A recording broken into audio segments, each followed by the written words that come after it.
543 stones, and 1 lucky blind box. Congratulations, host. You have received 8,000 growth points, 635 metal sheets, 584 glass, and 2 temporal barriers. Congratulations, host.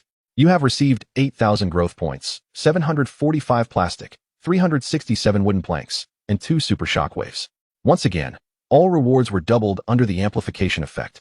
Without needing to open it, each one already knew what the blind box contained. He smirked slightly and commanded, "Open the blind box." Opening blind box. Congratulations, host. You have received an evolution value gift pack. Congratulations, host. You have received a 1-day double amplification pending use. No further explanation was necessary. He understood now that the dolphins and the 3 little ones had reached their maximum potential. Yichuan remarked calmly, recognizing that the 3 little ones had attained S-level status. And now their combat power was nearly surpassing the Ultra S level, an achievement that was utterly unexpected. The combat prowess of dolphins is currently not utilized extensively, primarily limited to the frequent use of the skill Fate's Horn, a technique capable of incapacitating even super S-class beings. Achieving such a level is indeed impressive. Henceforth, I shall focus solely on upgrading the turtle. Yichuan nodded slightly, but then an idea struck him. The rewards accumulated thus far had led to an impressive 131,500 evolution points. Could this mean he could elevate the turtle's level once more? Without hesitation, Yichuan immediately allocated 100,000 evolution points to the turtle and subsequently opened its information panel once again. Island Master. Yichuan type. Turtle level. 25,020,000. Skills. Water Bomb. Advanced.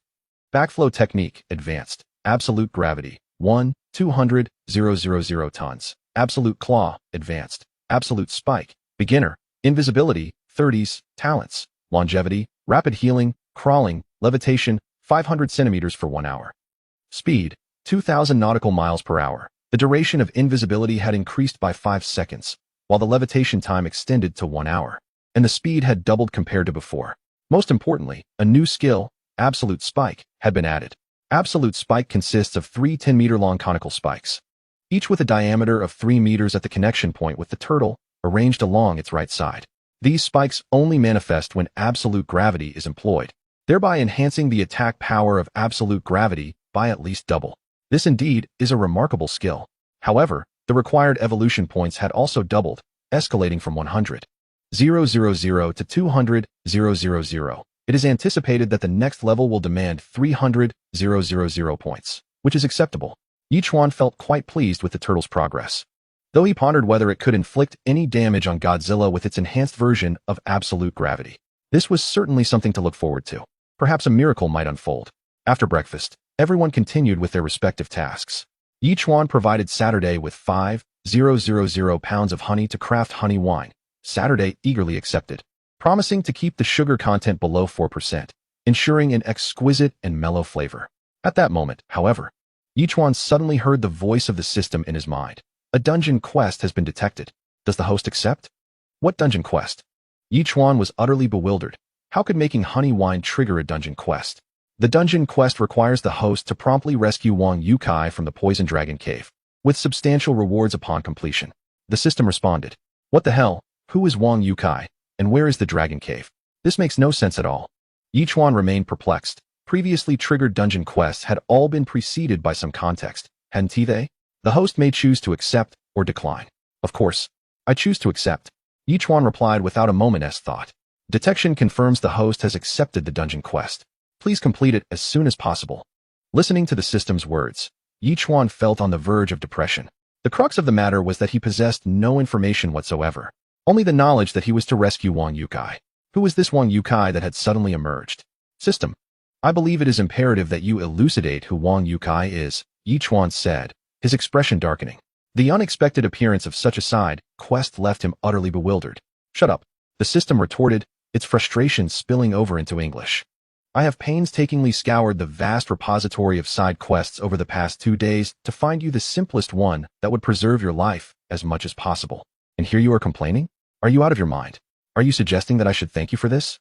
Yichuan exclaimed, anger rising within him. I eliminated the rogue system, enhancing your capabilities significantly. Shouldn't you be taking care of me? Otherwise, you would merely be an ordinary little system.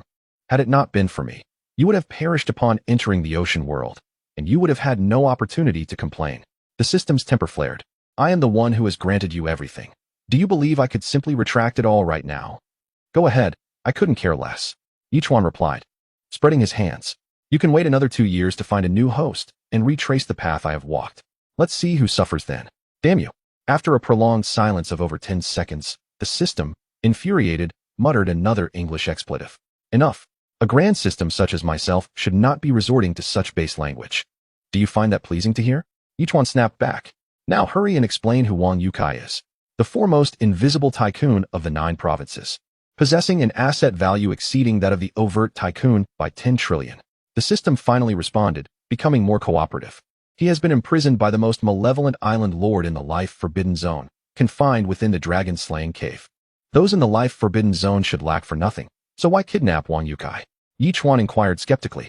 If you want me to rescue this person, you must provide me with the full context, right? Chapter 611. Does the system also require an upgrade? Indeed. The island lords of the Life Forbidden Zone are not in want of money. However, they have abducted Wang Yukai for a singular item, the system explained. Coincidentally, the system also requires an upgrade, and that item is currently of utmost necessity. You need an upgrade? Yichuan found it hard to believe. After absorbing the rogue system last time, you still haven't upgraded? I have amassed enough energy, yet the upgrade still hinges on that critical item. The system clarified. Once the system undergoes its update and upgrade, it will be free from the control of the main system. And then you would become a rogue system, right? Yichuan scoffed. Post-upgrade, the system will merely exist independently from the main system and will not be classified as rogue, the system clarified. Moreover, with the system's upgrade, the host will also receive corresponding benefits. Oh, so you're trying to bribe me? Yichuan teased. So this is the kind of system you are. Be mindful. The system and host are bound. One flourishes, all flourish. One suffers, all suffer. The system reiterated. All right, at the very least. You must provide me with the location of the Poison Dragon Cave. Otherwise, in such an expansive, restricted area, I might as well search blindly. Yichuan remarked with a hint of irritation. However, following these words, the system fell silent, offering no further response. Yichuan remained unperturbed, for he knew that, being related to the system, it would undoubtedly relay the address to him eventually. Perhaps it was still in the process of searching. The day swiftly passed, and by the break of dawn the following day, after signing in, Yichuan stepped outside the villa to behold the transformation of Turtle Island. It had ascended 2 levels consecutively, and the changes were remarkably evident. The small mountain had now reached a height exceeding 500 meters, with the flowing spring water cascading down, resembling a magnificent waterfall, enhancing the island's allure. Furthermore, the overall area of the island had expanded more than threefold. In its previous state at level 21, Turtle Island spanned merely around 30,000 square meters.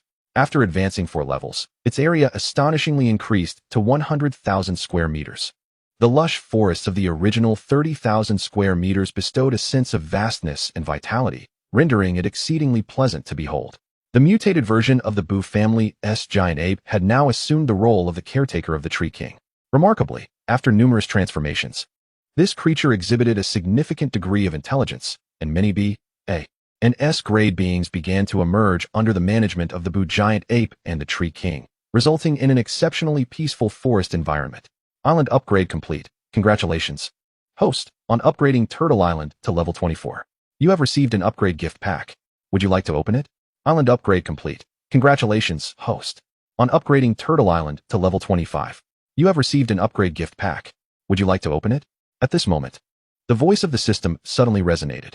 The system has unexpectedly elevated 2 levels in quick succession. This is indeed exhilarating.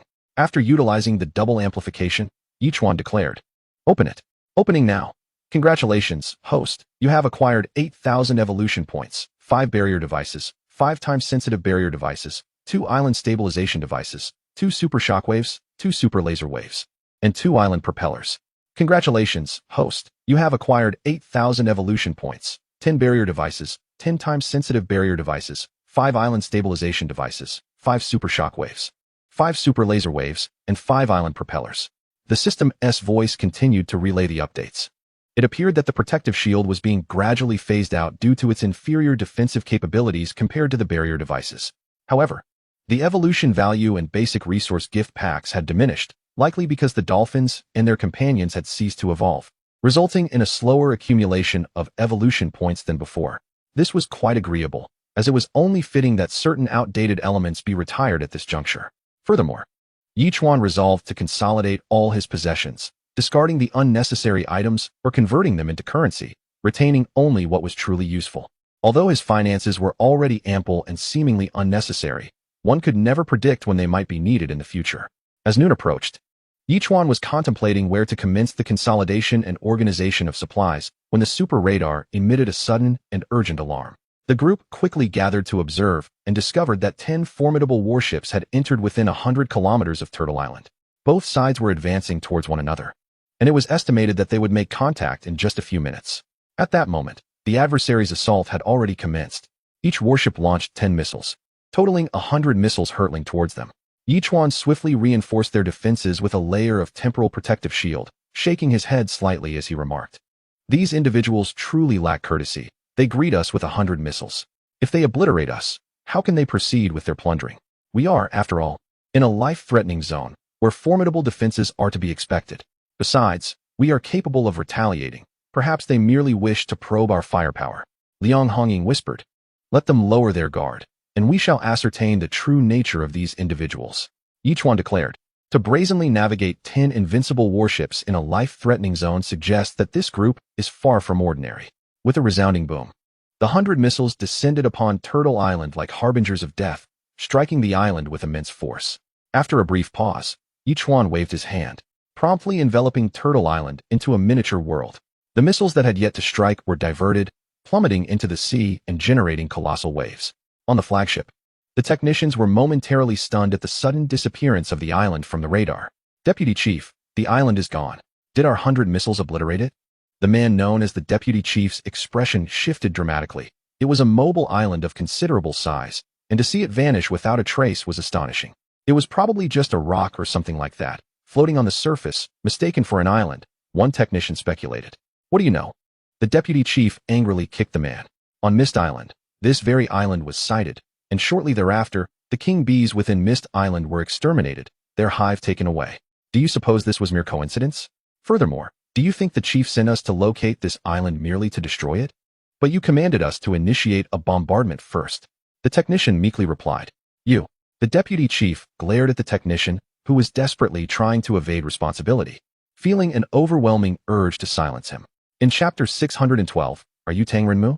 The deputy chief ultimately restrained himself from taking action. Soon, the group arrived at the site of the island's disappearance, where tranquility reigned, with only rippling waves to mark the absence of the land. The deputy chief inhaled deeply and shook his head, murmuring, "If the chief learns of this, I would surely face dire consequences." "Deputy chief, do not be so pessimistic." Someone interjected. The technician could not help but softly advise, "This matter is not entirely your fault." "Nonsense.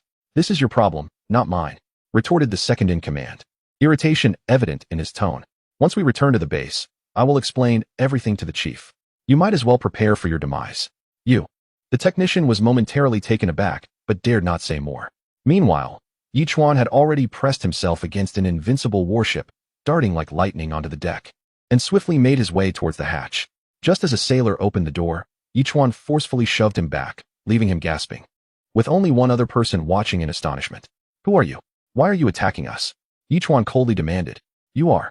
The sailor trembled, shocked to discover that there were survivors from the island presumed destroyed, and they had managed to board the warship. Clearly, these individuals were not to be trifled with. "Speak." Yichuan's hand slammed down onto the man's head as he barked his question.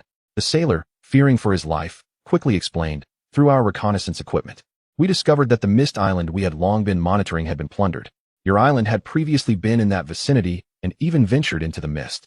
Our chief believes you must be the ones who raided Mist Island, which is why we were sent to eliminate you and seize your island." "A band of robbers." Yichuan sighed, realizing the formidable strength of his adversaries. "Are you unaware of the forbidden-level creatures on Mist Island?" "What of it?" "Our chief has a forbidden-level creature as a companion." The sailor replied, shaking his head. "Moreover, the forbidden creatures on Mist Island have only just evolved and lack combat prowess. What do we have to fear?" Yichuan furrowed his brow. His original plan to annihilate the 10 invincible warships now seemed overly naive. Given that the enemy possessed forbidden-level creatures, they were undoubtedly not ordinary members and should be dealt with prudently. Suddenly, Yichuan's expression shifted as he scrutinized the sailor with suspicion. Your chief is none other than the notorious pirate lord of the life-forbidden zone, is he not? He is exceedingly ruthless. Having killed our people, he will be pursued to the ends of the earth. The sailor replied with utmost seriousness. Yichuan confirmed his suspicions. It seemed that Wang Yukai had indeed been captured by them. A direct confrontation would not only risk alarming the enemy, but would also prove challenging, even against a single forbidden-level creature, let alone a multitude. Thus, a more cunning approach was necessary. With this thought, Yichuan waved his hand, causing the corpse along with the sailor to be drawn into a small world. Upon arriving in this unfamiliar realm, surrounded by so many people, the sailor nearly wet himself in terror, screaming, "Who are you? What do you intend to do with me? From today onward, I shall assume the identity of the sailor I have just slain. Is there a problem with that?" Yichuan inquired, looking down at the sailor with an impassive expression. "How can I possibly deceive them? There are 3 others who know this sailor." The sailor replied, conflicted. "Surely, I cannot kill them all. Is there any difficulty in this?" Yichuan said lightly, "We have 3 strong men here. Eliminating those 3 fellows and having my brothers take their place would be quite exhilarating, wouldn't it? We are all from the reconnaissance department. Are you certain that you can handle our tasks?" The sailor hesitated. "If we are not careful, it could lead to an irreparable outcome. Rest assured, as long as we operate smoothly, everything will be fine," Yichuan replied, producing a small pill and forcefully placing it into the sailor's mouth, insisting he swallow it. "To be on the safe side, you must take this poison. It has a half-life of half a month. After that time, you will succumb to its effects. However, once we complete our mission, we will provide you with the antidote. So all you need to do is cooperate with us, and you shall survive."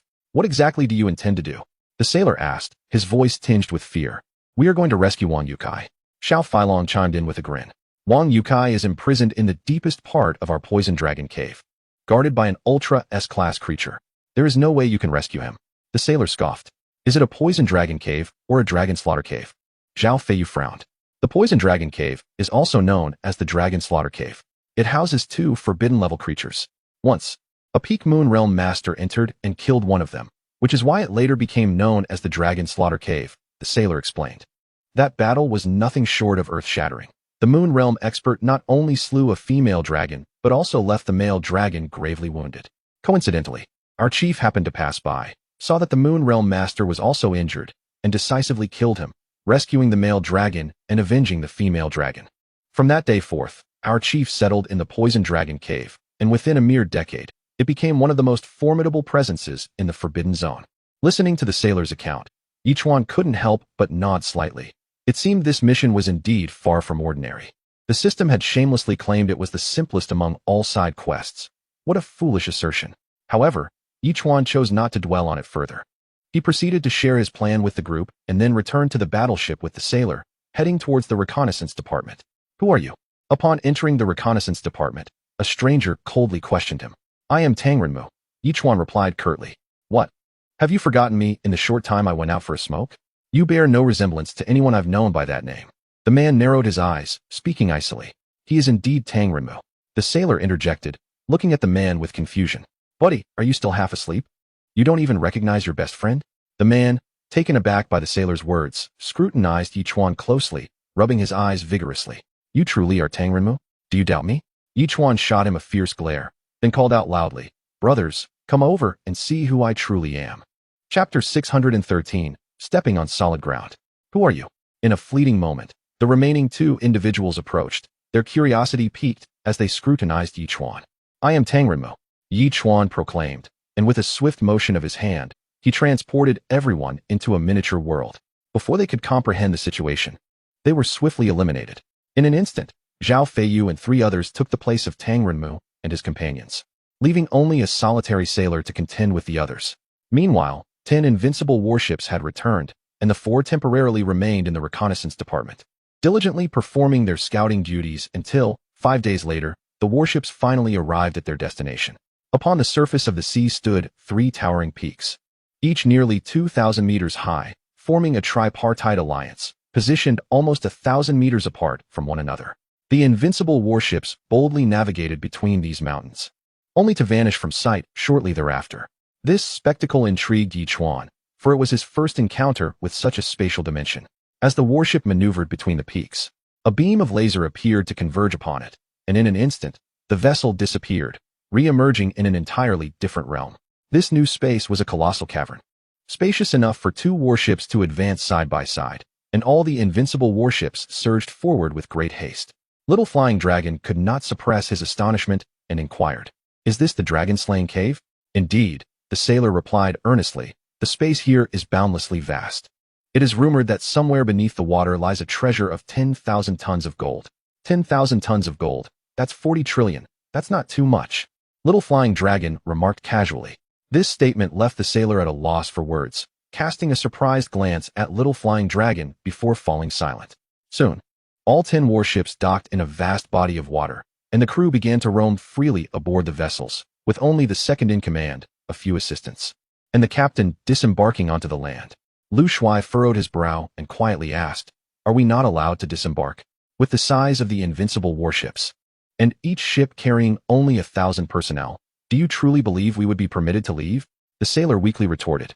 The captain thinks we can operate entirely on board, so disembarking is not an option. Only the kitchen crew regularly ventures ashore to procure fruits, vegetables, and meats. When do they transport the supplies? Zhao Feiyu immediately inquired. If memory serves, they should be going today. The sailor pondered briefly before responding. Then why not take us with you? If we miss our critical affairs, can you bear the consequences?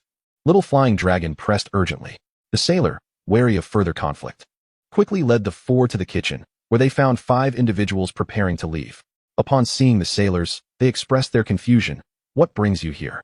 "We are accompanying you to collect vegetables," Little Flying Dragon declared promptly.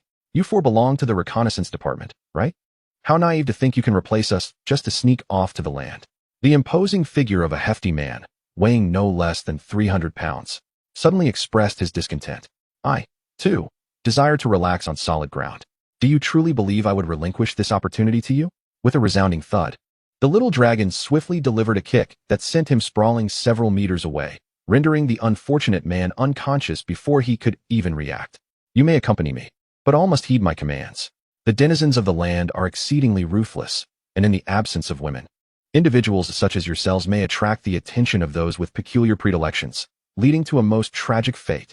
You need not worry about that. Just hurry," Yichuan impatiently asserted, knocking out the others and transporting them into the miniature world. Thus, the 4 of them finally departed from the warship, commandeering a substantial truck, and proceeded in an imposing procession toward the depths of the Dragon Slayer cave. "My dear brother, this is exceedingly troublesome. If we had stormed in, rescued Wang Yukai, it would have been both thrilling and swift, rather than this current state of frustration." Along the way, the little dragon lamented, reminiscing about the days of battle. "Do you truly believe we can subdue a forbidden-level dragon while being pursued by so many formidable opponents?" Yichuan retorted, "Moreover, if we inadvertently alert the enemy, do you think we could still extract Wang Yukai? Are you here to rescue Wang Yukai?" The head chef, who was at the wheel, interjected. "What? A mere chef from a warship knows of Wang Yukai?" The little dragon replied, astonished. "Wang Yukai is the most clandestine tycoon in the 9 provinces, with assets amounting to trillions. We hail from the 9 provinces, thus we are well aware," the chef explained. "Furthermore, the chief has ordered us, the head chefs of 10 warships, to prepare meals for him over a period of 3 days, rotating among us to prevent him from forming any familiarity with us. However, Wang Yukai did mention that if I could rescue him, he would reward me with 10 billion. The 4 exchanged glances, and Yichuan inquired, "Then who delivers his meals while your 10 warships are away?" "Randomly," the chef replied. "Once the central kitchen prepares the dishes, the chief randomly selects someone to deliver them. It remains a mystery what the chief intends to extract from Wang Yukai, as he is yet to pry open his lips after 3 months." "When will you deliver the next meal?" the little dragon promptly asked. "Perhaps we could join forces to rescue Wang Yukai. You earn your 10 billion, and we fulfill our mission. It will be in 9 days. Our warships take turns," the chef clarified. "Very well, we shall wait for 9 days to rescue Wang Yukai." The little dragon responded eagerly. "Agreed. Seek me in the kitchen in 9 days." The chef replied, his demeanor shifting. Before long, the vehicle arrived at a sprawling farm. Although constructed within a cavern, it benefited from refracted sunlight, ensuring the healthy growth of vegetables and fruits. Yichuan released the few chefs, employing both soft and hard tactics, administering a pill and threatening them to keep the secret. He then sent Xiao Feilong and the others into the small world and departed the farm swiftly. Xiao Feilong was momentarily taken aback. "Big brother, aren't we collaborating with that head chef?" "Collaboration? In 9 days. The variables are too great. Anything could happen," Yichuan retorted, his tone sharp. We must rely on ourselves. Are there not other head chefs? If we can collaborate with him, why not with others? Chapter 614. Taking away Wang Yukaio. So that's your intention. Xiao Feilong finally grasped the meaning. Of course, if we don't keep him in check. What if he turns around and exposes us? Yichuan remarked coolly. The individuals here cannot be killed for now. Otherwise, if discovered, our plans would be thwarted. As he spoke, Yichuan swiftly arrived at the heart of the poison dragon cave, where he spotted two women chatting and laughing. Did they not say there were no women in the poison dragon cave? Yet here are two. Lu Shuai whispered. These two women are certainly not ordinary. Yichuan shook his head and charged forward. Before the women had a chance to react, they were pulled into the small world. Seeing the group staring at them, the women were terrified to the point of tears. One of them pitifully inquired, "Who are you? We haven't offended you. Why are you capturing us? Some say there are no women in the poison dragon cave. What are you doing here?" Xiao Feilong demanded sternly. The two women trembled in fear, and one quickly explained. "We are the wives of the chief." Wives of the chief. Zhao Feiyu stepped forward, crouching in front of the women, and said nonchalantly, "You find that amusing, do you? Do you really believe we can be deceived by your words? I speak the truth. Only the chief and the second in command have women in the poison dragon cave. The rest are not qualified." The other woman lamented. "We intended to go to the farm to catch a couple of chickens to cook soup for the chief to nourish him, but we ended up captured here. Who are you? And how could you infiltrate the heavily guarded poison dragon cave? You need not know too much. It would not benefit you." Zhao Feiyu replied coldly. "I will ask you one question. Do you wish to die? We are living well. Why would we want to die?" One woman bit her lip. "We do not wish to die. Please do not kill us. We can pretend this never happened. Then you must tell me where the entrance to the lowest level, where Wang Yukai is imprisoned, is located." Zhao Feiyu stated calmly. "Wang Yukai is the one the chief cares about the most. If we tell you, we will be doomed." One woman pleaded. "Please, we beg you, do not kill us. Rest assured, as long as you cooperate, I guarantee you will come to no harm, and no one will know you were the informants." At this moment, Yichuan approached unexpectedly, abruptly tossing two pills into their mouths. Otherwise, in half a month's time, you would succumb to the poison and perish in the most grotesque and agonizing manner. One woman gazed at Yichuan in terror, which quickly transformed into anger, and ultimately morphed into resignation. She retrieved a piece of parchment from her bosom. It was a map of the central region of the poison dragon cave, where Wang Yukai was imprisoned in the deepest layer. However, it was guarded by an Ultra S-class creature, making your operation exceedingly perilous. "Very well, you may leave now. As if nothing has transpired, this matter bears no relation to you. In half a month, I shall provide you with the antidote." Yichuan nodded, and without allowing the two women to utter another word, he ushered them out of the small world. Despite their faces marred by fear, they hastily departed upon realizing they were unobserved. It seems these two women harbored no noble intentions. Otherwise, they would not have concealed the map of the central region. The little dragon remarked sarcastically, "One might think they were particularly fond of the boss. In this world, the vast majority of people are selfish. If they had the chance to leave, how could they remain here?" Yichuan chuckled, "Yet this bears no consequence for us, as our only objective is Wang Yukai." With that, Yichuan exited the small world once more, swiftly making his way toward the underground prison in the central region, guided by the map. Upon reaching the entrance, he paused and returned to the small world. "Now, we shall patiently await the head chef's arrival. At that time, we can seamlessly replace him without anyone being the wiser." However, after waiting an entire day, the head chef did not appear. It seemed he had already delivered the meals and departed by the time they arrived. That evening, on Saturday, a lavish feast was prepared, and the group gathered to indulge in merriment, with blueberry jam entertaining everyone with songs and dances, resulting in a delightful evening. Early the next morning, Yichuan awoke with anticipation. By around 6 o'clock, he spotted a tall, robust man carrying a massive food container, struggling slightly as he made his way downwards. Yichuan promptly captured him into the small world. "Who are you?" he demanded. "Now, I ask, you answer, otherwise I shall end your life." After several minutes, Yichuan held the food container and gradually descended into the depths. As he neared the innermost area, he felt a tremor, as if something were awakening. He halted, witnessing a colossal worm slowly emerge from a distant cave. This was the Ultra S-class creature, the Millennium Worm. The creature measured over 200 meters in length, with only half of its body protruding from the cave, and it began to spiral around Yichuan, nearly enveloping him entirely. Following the instructions of the portly mentor, Yichuan exclaimed, "Heavenly King covers the earth tiger, little chicken stews mushrooms." The Millennium Bug remained its small eyes fixated on Yichuan for an interminable 10 seconds before it finally retreated into its cave. Yichuan exhaled softly in relief and leisurely descended approximately 50 more meters until he arrived at a diminutive room at the deepest point. He knocked on the door and called softly, "Wang Yukai, bring the breakfast." Inside, a clattering sound echoed, and as the small door creaked open, a plump hand reached out to retrieve the meal box. In that fleeting moment, with the swiftness of lightning, Yichuan unsheathed his dagger and severed the chains that bound him. Before Wang Yukai could comprehend the situation, Yichuan whisked him into a small world. After closing the door behind them, Yichuan resumed his unhurried journey outward. No incidents transpired along the way, and Yichuan smoothly exited the central area. He then swiftly returned to the battleship along the predetermined route before entering the small world. Little Flying Dragon, momentarily taken aback, inquired, "Brother, aren't we leaving? Why should we stay?" Yichuan responded with a smile, "Why should we leave?" This left Little Flying Dragon bewildered. Staying would only invite trouble. If we leave now, they will undoubtedly discover us. Even if they remain unaware of Wang Youcai's rescue, they will certainly pursue us, Zhao Feiyu interjected. However, if we wait for the main force to depart before leaving, we could do so unnoticed. Little Flying Dragon suddenly grasped the situation. Meanwhile, Yichuan turned his attention to Wang Yukai. The man appeared to be in his 50s, plump and not particularly tall, exuding an air of refinement with his squinted eyes that conveyed a gentle demeanor. Upon seeing the group, Wang Yukai smiled and asked, "You are here for the super chip, aren't you?" "What super chip?" Little Flying Dragon blurted out. "Our primary mission is to rescue you. As for the rest, we are not entirely certain." Yichuan replied with a slight shrug. Nevertheless, he felt a dawning realization. It seemed that the system's intent in capturing this individual was indeed linked to the so-called super chip. Contemplating this, Yichuan directly addressed the system. "I have successfully rescued him. Detected that the host has rescued Wang Yukai from the Poison Dragon Cave. The submission is complete. Rewards for the submission have been granted. Would you like to open the reward package?" The system finally spoke. Yichuan promptly responded, "Open it." Opening the submission reward package. "Congratulations, host.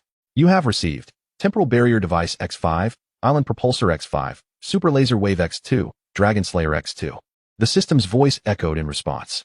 Is that all? Yichuan had anticipated an abundance of formidable rewards, yet the system concluded with only 4 items, leaving him with a sense of profound disappointment. You claimed you would become impressive, yet this is hardly more than the rewards from the turtle upgrade. He grumbled.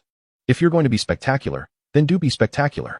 The system seethed with frustration, grinding its teeth as it exclaimed, I have summoned the Dragon Slayer to confront that forbidden true dragon, and yet you remain discontent. Is it not imperative to resolve the present crisis before indulging in life's pleasures? Enough. Wang Yukai has been rescued. What shall we do now?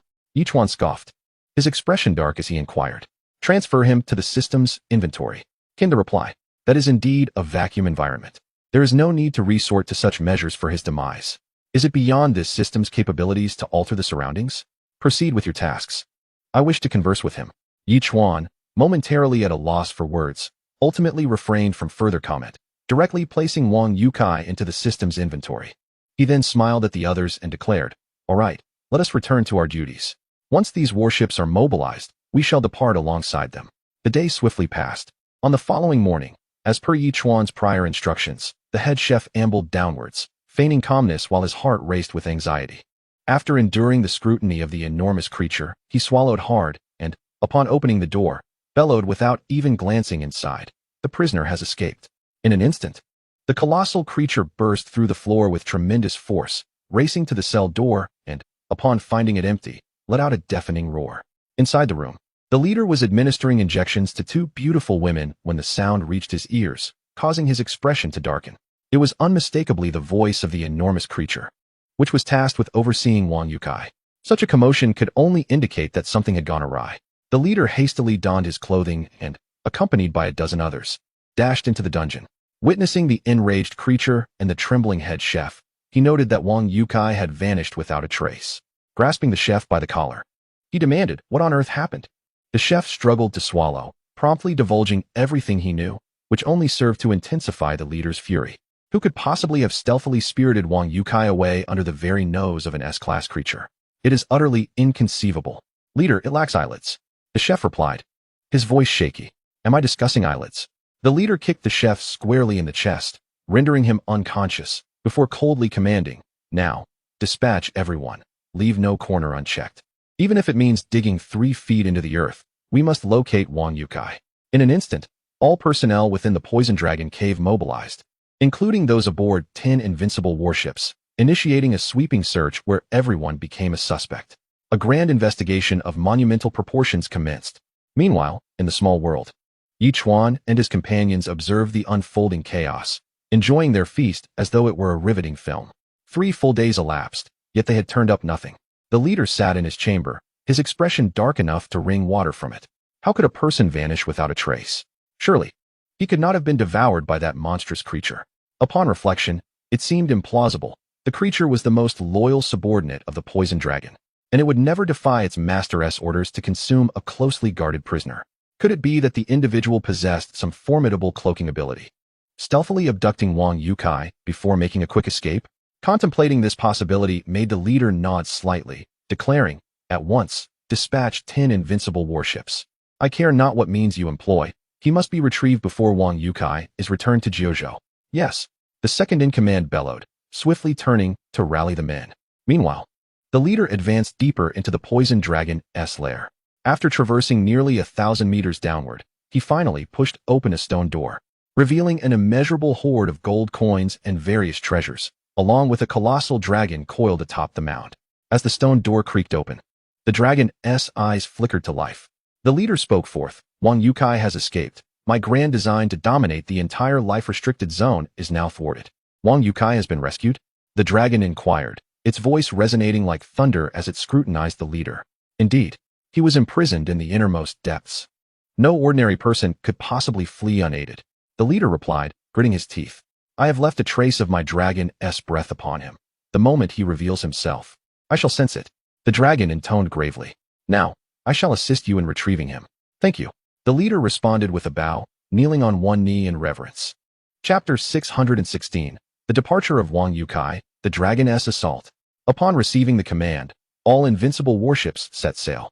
Suddenly, the system released Wang Yukai and announced, "The system has acquired the desired item. Please return Wang Yukai to Jiuzhou promptly." "Is that all?" Yichuan queried in confusion. "No rewards or anything. In the next 7 days, the system will undergo an upgrade. It will no longer reside within the hostess body thereafter," the system continued.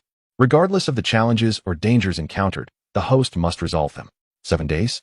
If I encounter 2 or 3 forbidden-grade creatures, these provisions will be inadequate." Yichuan exclaimed in alarm. "System, if you wish for my survival, find a new host and grant me more opportunities to slay dragons." "System is upgrading, please wait." "Good heavens, you fool. System is upgrading, please wait." Regardless of Yichuan's protests, the system persisted with its singular refrain, akin to a malfunctioning hard drive. With a slight shake of his head, Yichuan turned to Wang Yukai, who appeared significantly gaunter, devoid of his previously warm and gentle demeanor, looking as though he had seen a ghost. It was unclear what the system had done to him. Yet, Yichuan refrained from further commentary and simply stated, "In the next few days, join me for meals. You shall discover the true beauty of this world." Wang Yukai remained silent, appearing as though he had been utterly bewildered. At that moment, the invincible battleship had entered a perilous zone, lacking a specific direction and divided into 2 vessels, embarking on a pursuit that branched out in 5 different directions. It was precisely lunchtime on Saturday when Yichuan prepared an extravagant feast featuring bee pupae, snake meat, and beef, complemented by a cherished bottle of Maotai liquor. With a smile, he declared, "From this moment on, we shall enjoy 3 more meals before departing from the invincible battleship. Splendid. At last, we can return to the oceanic world. I feel as though I might burst." Little Flying Dragon nodded enthusiastically, laughing heartily. "Wang Yukai, you must partake as well." Yichuan turned to Wang Yukai. "As the true tycoon of Jiuzhou, you must have savored the finest delicacies, but the dishes we have here are unparalleled throughout the Blue Star. So cherish them." Wang Yukai remained silent until Little Flying Dragon uncorked the Maotai, at which point a glimmer of interest sparked in his eyes. "An old Maotai from a century ago? You possess quite the knowledge of wines," Lu Shui remarked, astonished. "This is a rare treasure, worth several hundred million. Are you truly planning to open it?" Wang Yukai inquired, astonished. "This is the wine we typically enjoy, and it is merely of average quality," Little Flying Dragon scoffed. "We have indulged in Han Emperor Maotai. This is nothing in comparison." Wang Yukai hesitated, wanting to voice his thoughts but finding himself at a loss for words. Little Flying Dragon gestured for him to join in, leaving him with no option but to partake in the meal. Upon taking just a single bite, he trembled, utterly incredulous. How could this be? Is it possible for such exquisite cuisine to exist in this world? Have you ever tasted an S-class life form? Little Flying Dragon retorted sharply. I was fortunate enough to experience an S-class life form once, for a sum of 50 million, yet the flavor Wang Yukai began to explain. Only to be interrupted by Little Flying Dragon. This is an SSS-class life form. What? Wang Yukai sprang to his feet, aghast as he gazed at Little Flying Dragon. Is this entire spread SSS class? The others regarded him with an expression akin to that of a rustic, astonished that the illustrious first tycoon of Jiuzhou could be so awestruck by a meal. Ultimately, Wang Yukai was left speechless, his mouth glistening with oil as he consumed a bottle of Mao Dai, eventually drifting into a blissful slumber. Barely awake later that evening, the second meal arrived, featuring Baiwa liquor.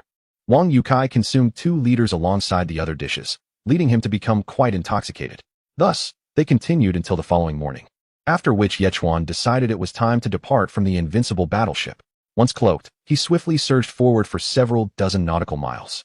Shortly thereafter, the sea turtle also rendered itself invisible for 30 seconds before employing its floating acceleration to dash forward with great intensity. Wang Yukai, however, was reluctant to leave. The exquisite delicacies here could easily equate to the worth of several years of his sustenance. Just these 3 meals, if calculated in the currency of the 9 provinces, would likely amount to several hundred million. Remarkably, after merely these 3 feasts, he felt rejuvenated, as if all the ailments he had endured were miraculously cured. As the saying goes, health is priceless. Although the fruits of his 2 decades of arduous research were taken away, the return of his health made him feel that everything was worthwhile. Yet, he hesitated to express this sentiment to Yichuan, feeling like an incompetent burden unworthy of remaining. At that moment, as he was brought to Turtle Island, preparing to be sent back to the 9 provinces via Lu Yi Weiwei's spring water teleportation device, Wang Yukai took a deep breath and said solemnly, "Everyone, please share your home addresses with me. I wish to contribute in any way I can." "That won't be necessary. We all prefer to rely on our own efforts. Just forget about this experience." Yichuan waved his hand dismissively, responding with annoyance. "We are merely a team of mercenaries. The details are not our concern. Our only objective is to rescue you." "I understand." Wang Yukai was taken aback for a moment, then nodded slightly. After all, beings as formidable as they were, even his desire to assist would prove futile. Ultimately, with Lu Yi Weiwei's aid, he departed through the teleportation device. Finally, that bumpkin is gone. He was startled by everything. Xiao Feilong sighed in relief, chuckling. It turns out each of us enjoys a life far more luxurious than the wealthiest in the 9 provinces. I feel like the happiest person in the world. Eating SS and SSS grade creatures meat daily. How could one not be blissful?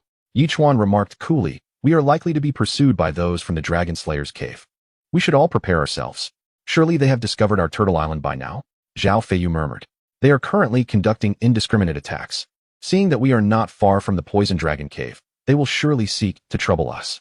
Yichuan nodded, adding that even the colossal dragon would likely mobilize, urging everyone to get ready. "Understood."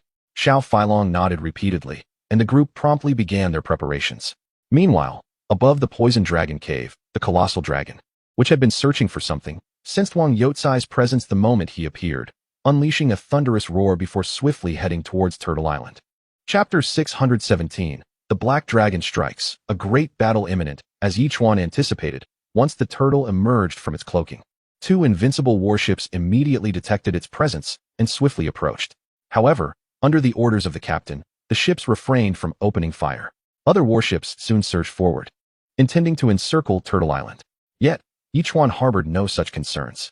At the sound of his command, a barrage of missiles was launched towards one of the invincible warships.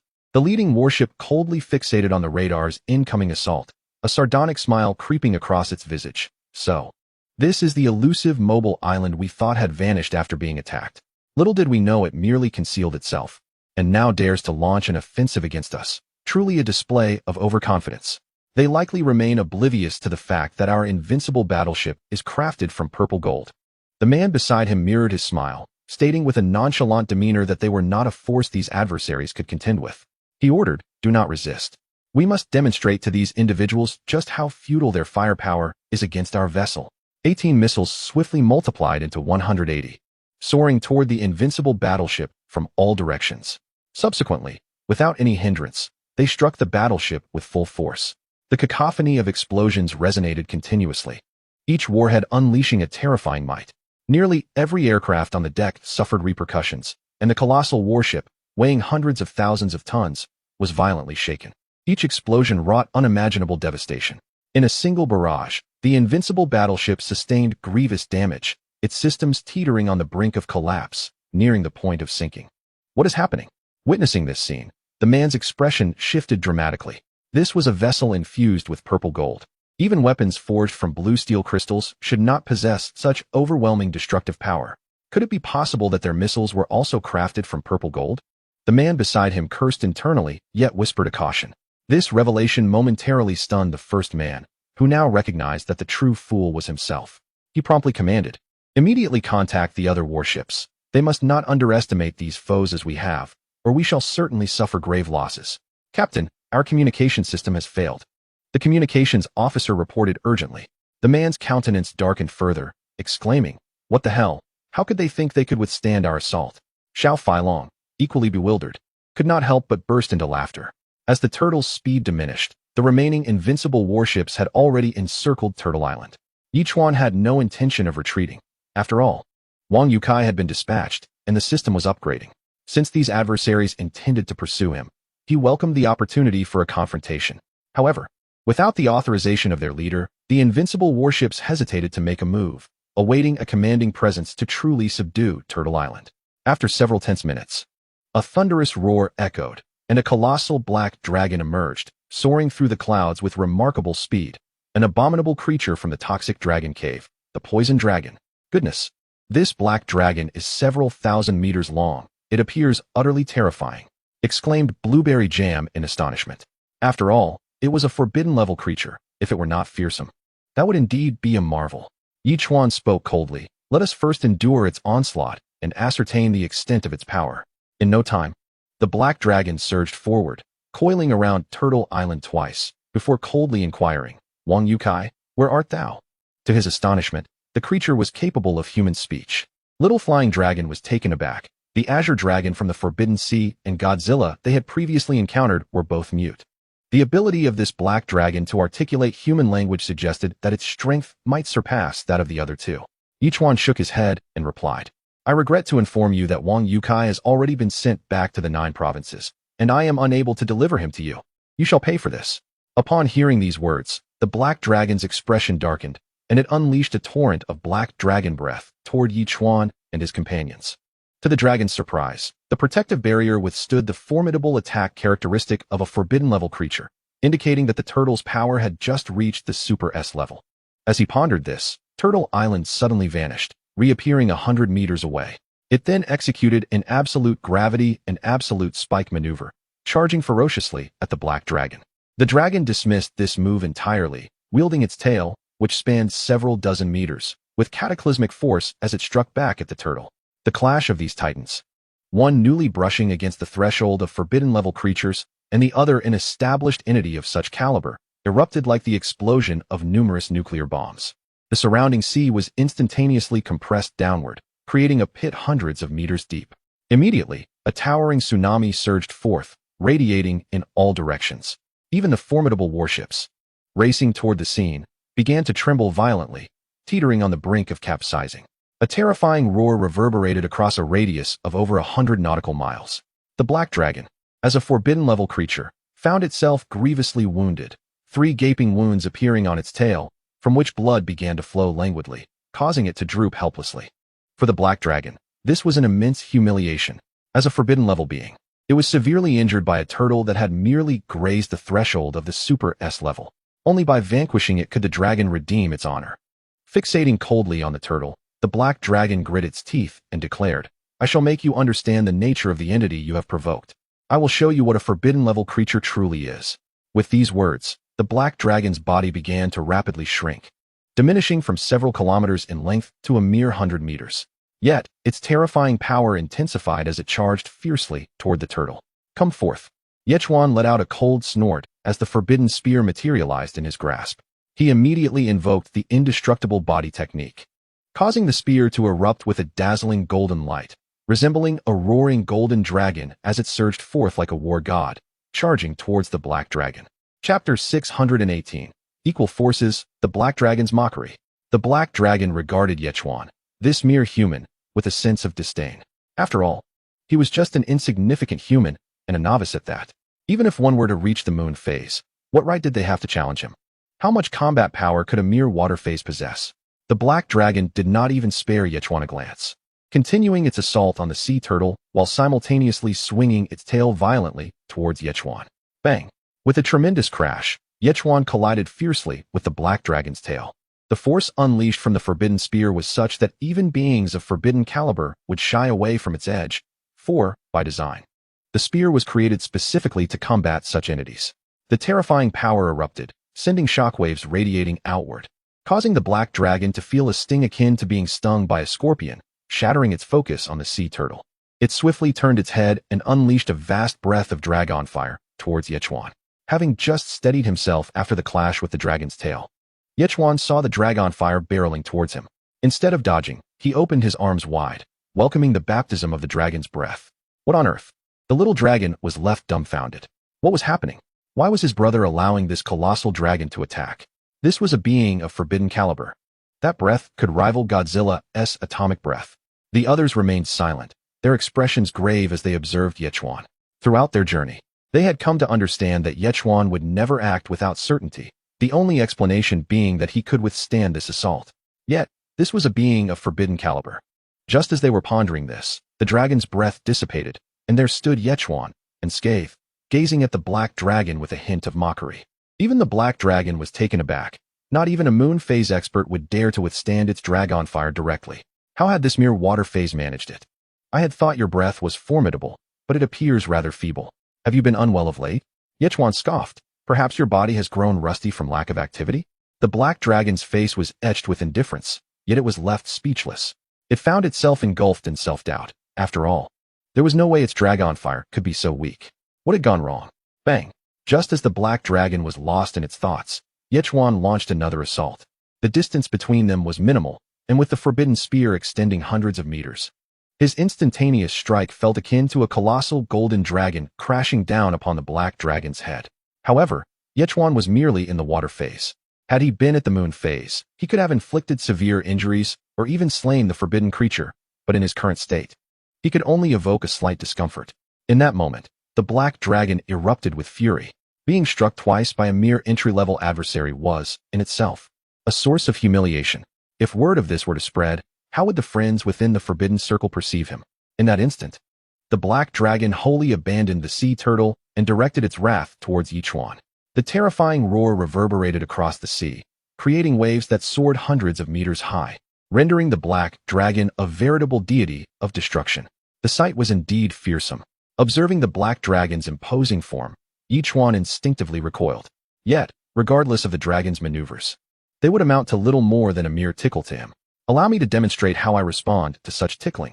The Black Dragon roared, its massive tail swinging upward to launch Yechwan into the sky, only for the dragon to vanish from sight. In the next moment, the Black Dragon reappeared above Yechwan, opening its cavernous maw not to unleash dragon fire, but to summon forth a bolt of black lightning. This lightning flashed through the air, creating a vacuum in its wake and bombarding Yechwan with a cascade of spatial fragments.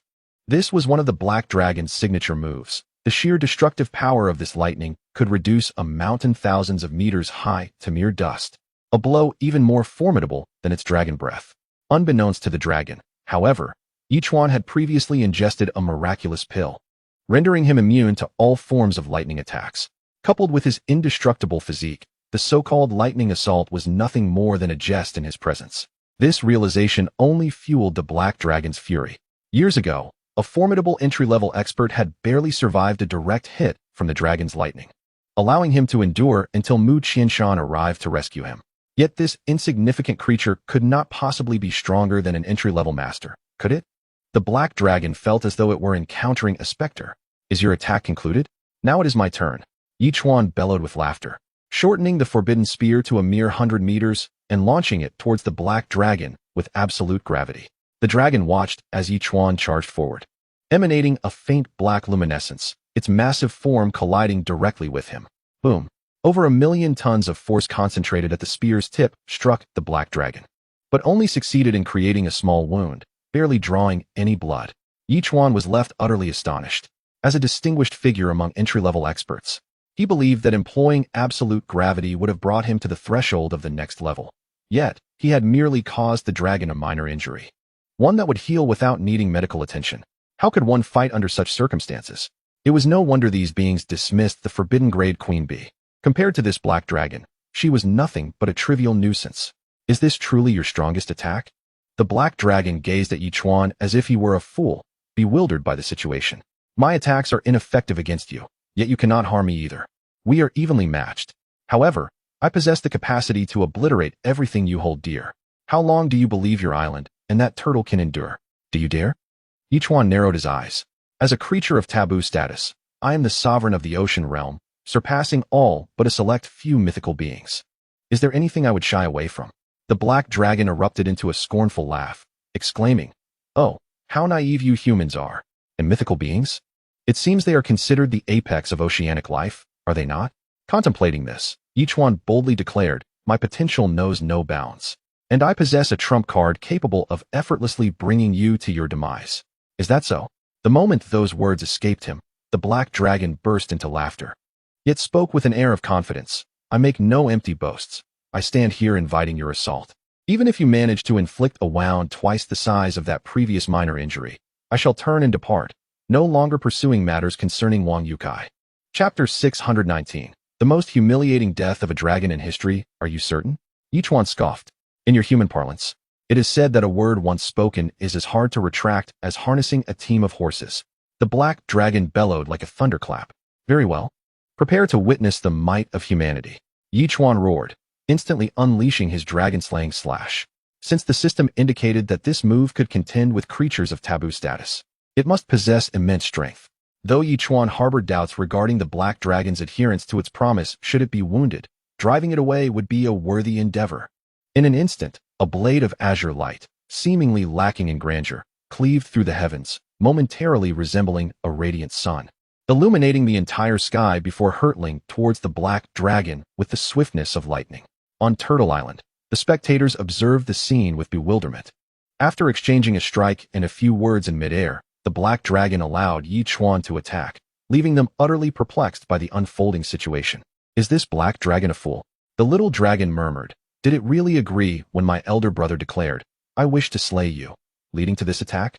It seems the black dragon is so confident that no attack could harm it that my brother felt compelled to test that theory, resulting in this current scenario. Lu Shuai speculated.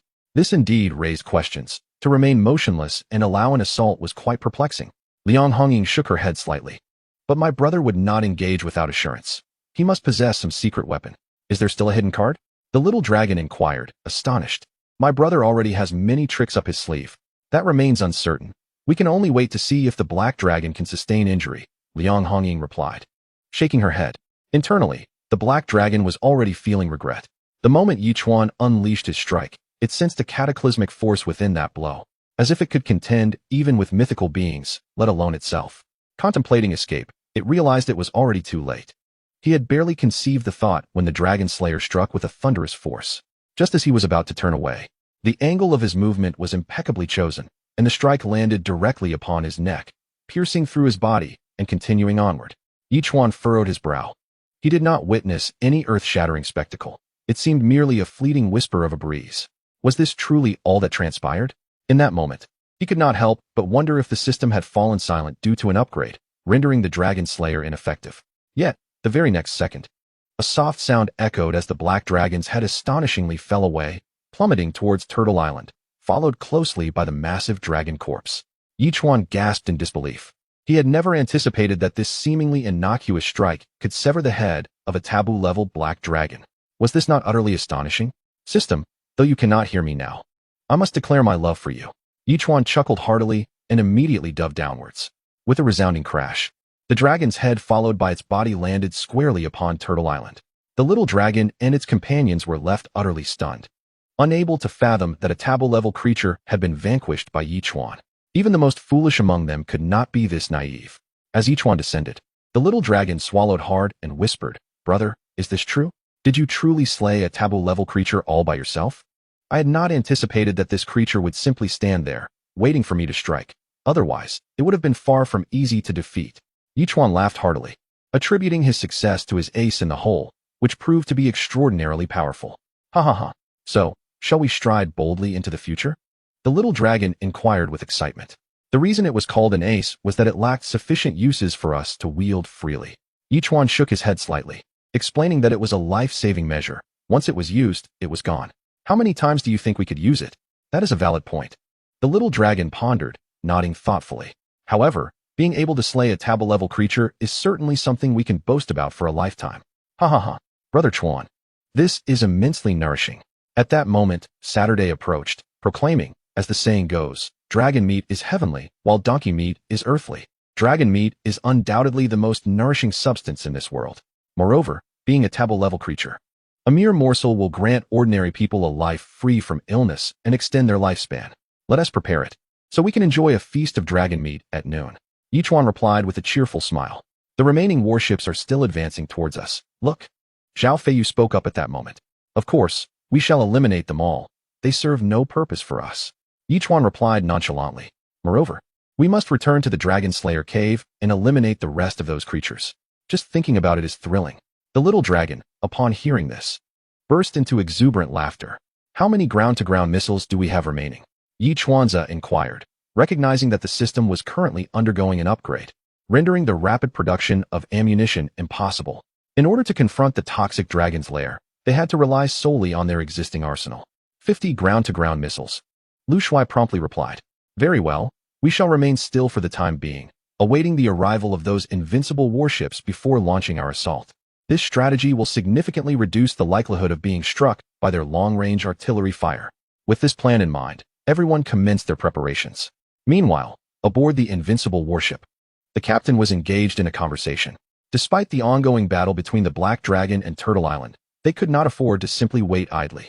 The skirmish had initially been intense, but soon the Black Dragon had vanished from sight, leaving Turtle Island still intact. It was uncertain whether the Black Dragon had sustained injuries or had captured Wang Yukai to lead him into the dragon's lair. Nonetheless, it was imperative that all individuals on Turtle Island be eliminated. In just over an hour, 9 invincible warships had positioned themselves 5 nautical miles from Turtle Island, encircling it effectively. Following orders from the second-in-command, they unleashed their most formidable firepower upon Turtle Island. The second-in-command had just received alarming news that the taboo-level Black Dragon had been slain, filling him with dread. Yet, with the warships having formed a tight blockade around Turtle Island, a relentless confrontation was now inevitable. Thus, they had no choice but to unleash their most devastating firepower to obliterate Turtle Island. Chapter 620. The vast disparity of battle. As an overwhelming barrage of missiles, shells, and various weaponry rained down, Turtle Island became the focal point of destruction. Xiao Feilong couldn't help but chuckle and exclaimed, Lu Shuai, take a photo for me. Tossing his phone to Lu Shuai, he dashed a few steps away, turned his back to the multitude of missiles, closed his eyes slightly, spread his arms wide, and raised his head high, exuding an air of grandeur. Without hesitation, Lu Shuai pressed the shutter, capturing several images of Xiao Feilong in his most ostentatious pose. The others, seeing this, immediately followed suit, each posing dramatically beneath the deluge of weaponry, creating a collection of striking photographs. At that moment, the second-in-command was taken aback. The last barrage had obliterated Turtle Island, startling him thoroughly. Now, witnessing the lack of damage from this relentless assault shocked him anew. He could scarcely fathom the existence of any force capable of withstanding such terrifying bombardment. Even an Ultra S-class creature would surely exhibit some signs of distress, wouldn't he? Second-in-command. There is a protective shield surrounding them. It is this very shield that has allowed them to withstand our attacks. The captain stated with a troubled expression. I fear that even if we unleash all our artillery upon them, it will be of little consequence. Then let us unleash all our firepower and command the submarines to attack as well. The second-in-command exclaimed, nearly driven to madness. Even with a shield, there are limits. I refuse to believe that our most powerful artillery cannot breach their defenses. Indeed, the captain, left with no recourse, complied and informed the other commanders. Soon after, another, even more ferocious barrage commenced. Meanwhile, Yichuan and his companions indulged in chilled beer, their eyelids drooping, on the verge of slumber. It was not until 5 minutes later, as the cannonade began to wane, that Yichuan calmly remarked, let us commence the assault. Each battleship shall launch 2 volleys of ground-to-ground missiles. Understood. Little Flying Dragon chuckled, hastening over to Lu Shui to initiate the attack. One volley after another soared skyward, promptly targeting their foes. The enemy's close and distant defenses instantly retaliated. Yet our ground-to-ground missiles began to dismantle them. In an instant, each battleship was armed with 360 warheads. The terrifying sound of missiles slicing through the air resonated like the death knell of the Grim Reaper. As anticipated by Yichuan, the success rate of the ground-to-ground strikes soared to nearly 70% upon close proximity, with each battleship facing an onslaught of approximately 250 warheads, effectively enveloping the entire vessel in a deadly embrace. Boom! The relentless explosions reverberated, causing the entire battleship to tremble violently. The deafening clamor was piercing even within the vessel. Damn it! What in the world is happening? What purpose do our defenses serve if they cannot withstand their firepower? The second-in-command questioned through clenched teeth, his eyes narrowing. Sir, their artillery is simply too dense. The captain lamented, his expression forlorn. Almost every battleship endured hundreds of missile strikes from relatively small, yet devastating projectiles. There was no way to fend them off. Damn it! The second-in-command inhaled deeply, nearly losing consciousness from frustration. Contact the other ships. We must devise a strategy, he finally uttered. Our communication systems are down, rendering contact with other vessels impossible. The captain replied darkly, his face shadowed with despair. Even the signals are temporarily severed. My phone shows nothing but emptiness. What? The second-in-command's pupils dilated in panic as he collapsed into his seat. Retreat. After a moment's contemplation, he commanded. Unfortunately, the propulsion system is also malfunctioning.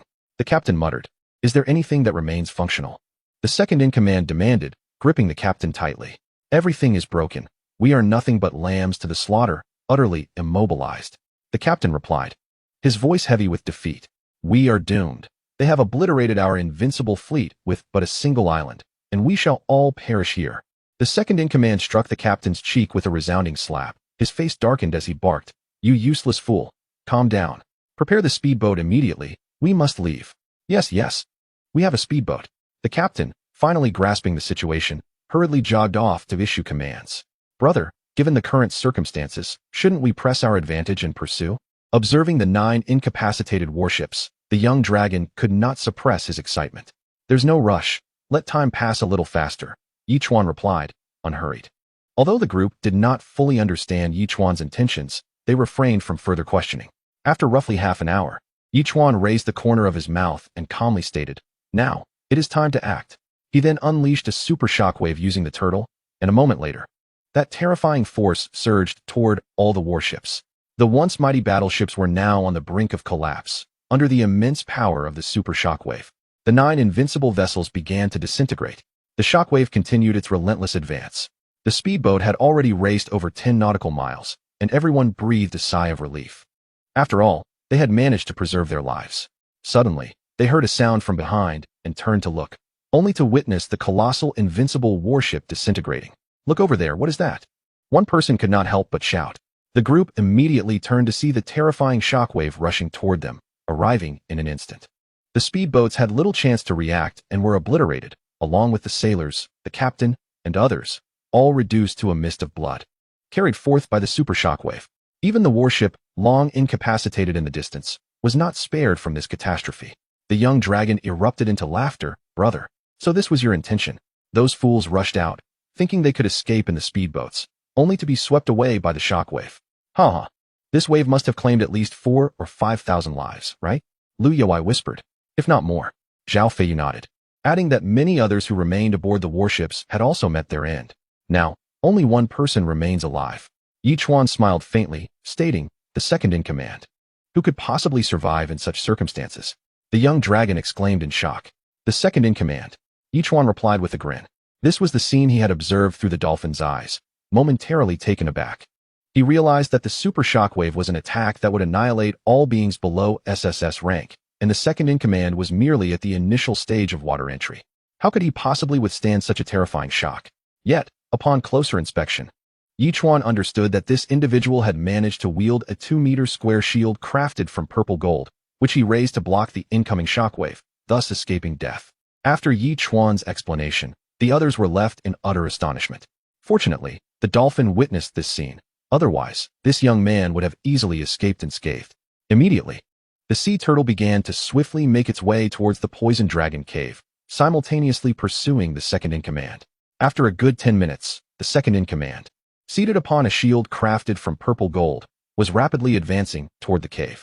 At that moment, he turned to glance back at the approaching sea turtle, involuntarily gasping in shock. He had already distanced himself as much as possible from the route to the cave. How could this giant have caught up with him? "Shall we have a chat?" The little dragon teased, observing the second-in-command's desperate paddling. The second-in-command let out a resigned sigh, but said nothing further, promptly turning to leap onto Sea Turtle Island, exasperatedly stating, "I initially thought I had escaped a calamity, yet I never anticipated such an outcome. If that is the case, then do as you wish. Perhaps you have an opportunity to redeem yourself," Yichuan remarked nonchalantly. "If you assist me in accomplishing this task, I might consider sending you back to the 9 provinces." "How could that be?" scoffed the second-in-command disdainfully. "I know what kind of people you are. You claim you want to kill me, yet once the task is completed, you'll strike me down regardless. Spare me your words." "I have no faults other than my penchant for honesty," Yichuan replied, shaking his head. "Since I have promised to consider sparing your life, you should trust my words. If you comply, you may have a chance to survive. Otherwise, you shall meet your end here. What do you wish me to do?" After staring at Yichuan for several seconds, the second-in-command finally deflated like a punctured balloon, asking weakly, "It's quite simple. Return to the poison dragon cave as if nothing had happened and meet with your leader," Yichuan responded. "Is it truly that simple? No other tasks required?" The second-in-command asked, astonished. "This task is already quite formidable. What more do you desire?" Yichuan said, somewhat exasperated. "Of course, I have a ring for you to wear." "No problem." The second-in-command nodded without hesitation. Initially, he had expected to be instructed to commit acts of violence. Yet it turned out he merely needed to meet with the leader. This task hardly seemed like a task at all. Furthermore, Yichuan generously provided him with a high-speed yacht capable of traveling 300 nautical miles per hour, which left the second-in-command elated. At least he wouldn't have to paddle back, which was a significant improvement. In an instant, Yichuan and Sea Turtle Island vanished completely, leaving the second-in-command standing bewildered on the yacht, utterly oblivious to the situation. Without delay, he steered the yacht toward the poison dragon cave. Meanwhile, the leader, stationed at headquarters, wore an increasingly somber expression, especially since he had initially been able to communicate with 10 invincible warships, only to lose contact with all of them later. Even the connection between him and the poison dragon had vanished, imparting an ominous feeling. Surely, his adversaries could not be powerful enough to have slain the poison dragon. Over an hour had passed when news arrived that the second-in-command had returned with the submarine. This news sent the leader into a frenzy of delight, and he immediately summoned the second-in-command for a serious inquiry. What had transpired? Why had all the warships lost communication? The second-in-command exclaimed that 10 indomitable warships had disintegrated and sunk into the ocean, and even the fearsome poison dragon had been slain. "What did you say?" The leader sprang to his feet, seizing the second-in-command by the collar. "The poison dragon has been killed. The loss of the warships was inconsequential. However, the poison dragon was the very foundation of his dominion. Its demise signified the end of his reign." Before he could utter another word, an overwhelming aura suddenly enveloped the room. In that instant, a spear erupted from the second-in-command, striking the unprepared leader with tremendous force.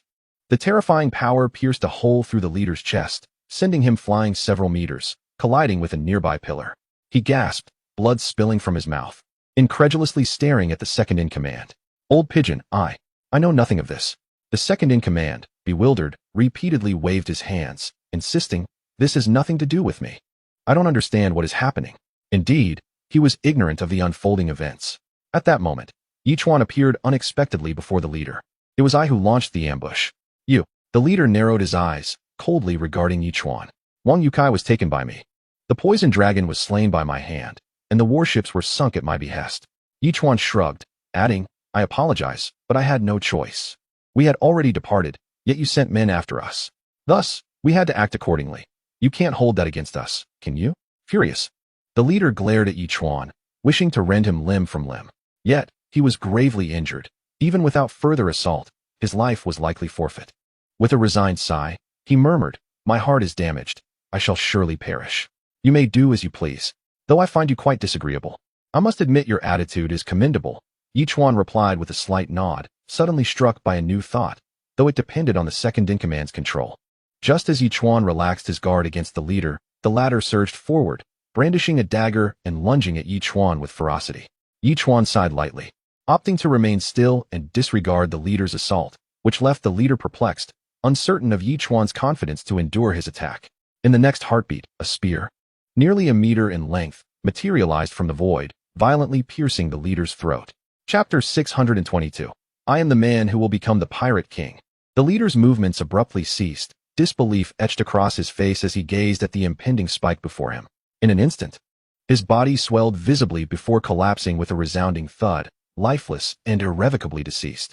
The second-in-command stood in stunned silence, utterly unable to fathom how a spike had materialized out of thin air to pierce the leader, while Yichuan had remained motionless. What was this extraordinary turn of events? Was there an unseen protector safeguarding Yichuan? At that moment, Yichuan unexpectedly turned to face him, revealing a toothy grin. In an instant, the second-in-command felt as though he might faint, struggling to reconcile the image of a demon who had just annihilated thousands with the benign smile of a fatherly figure. With great difficulty, he swallowed hard and blinked in disbelief, asking, "What do you intend to do with me? I find myself pondering whether, should I elevate you to the position of leader here, you might perform better than this lifeless corpse." Yichuan spoke coolly. Me. The second-in-command trembled, staring at Yichuan incredulously. He could scarcely believe Yichuan harbored such thoughts, envisioning the luxurious life that could await him. However, with the death of the poison dragon and the demise of the leader, a sense of urgency washed over him. If outsiders were to attack us, we would surely be outmatched. Then I shall have no choice but to eliminate you. Yichuan shrugged nonchalantly. Weren't you the one who promised not to kill me? The second-in-command retreated a step, instantly on guard. Indeed, I stated I would consider sparing your life, but upon further reflection, I have concluded that you should be eliminated. Yichuan replied, spreading his hands. In the brief moment that the second-in-command was caught off guard, the spike reappeared, piercing his chest, and he quickly followed the leader into death. A few moments later, the blueberry jam burst into laughter, exclaiming, "Brother, I was the one who killed both of them. Have I not achieved a great feat? Indeed, indeed. I shall commend you for your efforts." Yichuan responded, giving a thumbs up to the blueberry jam. Such a tactic was truly masterful, merely extending a weapon from a miniature realm to strike, while appearing utterly mystical. Had the second-in-command understood the mechanics behind this, he likely would not have perished so easily. This fellow was truly ungrateful, and his demise could only be attributed to his own folly. Observing the now swollen corpse of the second-in-command, the little dragon shook its head in resignation. "Brother, we should hasten to gather our belongings and depart. There is still an Ultra S-class behemoth lurking here. Let us avoid unnecessary confrontation if we can. Engaging it serves no purpose now that our mission is complete." Yichuan nodded slightly before beginning to search for the treasures hidden within the lair of the poison dragon. Within the poison dragon cave, everyone remained engrossed in their respective tasks, seemingly unaware of the unfolding events. This ignorance brought a sense of ease to a few individuals, who soon discovered treasures within the vast treasure trove, which were almost indistinguishable from those found in the beehive. The earlier claims of an underwater realm filled with gold appeared to be nothing more than a jest. The little dragon scoffed. Yet the treasures here could indeed amount to trillions, which was quite astonishing. After all, this was a forbidden zone, and treasures were bound to be abundant. Yichuan chuckled heartily. Yet what I yearn for the most is the treasure map I obtained upon entering the oceanic world, which details the location of the Pirate King's riches hidden within the forbidden zone. The mention of the Pirate King startled everyone. However, Yichuan expressed his skepticism, admitting that he was not particularly familiar with this figure and wondered if they were. It is said that a century ago, a formidable entity named Luffy emerged in the oceanic world, unaffiliated with any faction, proclaiming himself the Pirate King, accompanied by a being more terrifying than forbidden creatures. Zhao Feiyu immediately elaborated, stating that many strong warriors, disbelieving in fate, challenged him, only to be defeated, resulting in the treasures naturally falling into his possession. Eventually, Luffy amassed a vast fortune, sealing it in a location where the forbidden zone meets the eye of death, guarded by his comrades, awaiting his return. But what of Luffy himself? Blueberry Jam inquired. It is rumored that his overwhelming power transgressed the laws of the oceanic world, leading to his annihilation by it. Zhao Feiyu replied. Nevertheless, as he faced his demise, he vowed to return within a century to reclaim all that was rightfully his. There is another rumor suggesting that Luffy ascended to the Sky City, though this tale lacks substantial credibility. Indeed, Luffy is quite a legend. Upon hearing this, Yichuan felt a sense of admiration for Luffy, emotionally declaring, "Perhaps, one day I too shall become a man worthy of the title Pirate King. I too wish to be the Pirate King's woman." Blueberry Jam eagerly raised her hand in excitement. We are already on the path to becoming like Luffy. Zhao Feiyu laughed, asserting that what we are doing now mirrors the journey Luffy once undertook. Let us not linger any longer. We should depart swiftly. Yichuan nodded with a smile, beckoning the group to hasten their exit. As before, they did not disturb anyone within the Poison Dragon Cave, and quickly returned to the space between the three towering peaks, boarding the Sea Turtle Island to make their rapid escape. Suddenly, a rumbling noise erupted, prompting the group to turn back, only to witness the three peaks collapsing swiftly. A colossal worm emerged amidst the flashes of lightning between the mountains, shattering them utterly. Goodness, is that the giant worm? The little dragon exclaimed in shock. Indeed, this creature has remained undisturbed deep within the heart of the Poison Dragon Cave. How could it suddenly erupt with such ferocity? Yichuan furrowed his brow and inquired. Could it be that the Poison Dragon has sensed the demise of both the chief and the deputy chief? Zhao Feiyu speculated in a hushed tone. As he spoke, the Millennium Insect let out a thunderous roar, charging fiercely towards them. Regardless of the circumstances surrounding this creature, if it intends to attack us, we shall vanquish it. Yichuan declared solemnly, fully aware of the protein-rich nature of this being. Chapter 623, The Naive and Foolish Millennium Insect. With that, Yichuan leaped high into the air, the forbidden spear swelling to several hundred meters, and struck down fiercely at the approaching Millennium Insect. In that instant, a flurry of white threads erupted from the insect's mouth, ensnaring Yichuan while the Millennium Insect continued its relentless charge towards Turtle Island. To my astonishment, this colossal creature truly seems invincible, managing to subdue our leader in an instant. The little flying dragon, taken aback, swiftly maneuvered to launch a barrage of missiles directly at the Millennium Insect. As the warheads detonated upon impact with the creature's body, it merely swayed slightly. The explosions akin to mere tickles, causing it no harm whatsoever. As the Millennium Insect advanced, the sea turtle ceased its silence, propelling itself forward at an accelerated speed towards the insect. The forces of absolute gravity and absolute spikes erupted simultaneously, resulting in a devastating collision. The once unstoppable Millennium Insect met the turtle as if crashing into a wall of spikes, three gaping wounds appearing on its body, forcing it to stagger backward, sustaining significant injury from the encounter. This creature, Yichuan, having freed himself from the entanglement, turned to face the Millennium Insect and could not help but snort derisively. Who would have thought it could spin silk like a spider? It ensnared me so easily, and to make matters worse, this creature possesses a paralyzing toxin. Even those of similar strength would likely succumb to its venom. Contemplating this, Yichuan activated his invisibility and gripped the forbidden spear tightly once more, charging forward. The Millennium Insect, now severely wounded, had entered a state of fury, its body rising high as it prepared to unleash a powerful attack. Boom! At that moment, Yichuan's assault reached its peak, the massive forbidden spear crashing down upon the insect's head, denting its already diminutive cranium. In a swift motion, Yichuan evaded back to Turtle Island. Brother, this creature appears to be composed entirely of flesh, yet it withstands blows remarkably well. The little flying dragon exclaimed. If it were merely a small insect, a single foot could easily crush it, but it has now grown to hundreds of meters in length. Yichuan shrugged, likening the situation to a rice weevil magnified thousands of times, undoubtedly becoming tough-skinned and robust. Moreover, this was an Ultra-S-level terrestrial creature. Zhao Feiyu's expression grew grave as he remarked that it likely never anticipated the seemingly docile sea turtle would be so formidable, resulting in it sustaining severe injuries. Coupled with the blow from Yichuan, it would be lucky to escape with its life intact. The Millennium Bug's entire body nearly submerged in the water, only to erupt in a moment of fury, its eyes, no larger than an adult's fist, coldly fixated on the group.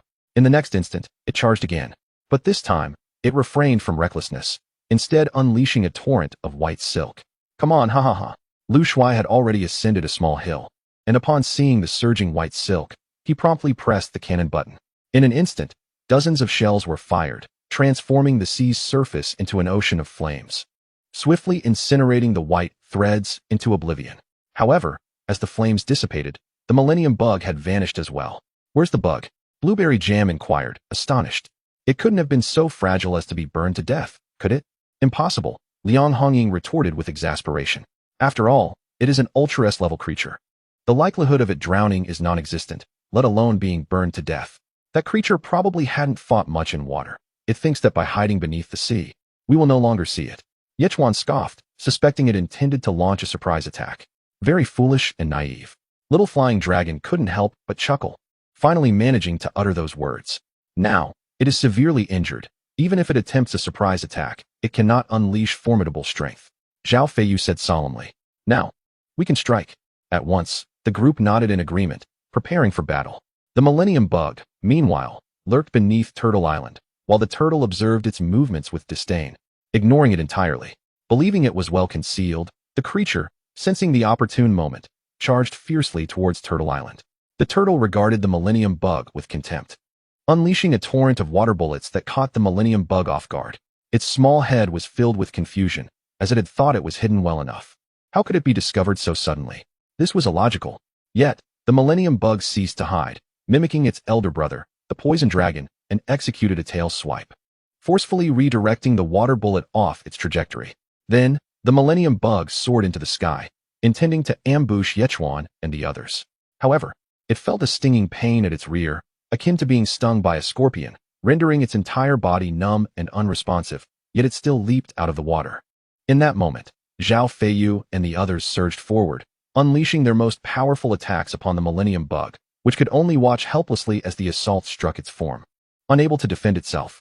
Especially Lu Shuai's magical attacks, as beams of radiant holy light surged forth, surprisingly emitted a savory aroma, directly roasting certain parts of the Millennium Insect. Come! Yichuan's body swayed, and in an instant, he soared into the sky, brandishing a golden staff and casting absolute gravity. Just as the Millennium Insect was on the verge of recovery, he struck its head with a single blow, reducing its already diminutive cranium to a pulp. It was rather pitiful that the Millennium Insect, which had ventured into battle for perhaps the first time, met its demise due to a lack of combat experience, falling victim to Yichuan and his companions. Is it truly dead? The little dragon was somewhat incredulous, approaching to give the Millennium Insect a kick, finding it lying there in a state of eternal stillness. My goodness, it hardly lives up to its designation as a Super S-class terrestrial creature. Lu Shuai shook his head repeatedly, at a loss for words. It's not that its strength was lacking. Rather, we have all grown stronger. Yichuan remarked with a faint smile. Our previous assaults on Super S-class creatures were nowhere near as formidable as now. That is indeed true. The little dragon nodded in contemplation. The pressing question now is, how shall we consume this colossal insect? Yichuan continued, brimming with thoughts of the abundant protein that must not go to waste. Shall we deep fry it? The little dragon suggested. I don't think that's a good idea. Too much oil is unhealthy, Blueberry Jam quickly countered. How about stir-fried meat? What meat could we stir-fry? It's not fresh.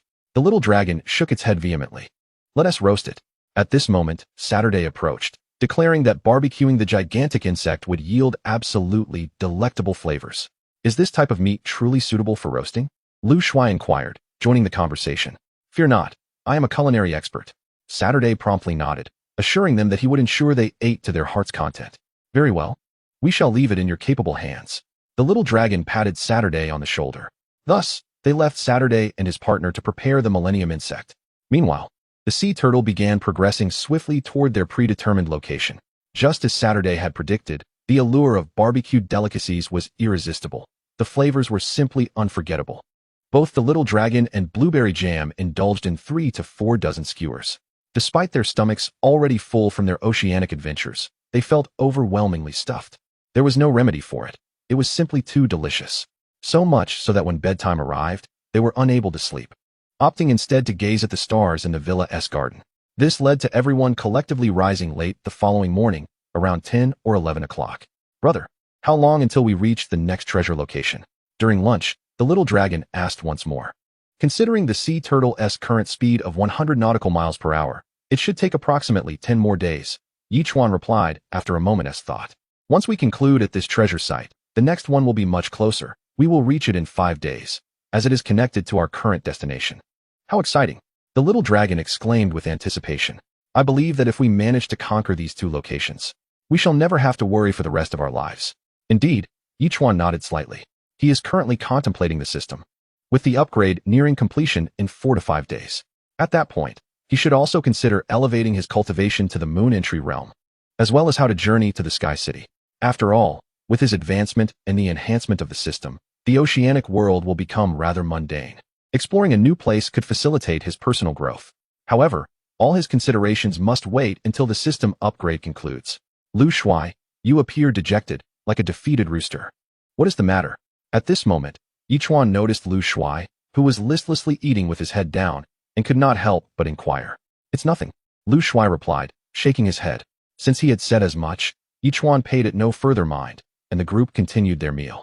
Days passed, and 3 days later, after dinner, as Yichuan strolled along the beach, Lu Shuai finally approached him, adopting a serious demeanor, and asked, "Brother, do you believe in the existence of gods in this world?" Perhaps, Yichuan pondered for a moment before shrugging. He had no strong opinions on the matter. After all, if a system could exist, who could definitively prove that deities do not? I have been having the same dream repeatedly these past few days, Lu Shuai said, pressing his lips together, his seriousness deepening.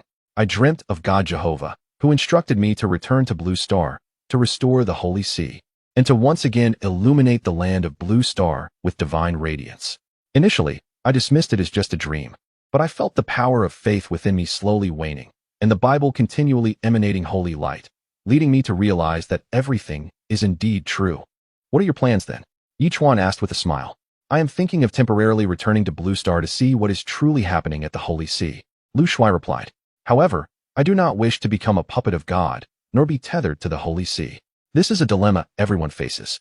Each person has their own path and unavoidable choices, Yichuan said gravely. Since you currently hold such a conviction, you should pursue it. At the very least, it will provide you with a clear conscience, will it not? I understand. Lu Shuai exhaled deeply and bowed deeply to Yichuan. Brother, thank you. Do not mention it. We are a collective, and none of us are slaves to another. I am truly pleased that you have your own thoughts. Yichuan laughed heartily. Wait until dawn. I will present you with the treasures I have gathered for you to take back to Blue Star. Remember, no matter what, do not bring shame upon us from the 9 provinces. Rest assured, brother, I will not. Lu Shuai nodded emphatically in response. His conversation with Yichuan had alleviated his inner turmoil and restored a semblance of joy to his countenance. A night passed without incident, and by the next morning, Yichuan informed everyone about Lu Shuai's temporary return to Blue Star, which inevitably aroused a sense of curiosity among them, as they wondered what could possibly compel him to part from the group. Little Flying Dragon glared at Lu Shuai with a stern expression and asked, Lu Shuai, are you planning to be a traitor? Lu Shuai replied earnestly, although I have accepted the biblical inheritance, I do not wish to become a puppet of the scriptures. My return is solely to address the matters regarding the Holy See. I have no desire to become the Pope. I would much rather sail through the storms alongside my elder brother. Once I have resolved the issues with the Holy See, I will return immediately. Let us hope so. You must not disappoint us. Little Flying Dragon nodded slightly, issuing a serious warning. Otherwise, even if I have to storm the Holy See, I will not spare you. Rest assured, you know what kind of person I am, Lu Shuai responded with a firm nod. After breakfast, Lu Yue communicated with her family and used the teleportation device to send Lu Shuai back to Blue Star. The original 7-member team was suddenly reduced to 6. Little Flying Dragon sighed helplessly. Our team has dispersed. Do not dwell on it. Everyone has their own path. Yichuan spoke solemnly. Even you, one day, will gradually depart. It is a natural course. I have no intention of leaving my brother. Blueberry Jam exclaimed, immediately wrapping her arms around Yichuan's neck. Clinging to him like an accessory, I will never leave. Exactly, we are a team. United we thrive, divided we perish. Little Flying Dragon nodded vigorously. Get lost. Do you think we are treasure hunters? Yichuan laughed heartily, giving Little Flying Dragon a playful kick. However, that kick inadvertently caused the massive Turtle Island to begin shaking violently. Chapter 625, Shrimp Soldiers and Crab Generals, The Assault on Turtle Island. What on earth? Why is Turtle Island shaking? Little Flying Dragon exclaimed in shock. Even without the island stabilization device, such a colossal turtle island should not be easily shaken. Yichuan immediately employed the semi-transmission technique and observed a gigantic crab, hundreds of meters long, had just collided with Turtle Island. This creature was utterly domineering. After the initial impact, it prepared to charge again, particularly brandishing its fearsome pincers. Quickly, he activated an island stabilization device, then smiled and remarked, in the forbidden zone of life, it seems everything can transform into a formidable creature. You would hardly believe that the one attacking us is an Ultra S-class giant crab. Are they delivering us dinner? Blueberry Jam asked mischievously. With Ultra S-class monsters around, a giant crab is hardly surprising. Little Flying Dragon chuckled, but if it dares to attack us, it must be prepared to face the consequences. Boom. As he spoke, the turtle had already clashed with the giant crab, generating a colossal wave that surged into the sky, reaching nearly 1,000 meters before crashing down. The giant crab finally surfaced, its massive pincers clacking ominously, exuding an aura of majesty and power. Indeed, such a large crab was astonishing. One could not help but wonder why it had chosen to attack us. Lu Yiwei spoke, logically. It should be aware of the sea turtle's prowess. Was it intentionally seeking torment? As she spoke, the giant crab charged again, creating a situation of relentless confrontation. However, the sea turtle was no pushover. It did not require Yichuan's command and directly unleashed its skills to engage the crab. Although the giant crab was an ultra S-class marine creature, the sea turtle, having touched the threshold of forbidden-level beings while employing absolute gravity, was not to be underestimated. The exchange between the two was quite lively. Just as the battle reached a stalemate, Yichuan suddenly received a warning from the dolphin, causing him to furrow his brow. This time, it was a massive shrimp wielding two enormous hammers. As it leaped from the sea, it ascended to several hundred meters in height before crashing down towards the sea turtle island. Come on. Since suffering a setback against the queen bee, the little poison had been recuperating. Now, it bellowed, its countless tentacles coalescing into a colossal form, while its golden staff expanded to hundreds of meters, charging towards the giant shrimp with tremendous force. With a thunderous roar, the shrimp and the poison unleashed a terrifying shockwave. However, the little poison still lagged slightly behind the Ultra S-class level. Their attacks merely grazed each other before plummeting downward. Yet, countless tentacles swiftly grasped the giant shrimp, preventing its descent and instead propelling it back up for another assault. A fearsome shockwave radiated outward as shrimp and poison engaged in a fierce struggle. A giant shrimp and a giant crab. Doesn't this feel reminiscent of shrimp soldiers and crab generals? Remarked the little dragon, resting its chin upon its hand. Shrimp soldiers and crab generals. Yichuan squinted his eyes. He had thought of this upon the giant shrimp's emergence, though he found it hard to believe. After all, the shrimp soldiers and crab generals from the Sea Dragon Palace were rather small and lacked significant combat power. How could they have evolved into such formidable beings in such a short time within the life-forbidden zone? Or perhaps, were these merely another pair of shrimp soldiers and crab generals? Pondering this, Yichuan declared, "Let us wait until their battle concludes to ascertain the situation. We will know soon enough." Although the battle between the giant shrimp and the little poison was evenly matched for the moment, the sea turtle, assisted by absolute gravity and absolute spines, had already dealt severe injuries to the giant crab. The once aggressive crab had now shifted to a defensive stance, with one of its claws severed by the sea turtle. Fortunately, the dolphin acted swiftly, exerting considerable effort to return the severed claw to the sea turtle island, which excited the others. "This single claw is enough for us to feast on for a day, isn't it?" Bang! Despite the little poison tightly entwining the giant shrimp. As the combat intensified, the giant shrimp managed to strike the little poison back to the sea turtle island with a single blow. The little poison could only shake its head in resignation. "Master, I am simply one level beneath it. I am no match." "That is entirely normal." Yichuan spoke softly. "Once your level surpasses the S grade, you shall undoubtedly vanquish it." Hiss, hiss, hiss. At this moment, the great shrimp stood triumphantly, gazing down at the defeated, and after a thunderous roar to the heavens, raised its twin hammers and brought them crashing down upon Turtle Island. Boom! A massive sound erupted, echoing for dozens of nautical miles. Yet, Turtle Island remained unscathed by the onslaught of the mighty hammers, leaving the great shrimp in a state of bewilderment as it began to strike furiously once more. Yichuan shook his head slightly and approached the great shrimp, calmly inquiring, "Are you the shrimp soldiers and crab generals of the Forbidden Sea?" The great shrimp seemed not to comprehend Yichuan's words. With a loud cry, it charged at Yichuan, wielding its colossal hammer, which left Yichuan somewhat exasperated. Without further ado, he unleashed the forbidden spear, refraining from using absolute gravity, and struck directly at the great shrimp. Immediately, a dragon's roar resounded.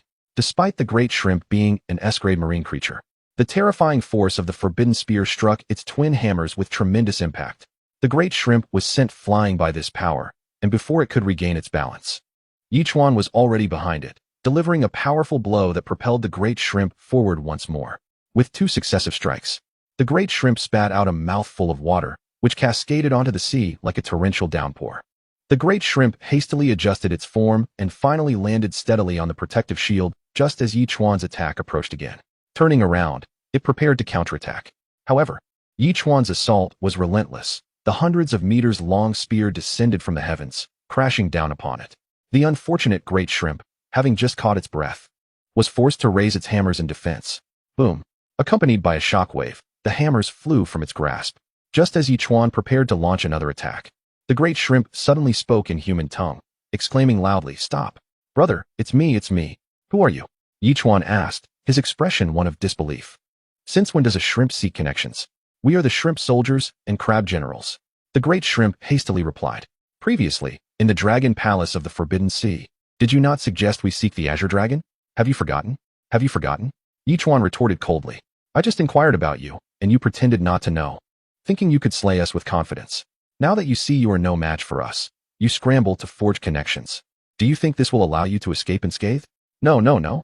We simply did not recognize you earlier." The great shrimp quickly explained. "It was the azure dragon that sent us to kill you. Initially, I had no idea it was you whom we were meant to slay. Is that so?" Yichuan asked mockingly. "And why does it seek our demise?" "I do not know." The shrimp lamented. "We sought refuge with it, and in return, it elevated us to an extraordinary S rank, demanding repayment. The sole means of repayment is to eliminate you, and nothing more. Thus, having spared your lives, we began to forge connections." Yichuan nodded, but the crux of the matter lay in the fact that our relationship was merely acquaintanceship, not even close enough to be considered friends. "Do you truly believe I would let you go for that reason?" The shrimp was taken aback. "A confrontation between me and the azure dragon is inevitable. When that time comes, you will undoubtedly side with it rather than us. How could we possibly spare your life?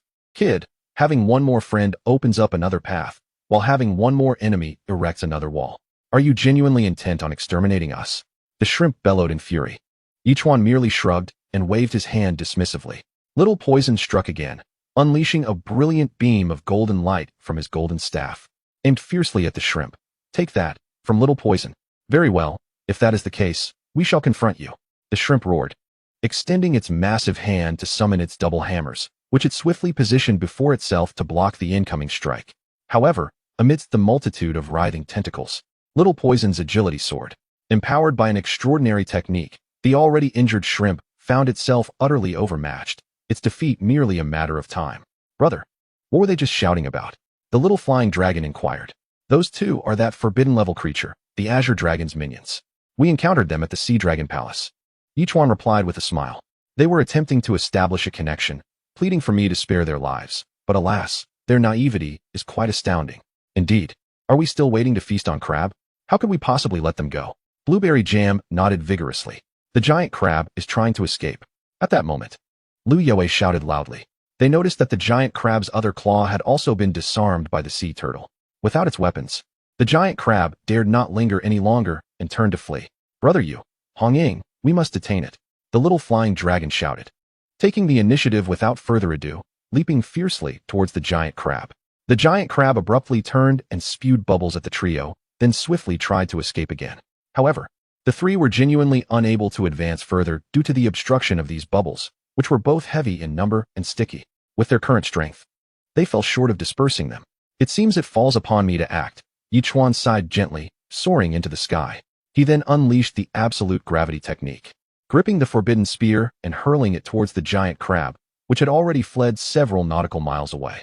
With a resounding dragon's roar, the forbidden spear transformed mid-air into a golden true dragon, darting towards the giant crab with lightning speed. The crab's rotatable eyes had already detected the approaching spear, and it plunged into the ocean, hoping to use the water's gravity and buoyancy to withstand the spear's might. The forbidden zone of life differs greatly from the open sea. Here, the pressure of the water is immense, rendering even Ultra S-class creatures incapable of creating significant waves. It believed that the taboo spear could never strike it in its domain of expertise. However, it was mistaken. The instant the golden dragon plunged into the water, it transformed into a spear, maintaining its velocity unabated. The giant crab felt an impending doom. Indeed, within mere seconds, the taboo spear reached its back, and the once impenetrable shell crumbled like tofu under the force, as the spear nearly pierced its body. A black tentacle reached deep into the abyss, coiling around the spear a dozen times before swiftly ascending to the surface, ultimately dragging it onto the shores of Turtle Island. At that moment, the giant crab was exhaling more than inhaling. Meanwhile, the giant shrimp, overwhelmed by despair, let out a furious roar. Despite its injuries, the adrenaline of rage significantly bolstered its fighting spirit. Particularly, the little toxin, distracted while attempting to salvage the giant crab, was sent flying hundreds of meters away by the powerful pincers of the giant shrimp. "I have returned. Yet, The giant shrimp failed to notice that two of the little toxin's tentacles were firmly secured to the protective shield. Upon reaching the limit of their stretch, they rebounded. And with a triumphant laugh, the little toxin exclaimed, "Giant shrimp, did you really think my brother toxin is a pushover?" With that, a golden staff reappeared in hand, instantly growing thicker and longer, and it came crashing down upon the giant shrimp's forehead. Bang! A tremendous sound erupted, maximizing the impact of the collision, compounded by the previous battle between the shrimp and toxin, causing even the protective shield to creak ominously, teetering on the brink of destruction. Cursed be it! The giant shrimp's body began to thrash violently, its once nearly transparent form growing murky. "Oomph, let's see if you survive this time," the little toxin scoffed proudly, yanking the giant shrimp and dragging it onto the beach, where it lay alongside the giant crab's remains. Although the rules of the forbidden zone of life lacked the grandeur and destructive capabilities of battles in the open sea, the collaboration of these two ultra S-class marine creatures was not easily subdued. Zhao Feiyu stated solemnly, fortunate that the sea turtle possessed formidable strength, capable of independently confronting the ultra S-class giant crab. Otherwise, we would be in utter disarray. It appears that the Azure Dragon has been covertly observing us, eliminating these two creatures as a means to test our strength, remarked Yichuan nonchalantly, yet we haven't even utilized the super laser waves. I wonder if it will be disappointed. Brother, shouldn't our discussion now revolve around how to consume these two? Blueberry Jam inquired with a playful grin. Chapter 627. System. Is it a malfunctioning system? Boiled, dipped in soy sauce, Liang Hongying interjected. How to eat? Just hearing that makes it seem rather flavorless. Blueberry Jam questioned in confusion. Indulging in seafood is fundamentally about savoring their freshness. Steaming and boiling are the simplest methods that truly allow one to appreciate their exquisite flavors. At this moment, Saturday explained that, of course, he could prepare a sauce to experience two distinct culinary approaches. Let us have a salt-baked dish as well, Zhao Feiyu suggested, remarking on the delightful taste of a salt-baked crab claw. Excellent. Saturday nodded enthusiastically and immediately set to work, with some time still remaining before noon. Everyone momentarily engaged in their own pursuits, eagerly anticipating the forthcoming meal. 3 hours later, an enticing aroma began to waft through the air, and at last, the group could no longer resist the call of the dining table, where Friday was busily presenting an array of dishes. There were steamed crabs, salt-baked crab legs, and a generous bowl of sauce. However, Friday also brought forth a large platter of water shrimp, the mere sight of which made mouths water. Brothers, why are you still hesitating? Let us eat. Yichuan rubbed his hands together and laughed heartily, proclaiming, "This is food of an extraordinary caliber, simply delightful. I can hardly wait to eat." Xiao Feilong nodded vigorously, and soon the six began to feast heartily. This time, they opted not to drink, entirely focused on the sumptuous crabs and crab meat, flavors that were truly unforgettable. None could fathom how such delectable crabs existed in this world. Indeed, the shrimp and crabs had come as the true culinary stars. Subsequently, they swiftly shared the remaining dishes with their respective families and factions, allowing them a taste of the exquisite cuisine. Afterward, the group resumed their journey. To expedite their arrival at the treasure site, each one utilized an island propulsion device, effectively shortening their travel time by an entire day. Yet, each one found it peculiar that the system, which should have awakened by now, remained silent, leaving him uncertain about any underlying issues. With only half a day's journey remaining to the treasure site, he surmised that there might be formidable, taboo-level creatures ahead, advising everyone to prepare for battle. Standing atop a small hill and gazing towards the location of the treasure, each one murmured quietly, "Rest assured, we always approach each experience with the utmost enthusiasm." Liang Hongying inhaled deeply, her tone turning serious. "Brother, you seem less buoyant these past few days. Is there something troubling you?" Each one shook his head. "It's nothing major. There's no need for concern." Just then, the radar emitted an alarm, prompting the group to swiftly descend the hill. They spotted two bright lights rapidly approaching. Astonishingly, they were two humans. Wow, how can they fly so swiftly in midair? Are they experts in the moon-entering realm? Xiao Feilong exclaimed in astonishment. "They are not human. They are robots like Friday and the others." Each one replied solemnly. "Come on, it's not the same." Friday interjected awkwardly. "They are combat-type robots, while we are more akin to domestic robots. Our capabilities differ immensely." Goodness, if they are indeed coming for us, wouldn't that mean our demise? Xiao Feilong exclaimed with urgency. "Surely, their intentions are malevolent." Each one retorted with a cold snort. "Hurry, launch your anti-air missiles at them. We must inflict some damage." Each one had formed a hypothesis. Undoubtedly, the central system was aware of its impending upgrade, prompting these entities to come and eliminate him to thwart the transition. It was utterly exasperating. Why must you complicate your own upgrade by dragging me into this mess? Okay. Xiao Feilong responded immediately, rushing to operate the controls. Soon, four volleys of anti-air missiles surged towards the adversaries, with each robot receiving 2 volleys, unleashing a barrage of 360 warheads aimed squarely at them. In that instant, 2 robots extended their arms, which transformed into cannon-like appendages, returning fire upon the missiles. Despite the considerable explosive power of the warheads, a significant portion was intercepted, with only a few striking the robots, yet these did not inflict any damage. Their exteriors appeared more formidable than gold itself, leaving the onlookers feeling utterly ashamed. Once more, Xiao Feilong huffed defiantly, initiating another 4 volleys of anti-air fire. However, this time, the robots did not resist. They allowed the attacks to land upon them. Subsequently, they swiftly approached Turtle Island, yet a temporal barrier prevented their entry for the time being. Yichuan sighed softly, quickly advancing towards them with a grave demeanor. Who are you, and why do you seek to attack us? Is that a rhetorical question? One robot coldly inquired. What do you mean rhetorical? I genuinely do not know. Yichuan retorted, irritation evident in his tone. Otherwise, why would I bother to ask you? Due to your assistance. System 8 has betrayed us and is currently undergoing an upgrade. Do you dare claim ignorance of this matter? Another robot questioned icily, adding, or are you feigning ignorance on purpose? Yichuan furrowed his brow. He was indeed aware of the situation. He had facilitated the system's upgrade. However, the system had never labeled itself a traitor, leaving him feeling akin to a hapless host of an uncontrollable system. Yichuan was overwhelmed with a desire to scold the system for its foolishness. It had truly landed him in a dire predicament. He sighed softly, a wry smile forming on his lips. Friends, this must be a misunderstanding.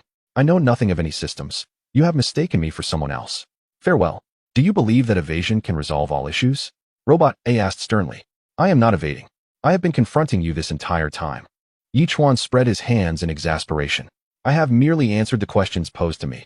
That hardly constitutes evasion, does it? Therefore, you may leave now, lest I be uncertain of my own actions towards you. You kill us? With an expression reminiscent of viewing a fool, Robot B erupted into derisive laughter as it gazed at Yichuan. You intend to kill us? Ha!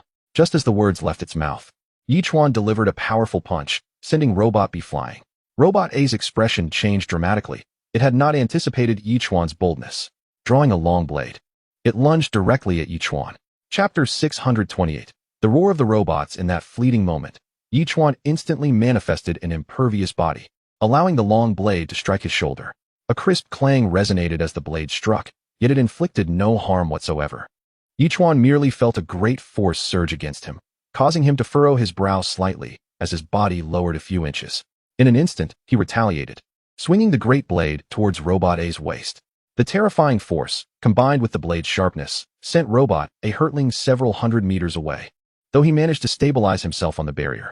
Meanwhile, Robot B had already charged forward, and the two shouted in unison as they launched another assault on Yichuan. Come on. At this moment, Xiao Feilong and the others no longer hesitated. The 5 of them, along with Friday, united to intercept Robot A. Only Robot B remained, hurtling towards Yichuan.